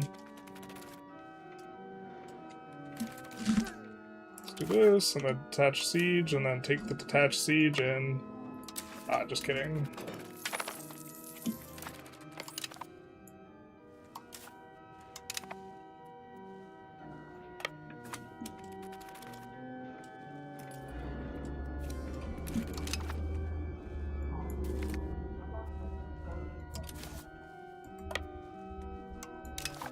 Yep, we'll use the fleet to kind of relatively quickly bridge that gap.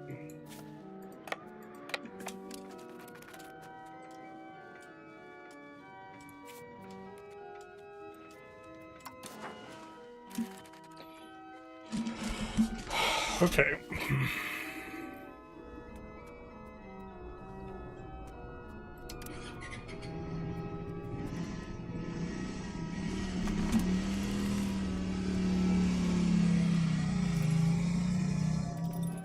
So we're just vulnerable for like 5 seconds. Here. Actually, wait a second. No, we don't have enough war score. I was thinking maybe we had enough war score to liberate literally everyone and annex him, but not this war.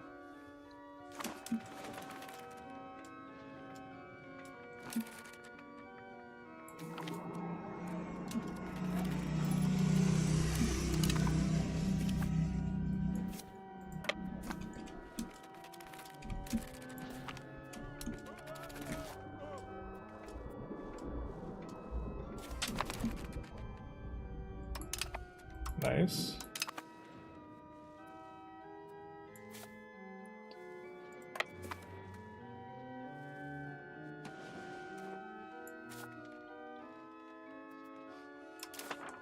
Where are we at here?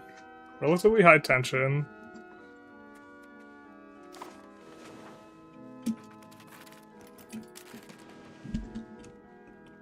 Who's occupying here? Hungary.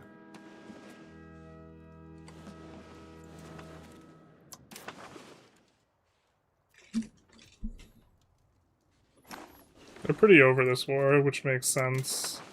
We need to get more war score to get this separate piece that we're into, though, here. What was that, a +3? Let's just liberate our guy. And then, like, siege the capital and fight on a +1 instead.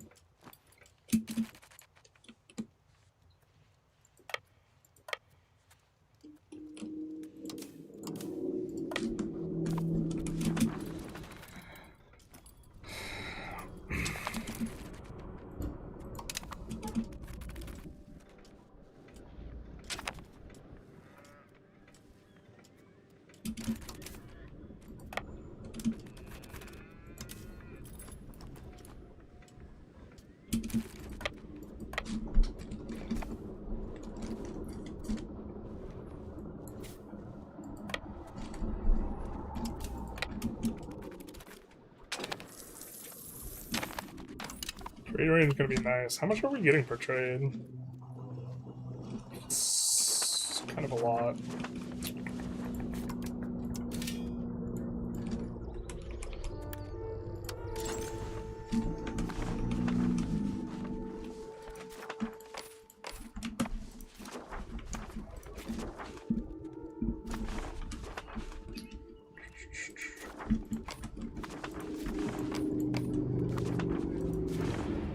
Even places where we have decent tax base. It's gonna give them... the market access is more valuable there. But I think some of these areas we've gotten to max market access. I guess not there.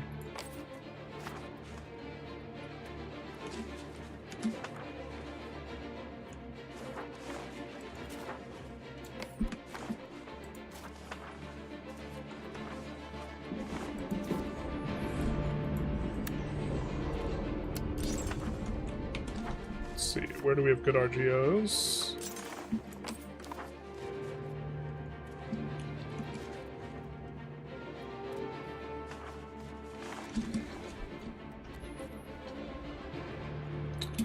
We need to have a nice spend down at some point.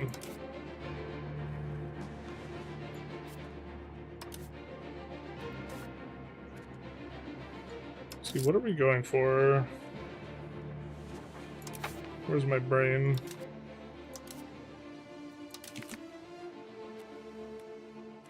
This is what we want.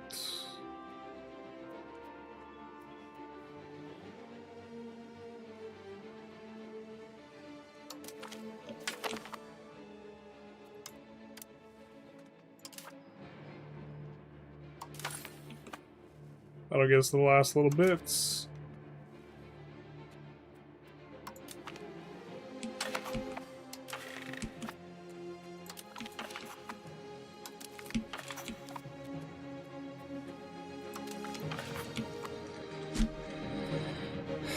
Nice.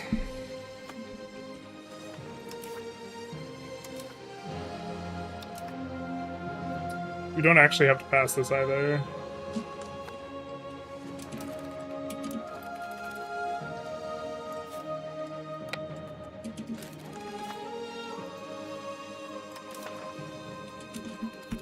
He's kind of into it.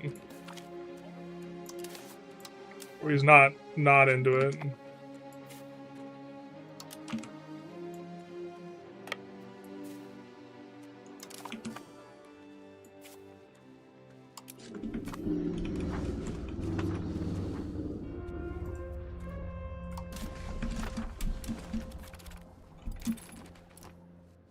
I feel like I'm forgetting something.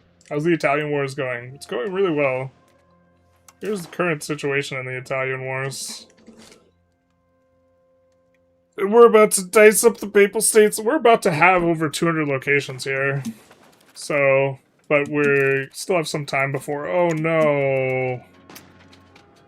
Took so long. Did we lose this? We're in really shit place morale-wise. We might lose this. Especially with the oversaturation on the left flank, kind of annoying. Alright.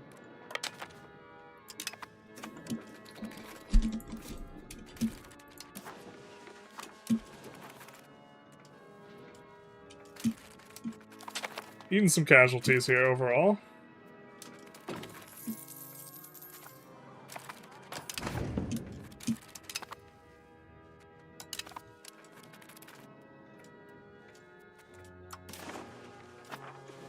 Guy's about ready to call it a day, though. Did you take the 20 free stab? Ah, that's what we wanted. We wanted to click all the buttons. I knew I was forgetting something. It's like 8k gold. Jesus. Okay. Hotkey fort is still broken. What urban rights do we want to give out? I think anything that's a city of this,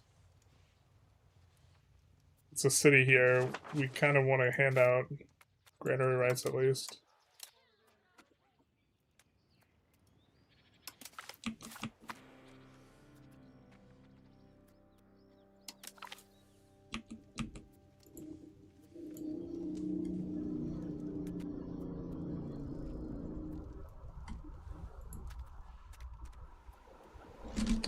Was this the good harbor? This is the really good harbor.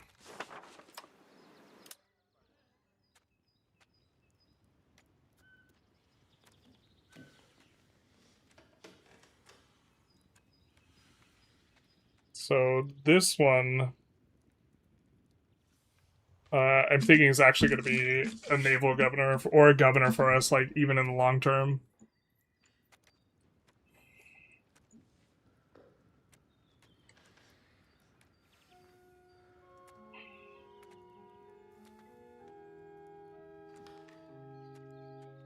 I feel like I don't have eyes. Staple port.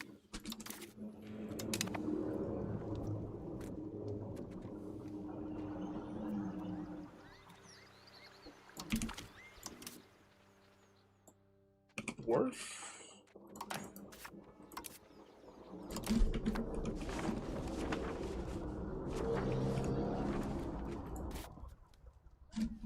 Then we can move this governor over.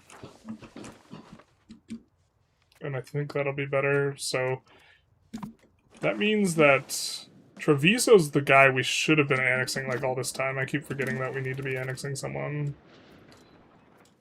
But that guy will be able to project control over to Treviso.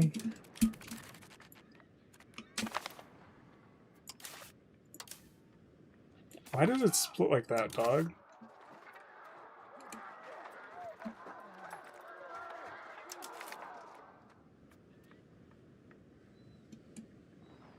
Alright, we shift-click to this, so it shouldn't consolidate our regulars. Alright. It's a better split, I guess.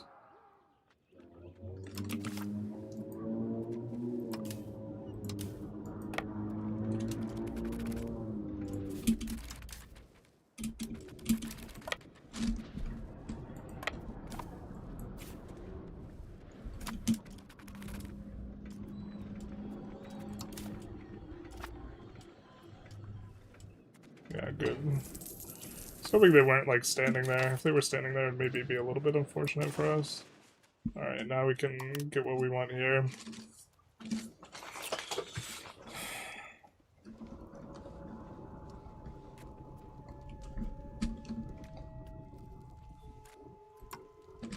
So... we'll go dip endeavors. Separate Sioux for peace.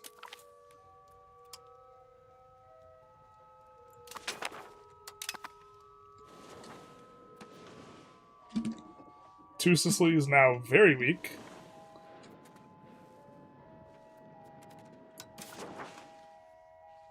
And we have to take this, and we're going to be releasing Spoleto. I think we just want to get this guy off the map.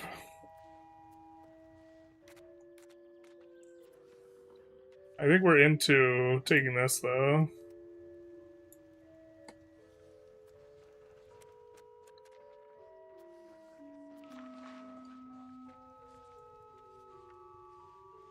And then we kind of have a little bit of leeway. What's the current situation look like? It's starting to get away from us. In regards to the Antag. Trying to keep it low.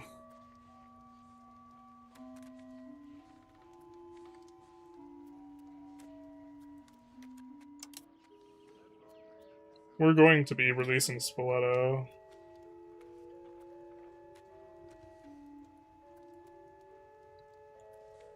I guess this is both close to Naples, and this allows us to take a fort off the board.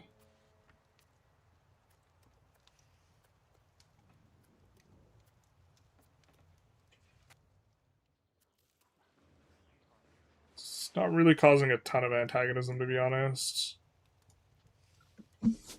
Question is, do we want to do this in 1 or 2 wars?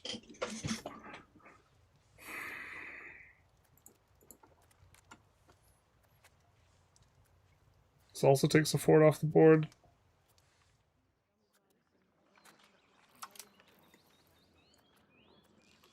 I think we're really happy to take war reps off them too. I think we just clap their cheeks here so that we get better war score.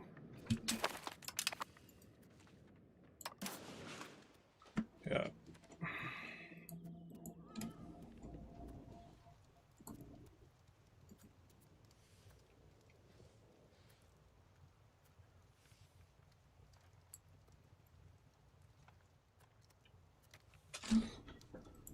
They will hate our guts forever at this point.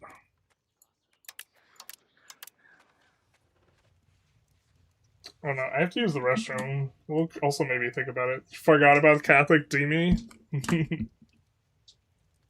They're down to like half of Sicily. This is true. We also have Sicily. So there's right now 3 Sicilies, but it's only a Sicily and a half in truth. Is it worth the 50 legitimacy to switch parliament types? Yes, absolutely. Being able to roll like burger stuff's really valuable.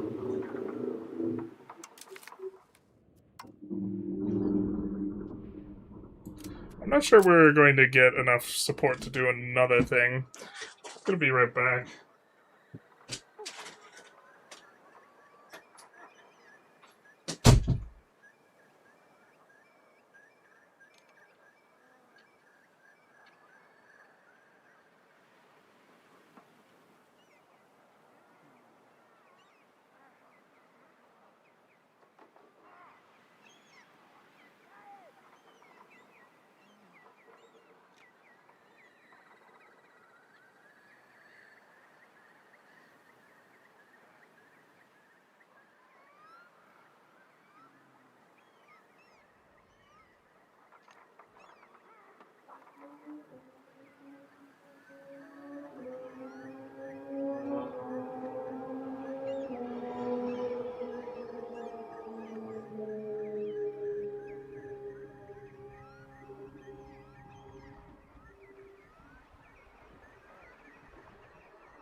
Okay, I realized what the problem is here.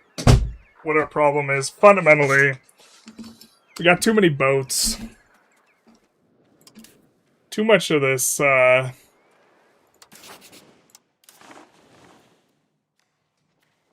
we can't take a lot, because we're getting cucked because of this. Unfortunate that our rival...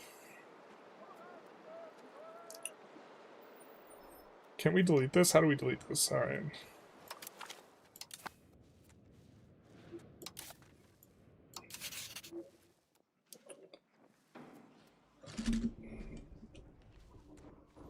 We just deleted it. What gives?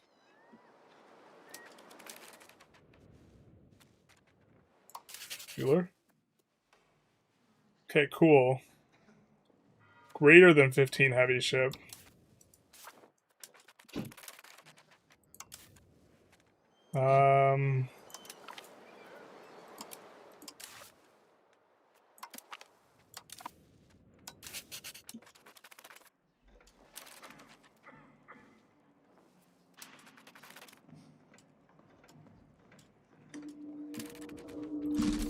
Okay. Let's find something to research real quick here.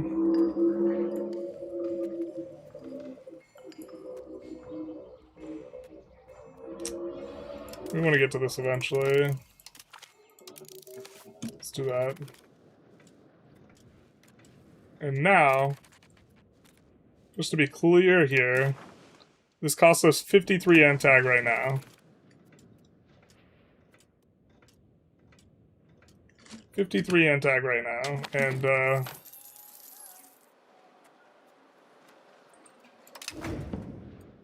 Bueller?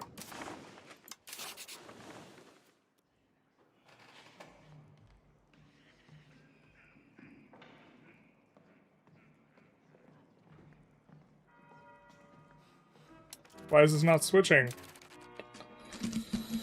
May change on... Oh, it takes a full year? Oh,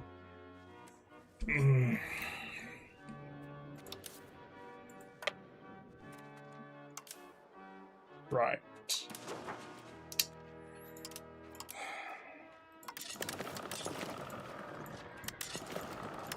Don't like that. Well, we can, I mean, we can hold on to this for a year.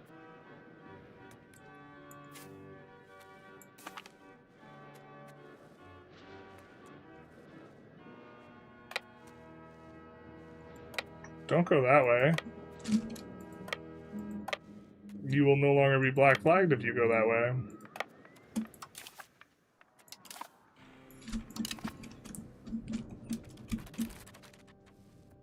Yeah. Okay, but we should have done this, I guess, at the start of the... Or, like, partially through the war when we knew we were gonna be doing the things. Because it makes a huge difference for the peripheral guys. We're accruing a lot of antag on peripheral guys, and we just don't need to be. So...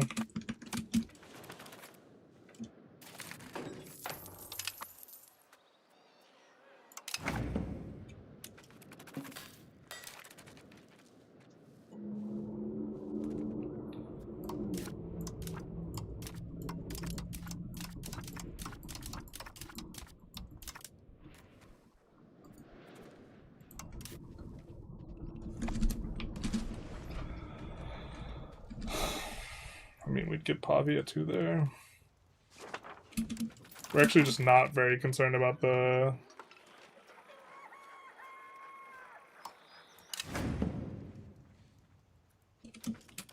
Attritions are now decaying, which is nice.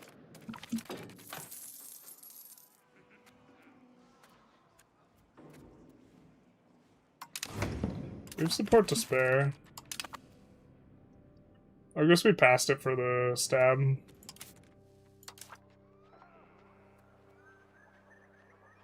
Now that this is decaying, why don't we revoke that bad privilege that we didn't want?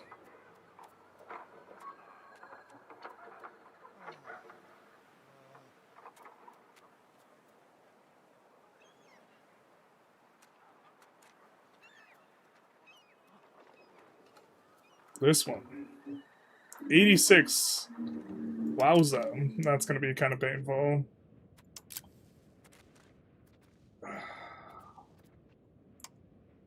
That's too painful.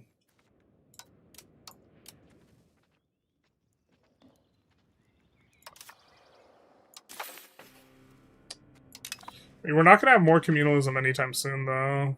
And it's not like we're doing... moving the capital, this type of stuff. It's kind of a painful stab hit, but we'll recover.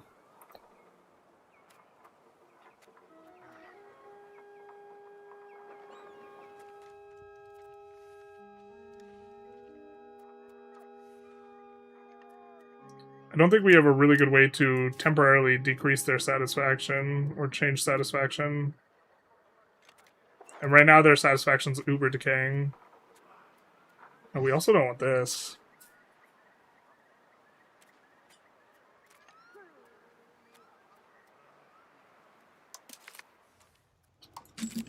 Alright, let's just get to that. Rip that band-aid off. So now we can't declare wars for a hot second, but I think that'll be fine.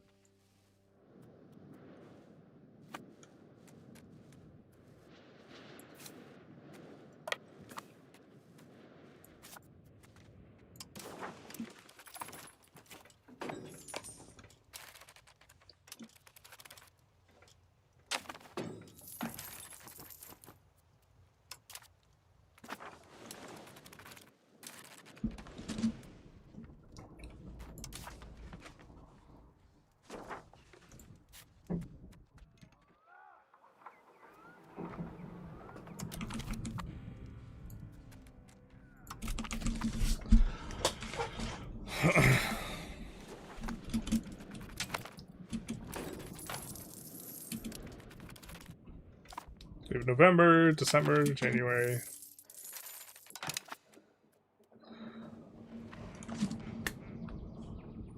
One of my three favorite historical figures, Da Vinci.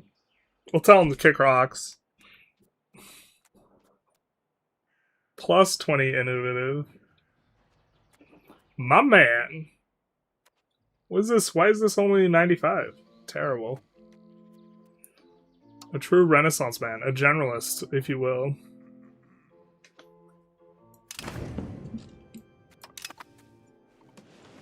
Yeah, it's Da Vinci, Hannibal, Barca, and Nietzsche.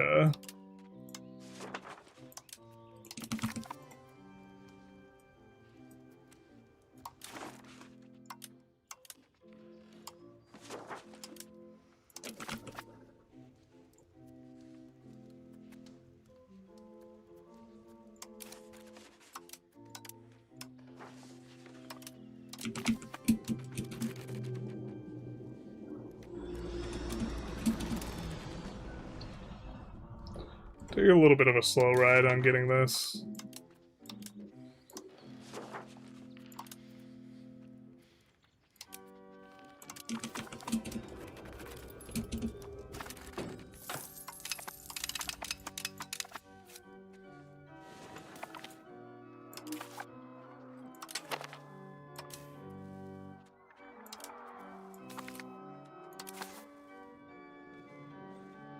So January.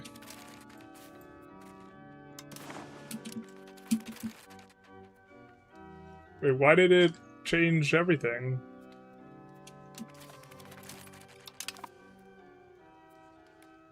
The hell?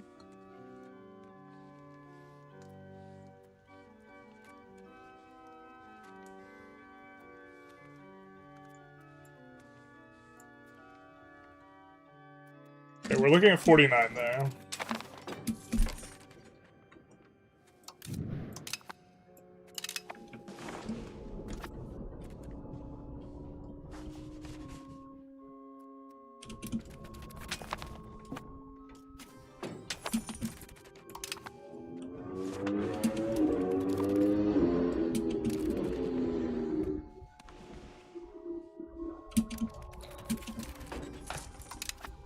Okay, let's see what it is. 49, and we maybe want to take a little bit more, so we're up to 58. Okay.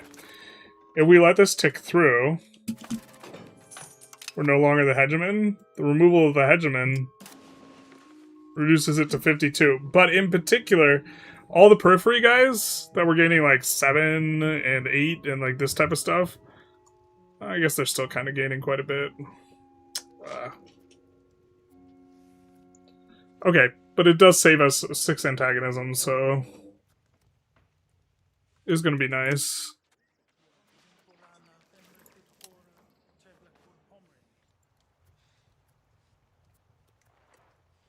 Bro, how can you not be willing to do this? You're full occupied, lad. What is this nonsense?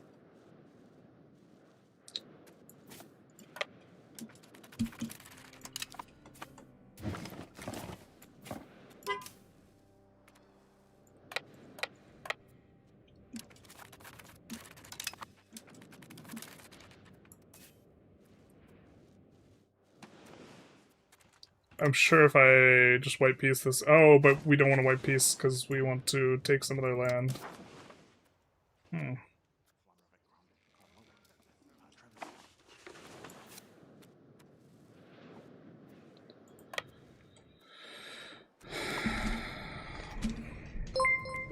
don't know what the best way to go about this is. Zil Venus, thank you for the follow. Diplo guy? Ah, Diplo guy. Diplo guy as well. You're right. So true, bestie.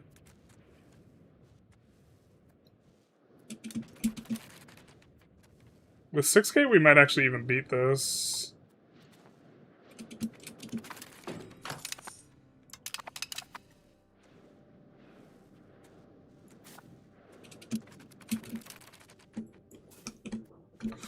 My kingdom for my hockey's working.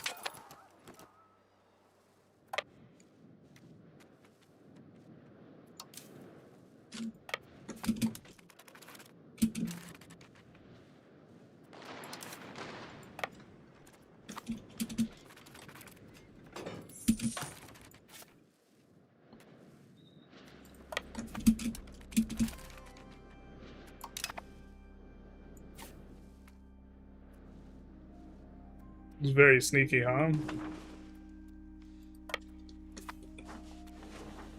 Then we could go stand on the +1.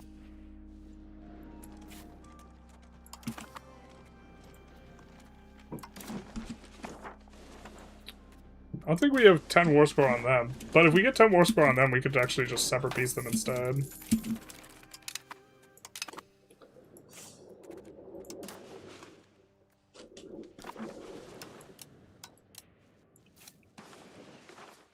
We maybe want to stand on this +2. So we get a proper reinforcement.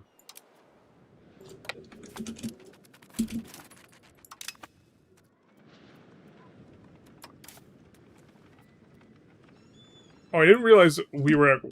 I didn't realize we were at war with Castile.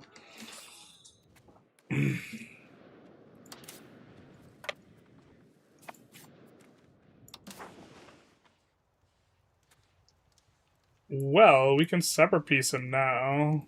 Or try to. He's not willing to give anything up. I mean, I think Castile just gets waxed here.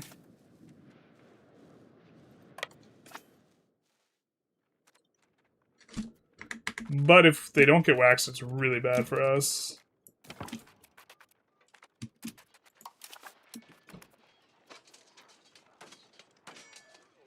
Because we don't have, like, retreats or, like, pivots or...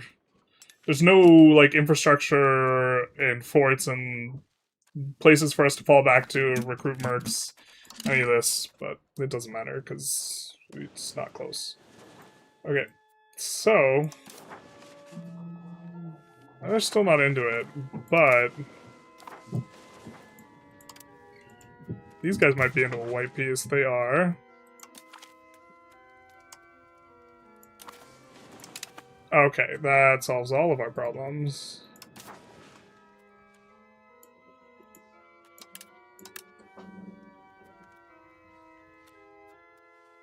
So we will do this.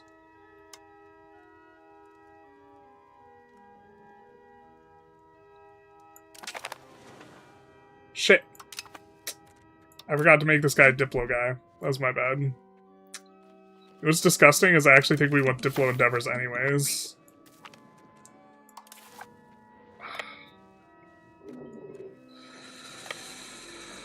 Pain. What if this guy just walked in these?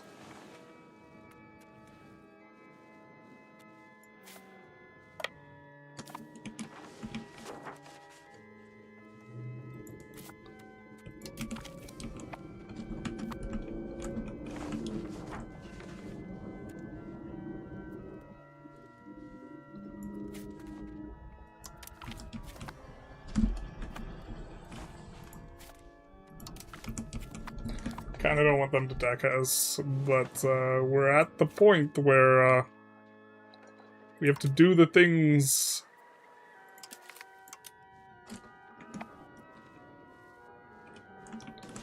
Okay. This one would be nice. So I have to be a little bit careful. Current situation in terms of how much we're releasing.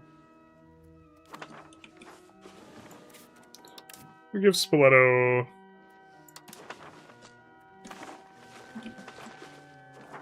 Do we just want to give him the province?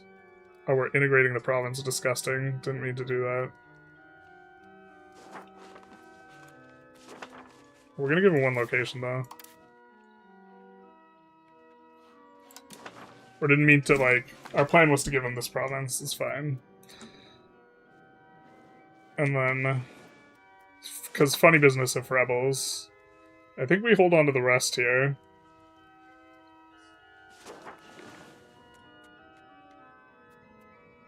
And we swap this guy to integrate this.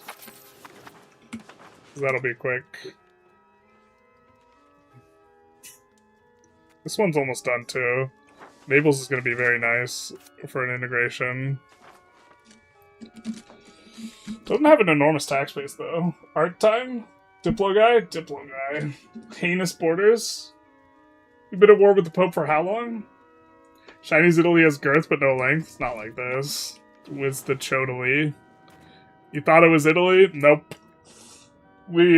Our Italy at home is in fact Chodoli. Not like this. It's totally Chodoli. The worst. Alright,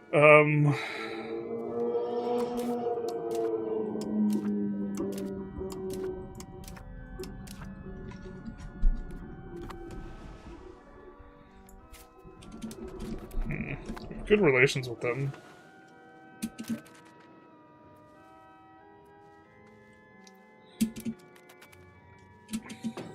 Why are we making no money?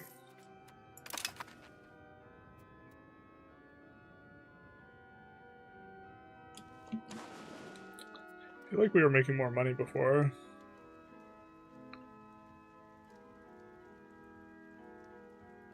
Getting a lot per trade.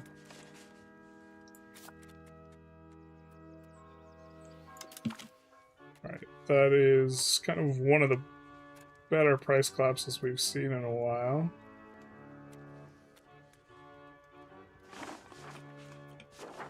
That was not the new place we took. We took this. We will get that on auto-expanding out the Mason, though. Wait, is all this auto-expanding masonry? We want it to be. Yeah, looks like it is. Okay. I think we don't actually have the bog iron smelters auto-expanding, and we would like that as well.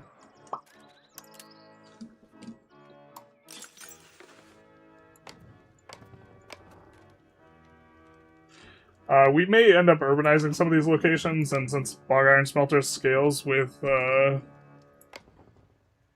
what is it, RGO max size, this might lead to a couple places being overwritten, but I think it's... I think we're having issues not being able to... We're having other issues at this point. And then, let's go to goods, open RGO filter. I think we're going to shift click in on this as well. Because we have most of the urbanization that we want. Well, maybe just kind of pull back on these places that are unincorporated. That we're maybe going to be increasing in size or whatever. Or likely to be urbanizing. Oh wow, there's no caution. I think I deleted some levels.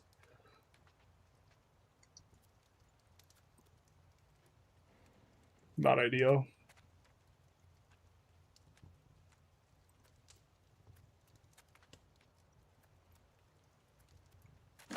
But that, like, doesn't even scratch the surface of our spend, so...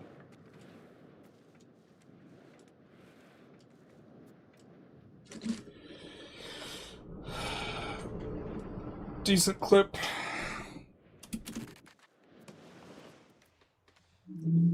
We wanted to feed Padua and other stuff to him, but I think now we'll just feed it to Brescia instead, and that'll be fine enough.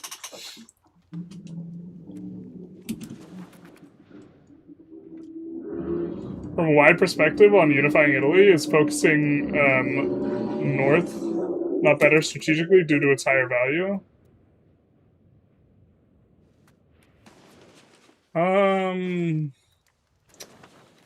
The issue with the north is this. You very early on, before the Ghibellines and Guelphs resolves, they will be part of the HRE. So there's that. And us raking back land from Tyrol and also land from over here is going to be really expensive on the antagonism, so you eat a ton of antag going into the north. But in general, there's like places in central Italy. Like the farmland clump is also really valuable. We started with that though, but yeah, this farmland clump is really valuable, and it's more valuable than like these two farmland clumps because it tends to have more dev. But I think we might dev province Naples, and we might even move the capital to Naples. The capital would be better in Naples. We're just like role-playing Florence or something like this while someone's backing it up outside. But we did not progress very far at all this session, and I think we might be winding it down. We might be backing it up. We have, like, a big spend down we want to do here, but we're 3 locations off of winning. And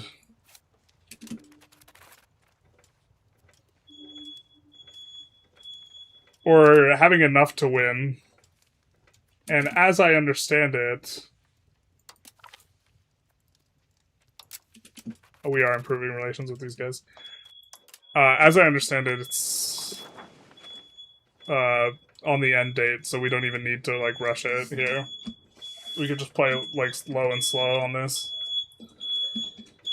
Because we just have an overwhelming amount.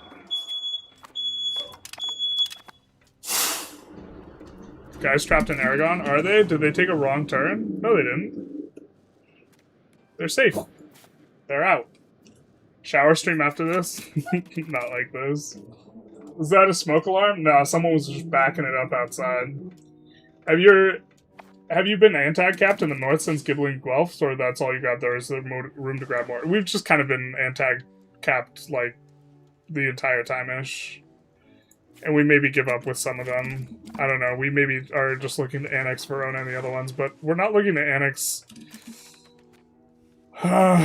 we actually maybe just annex these boys. This might be the approach that's correct here. They had an ally that we kind of didn't want to rumble with. It's very cute that we can revive our... Wait, why do we have such a short truce? What's going on? That we could just, like, reset our truce with Papal States, fight them again. We really don't have much antag in the south. But looking to annex Papal States and Two Sicilies next time we fight them. I think there's, like, no shot these guys we can request that they become our subject. Yeah, we're not even remotely close. Bull's over here.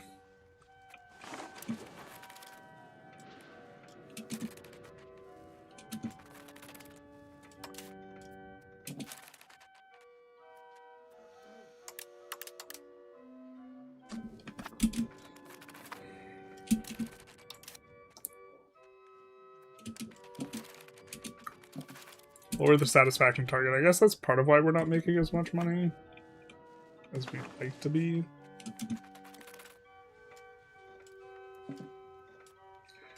God, look at their massacred our poor boy. The AI, like... So the modder Connor, who's a frequent on our Discord channel, he's been cooking. And he's been cooking an AI that, like, basically, like, 1000% the eco growth relative to, like, the current AI. He sent me, like, a thing of it this morning. And... Man, oh man, it's so sad to see, like, the AI just, like... As Charlie would say, being, like, a droopy-eyed, armless child. Purely in terms of... They do a lot of stuff smart now, but purely in terms of urbanization, like, the AI is so ridiculously under-urbanizing. Because people complained about the AI urbanizing a bunch. This is an interesting spot. They've gotten much better about this, though. But, yeah.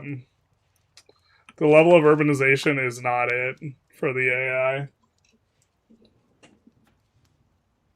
It's always pathetic looking at the location rank. Well, it wasn't for... Like, there was a patch in 1.3 where they just, like, let it rip. They, like, did the things, but they're, like... Okay. Let's show what we mean.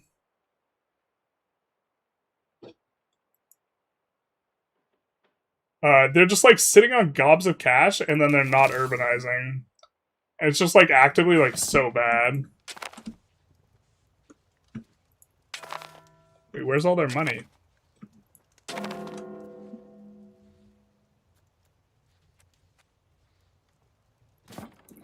I mean, you're sitting on 5k gold.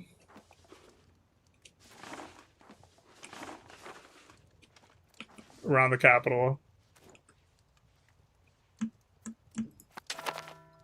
To be fair, even, like, they have a lot less money than I thought, but even sitting on, like, 800 gold, it's like, what are we doing here?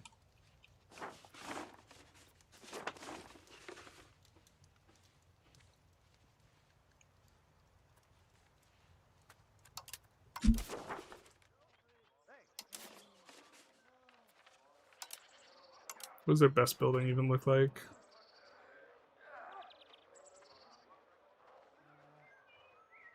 That's decent. Right? If you switch countries, the mod doesn't show you how many years it is to replace. Okay, this is like 9 years to replace. That's decent, right? Up here, where they have the bonus and a decent amount of control. Yeah, they have the bonus for the gold. What do we have here?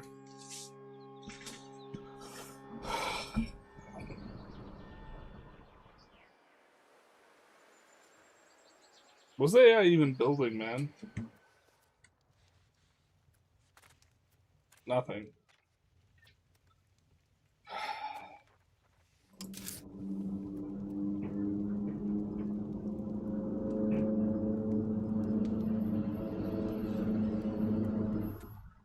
Paying cost court, nothing else. Only has 29% nobles tax.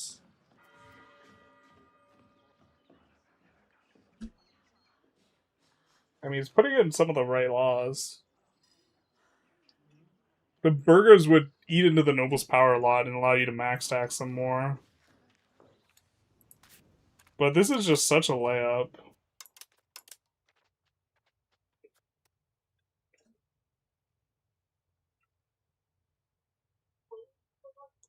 Take Bengal, cucked by the AI now. Talked about this in a previous stream, but the AI, but likely the AI is decent urbanization percent to be realistic. Player just abusing urbanization in that way is not a great sim. Well, like I think that making the AI just play poorly is like a poor approach relative to making the incentives such that you would not urbanize this much. Like, the incentives should be what changes, not the AI, just, like, weakening the AI. Because the AI was being smart about urbanization, and now it's just like, they're just like, just kidding, we don't do that. And has the most dogshit urban rights. The AI can't predict forward that it's going to use a bunch of production urban rights. Is, like, the issue with the AI.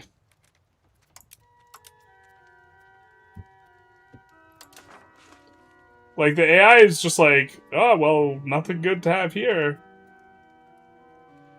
I mean, it's kind of just... Yeah, okay, it's just bad with it. This one's just actively bad. They might start with that, though.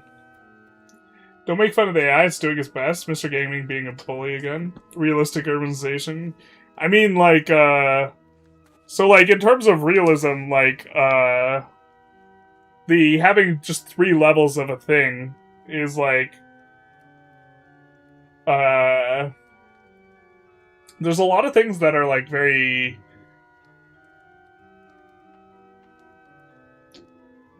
I'm trying to think of the way to word this. Like, it's very board game-esque or arcadey, in terms of, like, there are 3 tiers of urbanization, rather than it being, like, something that's more, like, gradual. And the fact that you upgrade it by,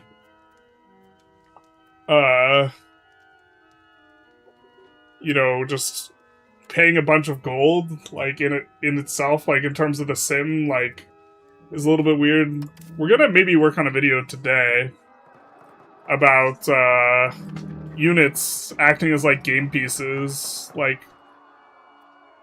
Because, okay, they're in the process of, like, balancing the cav to be roughly the equivalent of infantry, and I don't think that they should overhaul it in the way I'm gonna suggest in the video, but just to, like... clarify things. This is a half-ton animal, man. And, like, yeah, you look at stuff like this. The food consumption, 0.13. Food consumption, 0.33. The caloric needs of a horse are, like, 7 times that of a human. And so, like, this should eat way more. And also, it should just be way more expensive, and someone on a half-ton animal should be just way better in combat. But the things that should make it difficult are a combination of, like, logistics, training, because knowing how to ride a horse is a lot harder than just point in that direction and pull the trigger type thing. That's what I mean, the player should be urbanizing more like the AI, the urbanization strength is just whack. Yeah, I don't like... The pulling back on the AI to make it weaker is like a very band-aid like type approach, because then when they fix it, the AI is still going to under-urbanize, and then it's going to be like... Because even if you're talking realism, it should probably be more than this, maybe not.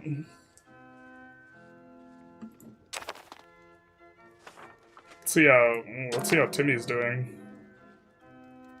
Timmy's losing money. At war with Georgia. Georgia normally does so hot. I guess maybe not if Timmy's on the loose. Ah, there we go. Plus 500 gold. 100,000. What's the urbanization like? Yeah, it's not like they just made the AI like stop urbanizing. Like everything's a city too. So it just like they didn't throttle like upgrade from town to city, but they made it so like you're like, we should town this. And it's like literally all of this should be town/city, basically. With like the new rights and stuff, the way that they work.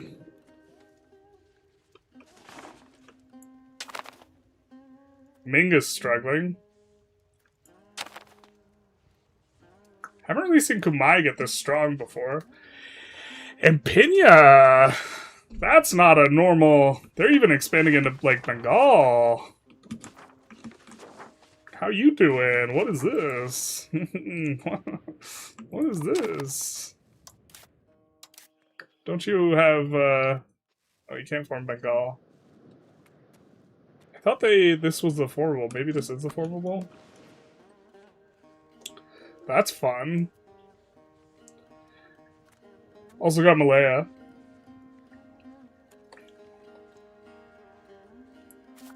Is this unresolved? RTR? No, it is. It's just got the weird... this in the middle, I guess.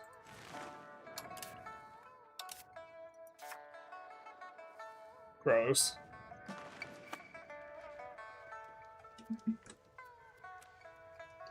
Asia popping off. Pity you've been huge in your last few games. Kind of interesting. That is interesting. How's Korea doing? Korea's gonna be uber rich. Plus 600 gold. Let's go. If we look at in this region how the AI is doing. If we sort by wealth, it's Ming, then Vijayanagar, then Orissa, Pinya. Interesting to see them ahead. And then tax base kind of follows, but the income I think is even Vijayanagar just has a ton of costs, because when we scoped out Vijayanagar, they were plus 500 in terms of budget. But yeah, instead they just like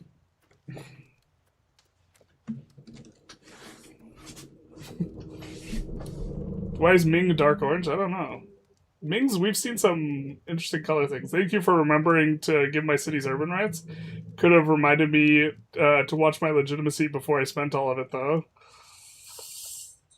We generally do it with events and the clergy. Oh, someone asked something, I didn't respond to it? Wait, what? Should we urbanize everything or select specific locations, i.e. near rivers, seas? It's almost everything. I mean, in the game right now, as Tuscany, we're trying to urbanize kind of correctly here. And you can see that the things that we're not urbanizing are like, okay, we're urbanizing every farmland. If stuff is going to have lower dev, by virtue of its terrain, we kind of pull off of urbanizing it. If it's going to have a good RGO, we pull off of urbanizing it. So wool is a pretty good RGO, and this is on rough terrain, so we're not going to urbanize it. Unless it's, like, on top of the capital, but we're not going to have a ton of control here. 63 control. If we urbanized it, I'd have 73. Don't necessarily want a bunch of production there, so... Okay, we won't urbanize, like, the gold and the silver.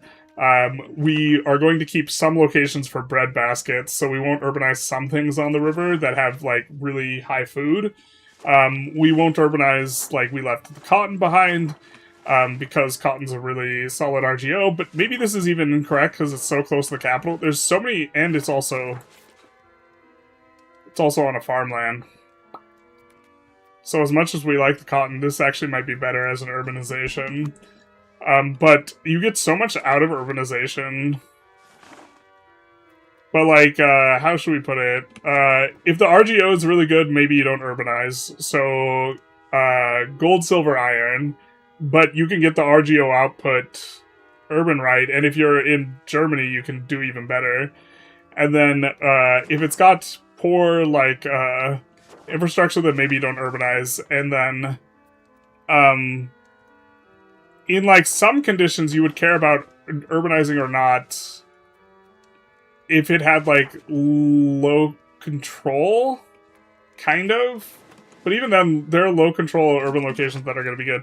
The thing is the opportunity cost for urbanizing is just so close to zero, you don't really need a lot of breadbasket provinces where you are, you know, building irrigation, building farming, and doing the RGO in order to support, like, just absolutely insanely big, like, look at this. We have 375,000 stored food. Like, let's look at Paul Allen's market. 170,000, so half in Paris. Paris being, like, generally the biggest market in Europe. And, like, we're super positive on the food, too. Plus 4K. And so, a big part of what it gives you is a bunch of promotions. Like, even if you literally don't build anything there, like, all of this stuff is pretty valuable. But, the big reason why you want to urbanize everywhere right now, like, more than anything, is, like, the granaries. Because granaries effectively give you flat population growth, and they give you, like, a lot of growth. And so if we take a look at the capital, which the capital should be a lot slower, is aid for the peasantry just in the capital, or is it everywhere?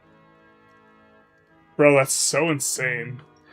Okay, but the large food storage in province, this 0.5, we're getting that from granaries. I should have just led with this. This is the biggest reason. They basically 6x the value of granaries this patch. And they took the granaries, and then what they did is they doubled the bonus from large food storage in province this patch. Okay, so now it's doubled. And then they made it so that the granaries give twice as much food storage as they used to this patch. So instead of storing 250, they store 500. Double again. So now it's 4x. And then we got urban rights this patch as well, which gave us granary towns, which gives us plus 50% food capacity. So that 4x that we have, plus 50% on top. You know? And so the bonus you get from rural for population growth is just, unless you have like 100,000 pops or something in a location, because the bonus for large food storage in province, this is effectively a flat pop growth modifier. Unless you're absolutely enormous on this, or have an absolutely enormous base pops, the 0.1 you get from rural settlement rank is going to be not anywhere near what you get from granaries. And so, more pops is better. In fact, we might even be able to see... You can kind of see that we have more pops in areas we've controlled for a long time than there are surrounding areas, but there's like kind of a few confounds. Like, look at this. Luca has 100,000 pops. This has 100,000 pops, 200,000 over here. To be fair, we're also not buzzsawing our troops by chucking the levies in, so there's that as well. And Italy kind of starts with a lot of pops, but yeah, granaries are insane now. I like to see specialist infantry types that counter cavalry. Well, you can trade up against cavalry. Sub-Zero 1337, thank you for the follow. You can trade up against cavalry, but like a guy on a horse should always beat a guy not on a horse within the time frame of the game. You have to like get specifically to like trench warfare and when you have like sharpshooters and shit for like the argument to make sense where like having a half-ton animal is not useful. The point is, though, is that half-ton animal is really expensive to get to the battlefield. Like, much more expensive than getting a person to the battlefield. So, it's about trade-offs. And, like, the value... There should be, like, a flat value. Or, adding additional cavalry should have diminishing marginal returns in terms of usefulness for your army. Where the first cavalry units allow you to scout... And then marginal cavalry units allow you to, protect your flanks better, because this is one of the bigger functions of cavalry. Cavalry goes on the flanks and it protects the flanks. When you're starting to get to mono cavalry, now, like, not all your cavalry is flanking, or preventing flanking from the enemy, if that makes sense. Like, some of it is just charging the middle.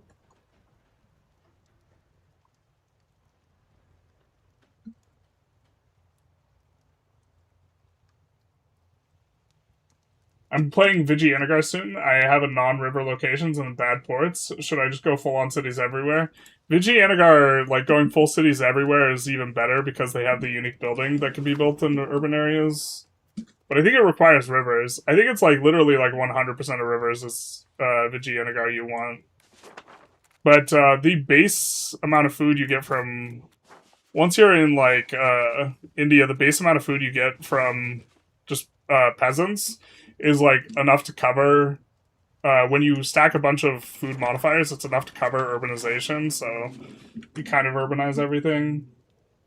What does your market look like? You're not getting pinched on inputs on everything? No, I don't think so. We're not, like, blasting as many buildings as possible, because buildings tend to,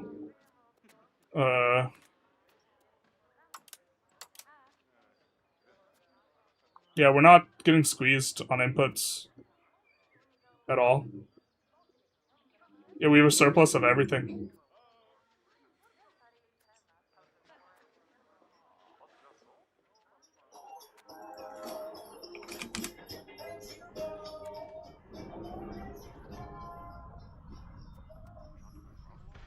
Oh, no, wait. Sorry, we're looking at the wrong thing. We are getting pinched.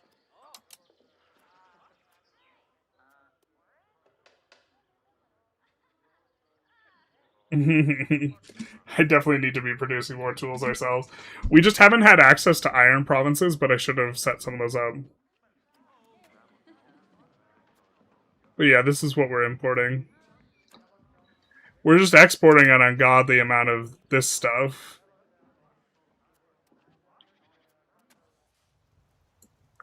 And we don't even have our bonus, which is a real big sad.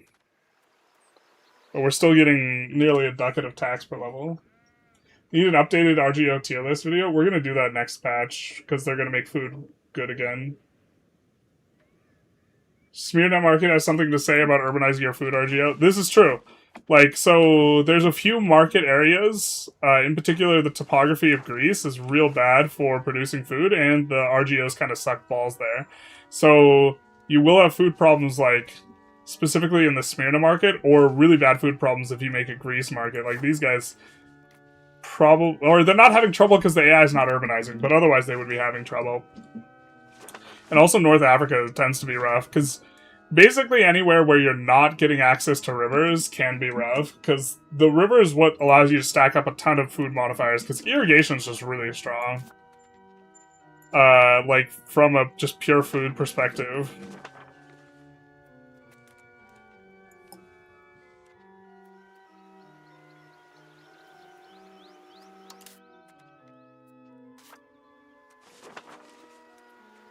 They're all working in the wheat.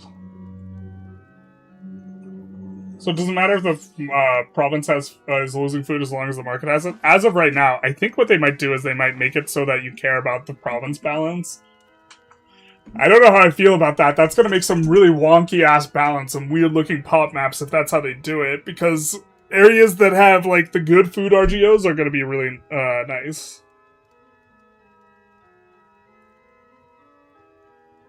This boring should change. I think there should be more tension. The way the game feels like in the 1800s, urbanized, industrialized, colonized everything. Yeah, there's no, like...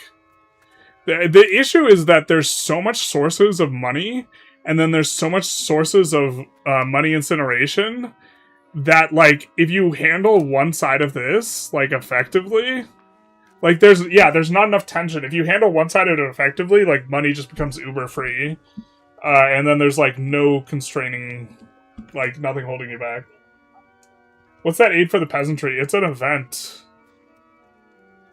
I think Rock and Roll Jew said where it came from. I think it's from holding a, one of these privileges. Like, one of them about giving out the art. Maybe it's Elaborate Court Life. I forget which one it was.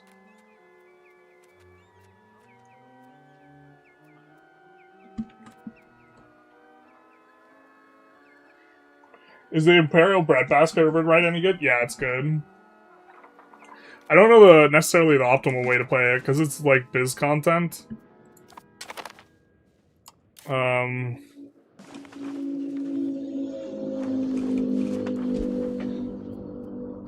We can't even check, because we don't... Biz has managed to not have a single urban location. Aren't pikes good against horses? Yeah, but a pikeman doesn't beat one horseman. Also, there's, like a layer of complexity in that horses... this is one of the difficulties with evaluating military technology during, like, when thinking of, like, the stirrup and the horse and horses and this type of thing, is, pikemen do perform really, really well against horsemen if the column doesn't break. But unfortunately, people are really, really afraid of half-ton animals charging at them because they have brains. And so you need to get them to not care about the half-ton animal that's coming towards them. And one of the issues with just spears and pikes and this type of stuff in general is that it's like a game of chicken where the horse isn't gonna like the pointy thing, and the men aren't gonna like the horse, and like if one side breaks first, then it's gonna be a time, and if the infantry breaks, it's catastrophic for the infantry column. But if the cavalry breaks, it's kind of whatever. Like if they balk and don't actually charge or something like this, there's no follow-up unless there's shot behind, you know, pike and shot. Yeah, horses up until World War I. Yeah. Finally playing Biz after the Fate of the Phoenix DLC. The devs went too far with giving them goodies. It feels unfair playing them. Yeah, I 100%... Yes. Biz is insanely... They have absolutely insane content. They have more country bonuses than anyone in the game now. And historically, like, they failed. But this is like a fan service thing. I don't know, but I'm kind of expecting we're gonna see really OP Iberia after Fate of the Pillars or what have you. What are the languages looking like in Italy? Why does it look Swedish?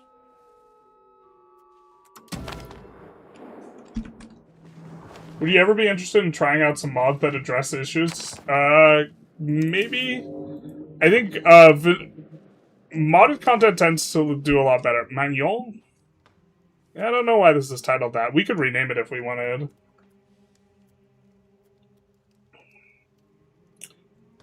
I assume it has to do with...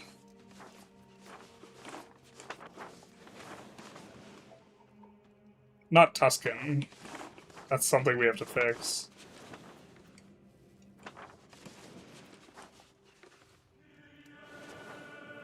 Yeah, we're currently at 1 million. So when we flipped 1 million, it changed things up. Maybe they designed Greece as an extension of Constantinople. Only biz, nothing land. Patronage of the arts, thank you. Restored Varangians versus Cataphracts? Cataphracts, 100%. Cataphracts are like the second strongest unit in the game. Actually, they're the strongest until a bug gets fixed.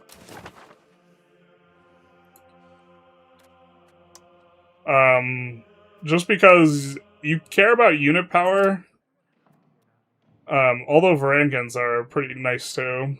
The thing is initiative matters now. And ability to saturate fronts really matters. Morale damage matters a lot too. So that these guys, do they take less morale damage? Taking less morale damage on infantry is really nice. Is it on Greek?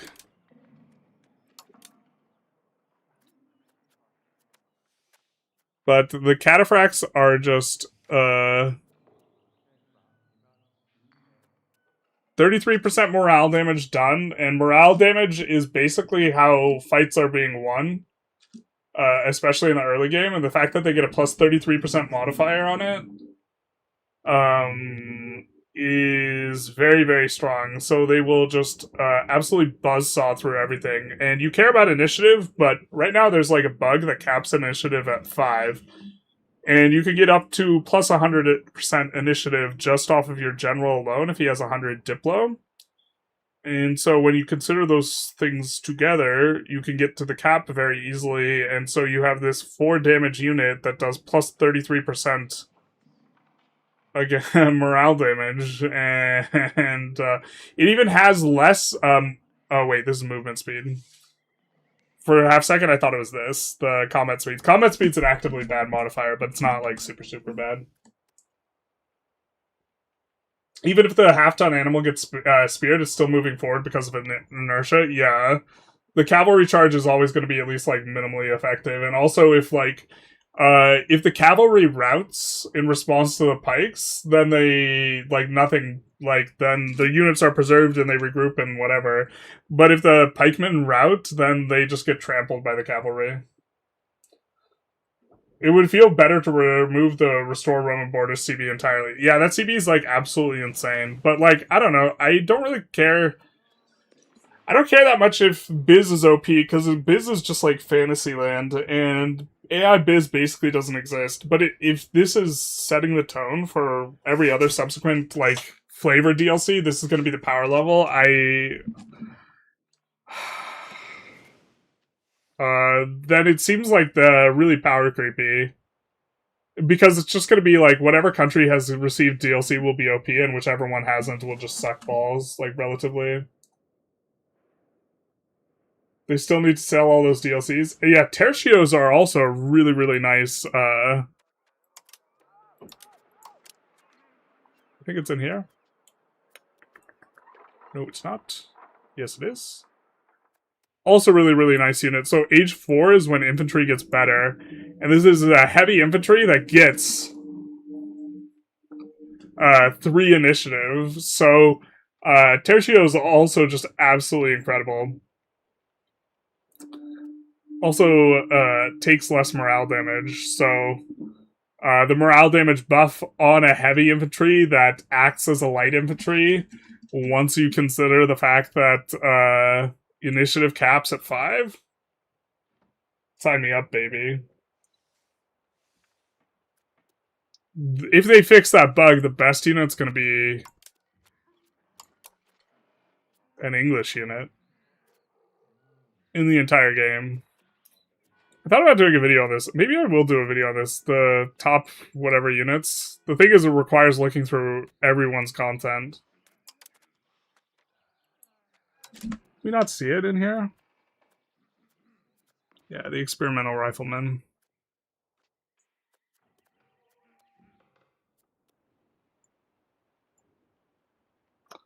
So, light infantry, you may notice, hey, okay, it's got extra damage taken because it's light infantry.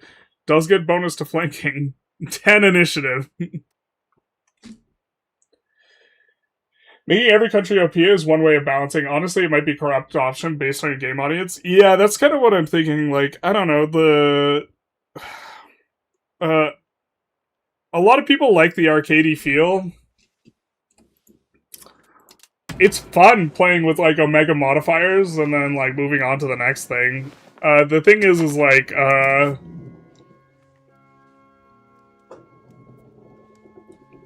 I guess it's more frustrating for multiplayer. Single player, you're gonna beat the AI no matter what. But like, if France should be beating Castile, and then Castile becomes giga huge, and then we just watch giga Steel, like every single AI game just like run through France and North Africa because the content is insane. Like, because at the start of before 1.3, we were seeing Biz run over the Ottomans every game, and then they like made them worse at handling the situation. But if Biz ever handles it, Biz is actually really strong. Next DLC will buff tribal cavalry, not like this.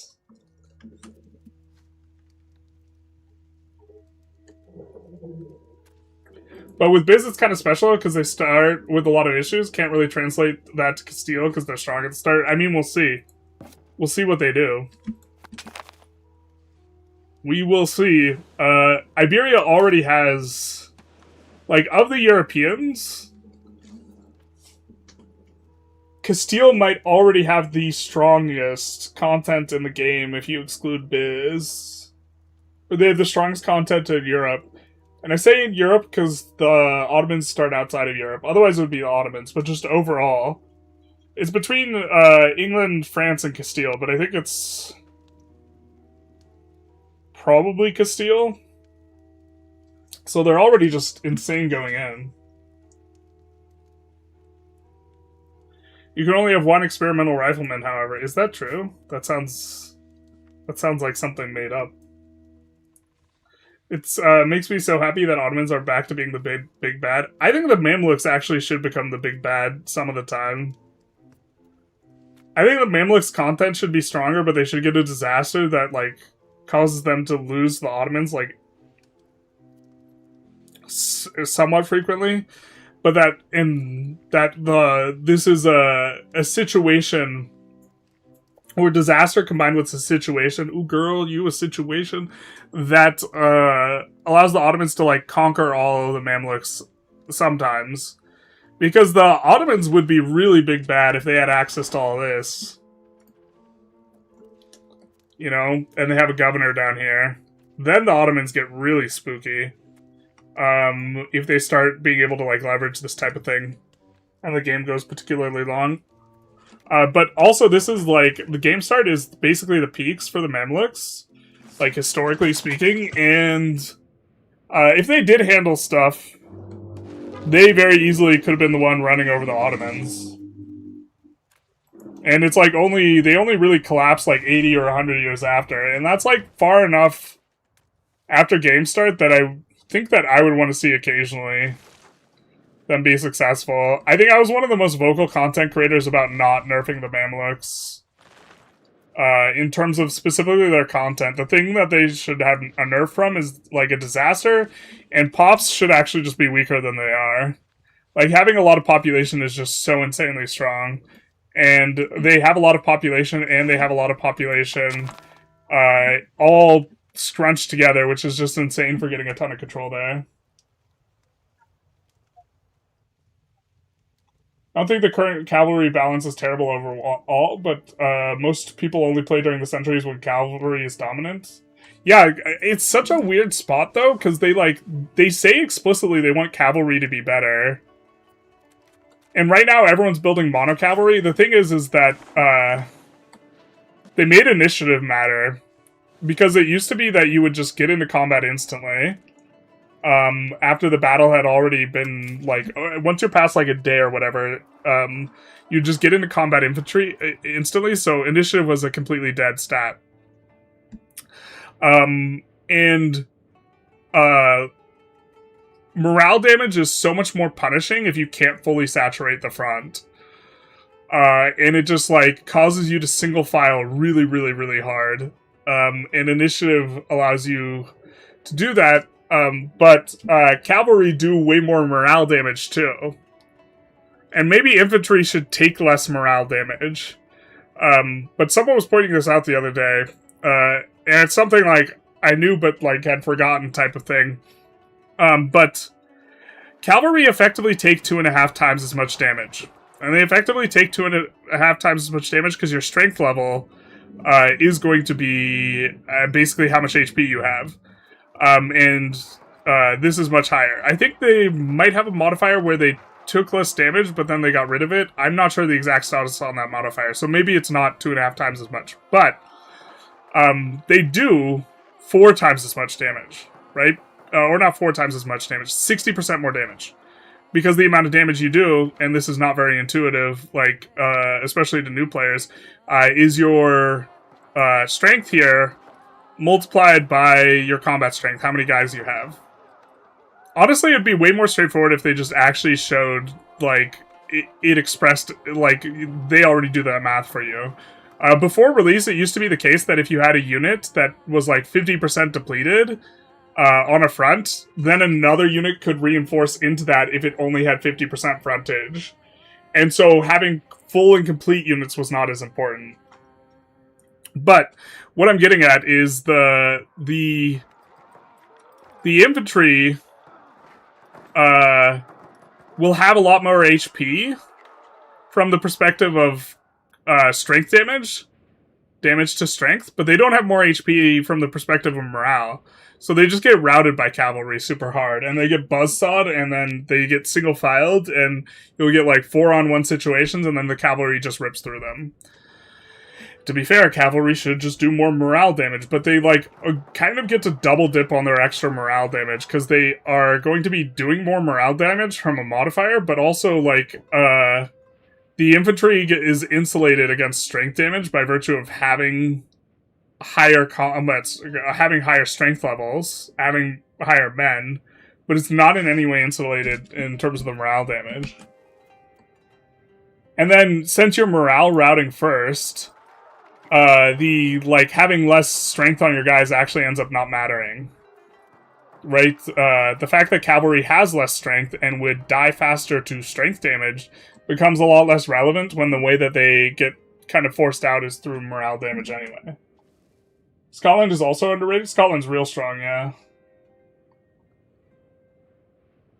How do you build a naval gov in Geneva? I have a mod. We can maybe show that to, like, round out the stream. I have a mod that overrides the requirements on governors, because I think the requirements are silly. Like, I think you should be able to build a naval governor here. And then I build the governors. The mod lets you, like, build them, like, anywhere, but I do, like, I need to have a road for a land governor, and then a naval governor just has to be on the coast. And not too far away, but has to be on the coast. Because I think the fact that it gets bricked by roads is silly. I also think that it's silly that you can have a place where you can place neither a naval governor nor a regular governor, because it traces a road through a subject to the location, so you can't place a naval governor. But because you don't have a road that you own to that location, you can't place a regular governor. But, like, the restriction, I think, is really silly. There's, like, 3 things that I think are silly, such that I use mods to fix them, and that's one of them. Well, playing as Molly, what's a good way to get institutions spread? Cry a lot. You basically have to get... fleet basing rights with someone who has the stuff. And then also having subjects. I forget the name of the subject interaction, but there's a subject interaction where they spread institutions to you. Doing that with a subject, that's going to be effective. So, as Molly specifically, you want to get, like, a subject in Italy or something, and then also get fleet basing rights from someone in Italy. And to that end, it could be useful to build overseas buildings. Because I believe that this increases your Diplo range, and you won't have enough Diplo range to do some of that. But if you, like, get trade offices in Tunis and then Morocco, you might be able to reach Italy, something like this.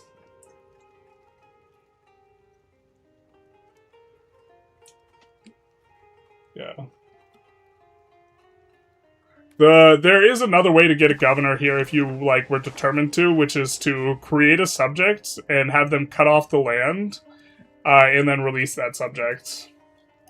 So with, like, Smyrna, if you didn't want to do this, you would create a subject, like, with these 4 locations, and then you would release them, and then you would be cutting it off. But I think that that's all kind of silly. Does cavalry actually have higher move speed? It does if they... This is something they changed recently. It didn't. It did before release, and then they made it so everything moved the same speed, and now cavalry's faster. But you move as fast as your slowest unit, so if you have monocav, you'll move around faster. Is my understanding. Our armies are, like... so murked out that, like, we're not gonna have monocav armies.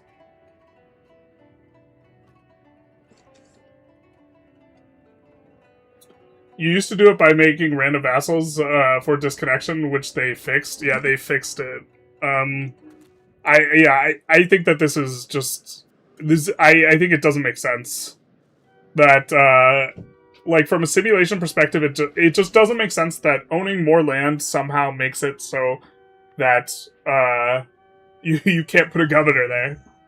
Like it doesn't make it's more connected, so we can't administer it we can't administer it. It's because it's more connected. I think what they wanted is for you to not just be able to use the naval governor as a regular governor, because they wanted it to not be like strong in that way, but like that's just like you should just be nerfing this in some way.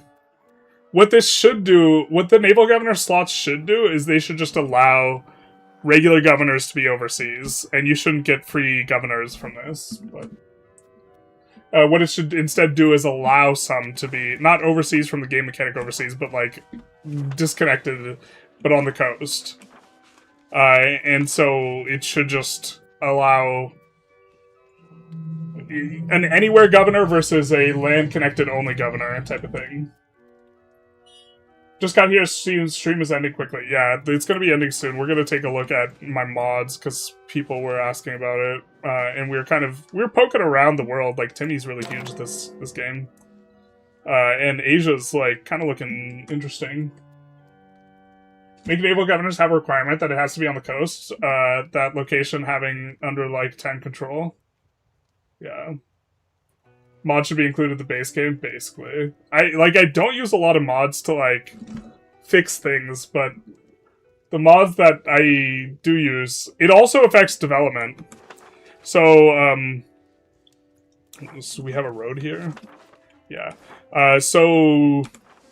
You can't get the has road modifier on islands in vanilla. And I think this is really silly, and it's, like, apocalyptic for, like, countries like... Or it's really bad for countries like England, but it's, like, actually apocalyptic for Majapahit. Because it just, like, turns this into, like, a dev apocalypse, especially because you have a bunch of negative flat modifiers, so this makes the flat modifiers much more valuable. That's the other thing that the mod does. But, like, I think that is also, like, a little bit silly. You know what country you'll play next? Scotland would be nice to see. I'm kind of planning... I want to play a country in India. I need to do a Balkan run, and then I'm thinking I'm going to try and take a crack at China, because I think China will just get a lot of views. China's a huge pain in the ass, but... I also don't like China because it feels like... The start for China feels like you're just waiting for the event to pop. I might actually just, like... AFK that portion. Because I also think that that's maybe just like a more enjoyable way to play China, is to AFK before the Red Turban Rebellion and then let it pop, basically. Yeah, I loaded up my Britain game and you can only get one experimental rifleman. Actually? What? That feels like something that's made up. Should Timmy be the big bad for this era? I don't really know. I think they should be big bad and then they collapse. Will we redirect to Cleo again? Is she streaming? I don't think I want to do the same person twice in a row, generally. If there's another person... She's not even streaming, is she?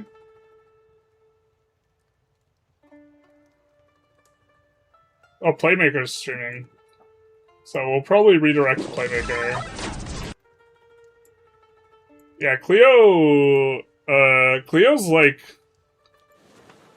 There aren't a lot of women that play map games, and she's one of the ones. She was in the creator's stuff too, so I got to talk to her a little bit.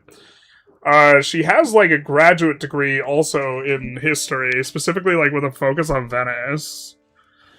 So, she's not like, she's not as, she plays more variety rather than just like mono Paradox games. But like, her and Lady Saffron... Lady Saffron's currently getting a graduate degree in history. I thought it was, like, interesting the correlation, it seems, between, like, it seems like the content creators that are women tend to have a higher rate of having graduate degrees in history. Which is, like, something I was thinking about the other day. If you were to play Tallish in the HRE, what would you pick? Tallish? What do you mean by Tallish? I mean, I'd probably play Netherlands. Because I would definitely play something close to the coast. Because the best Tallish thing you can do is, like, start to leverage trade, and you want to be on the coast for trade. She plays a lot of Warhammer Total War, too. We go to Playmaker. We need to flame him for not flipping Sunni. Terrible. Shiny and Cleo have kids. They will be good at EU5, Total War, and spreadsheets. That's terrifying. Too dangerous. Can't be done. Day 690 of asking journalists to play a Horde. How should I remove privileges for 110 stab? So there's a few parliaments that if you roll them, they will decrease the revocation cost, and then you go out of your way to max communalism if you need to revoke a lot, and the minus 50% revoke cost is real big. And you specifically, the easiest time to max this is during the plague, the Black Plague, because you will get one of the options for that situation will give you like plus 0.5 trend or 0.3 trend or something like this. So if you push 40 or 50, or if you push like, let's call it 50 to 60 before you hit the plague and then you hit the plague, you can end up pushing pretty close to 100 if not there, and then the minus 50% revocation cost is pretty big. Also, whoever you're trying to revoke on in terms of the estate, undermining their estate is also really valuable. So if you're trying to go for the nobles, you want to make sure you have 0 aristocracy. If you're going for, the Ulama, you want to make sure you're zeroed out on aristocracy and plutocracy. Actually, if you're going for the undermining the nobles, you want to push plutocracy. If you're undermining the burghers, you want to push aristocracy, because it will proportionally dilute them. But spiritualists, if you're undermining the clergy, you push this to 0, and you push either aristocracy or plutocracy in terms of maxing it out. And you do the inverse if you want to empower them. Well, let's get this raid going. So where's Playmaker's thing? I think he also streams on YouTube. If the YouTubers are interested in switching on over to Playmaker as well. You can... that's not the one. We actually entered it in Twitch. But we will also link his Twitch if the YouTubers are interested. Or you can look up Playmaker EU5 and you should be able to find his channel. But it was nice. It was nice. Thank you for coming out, everyone. If you want to undermine the burghers, sentences no one ever said. Well, we actually would want to undermine the burghers here a little bit. And it might make sense for us to actually push back towards Aristo. Because as these guys get richer and richer, or these guys will hit an event horizon where they get so much money that we can't take half their money anymore because the scaling on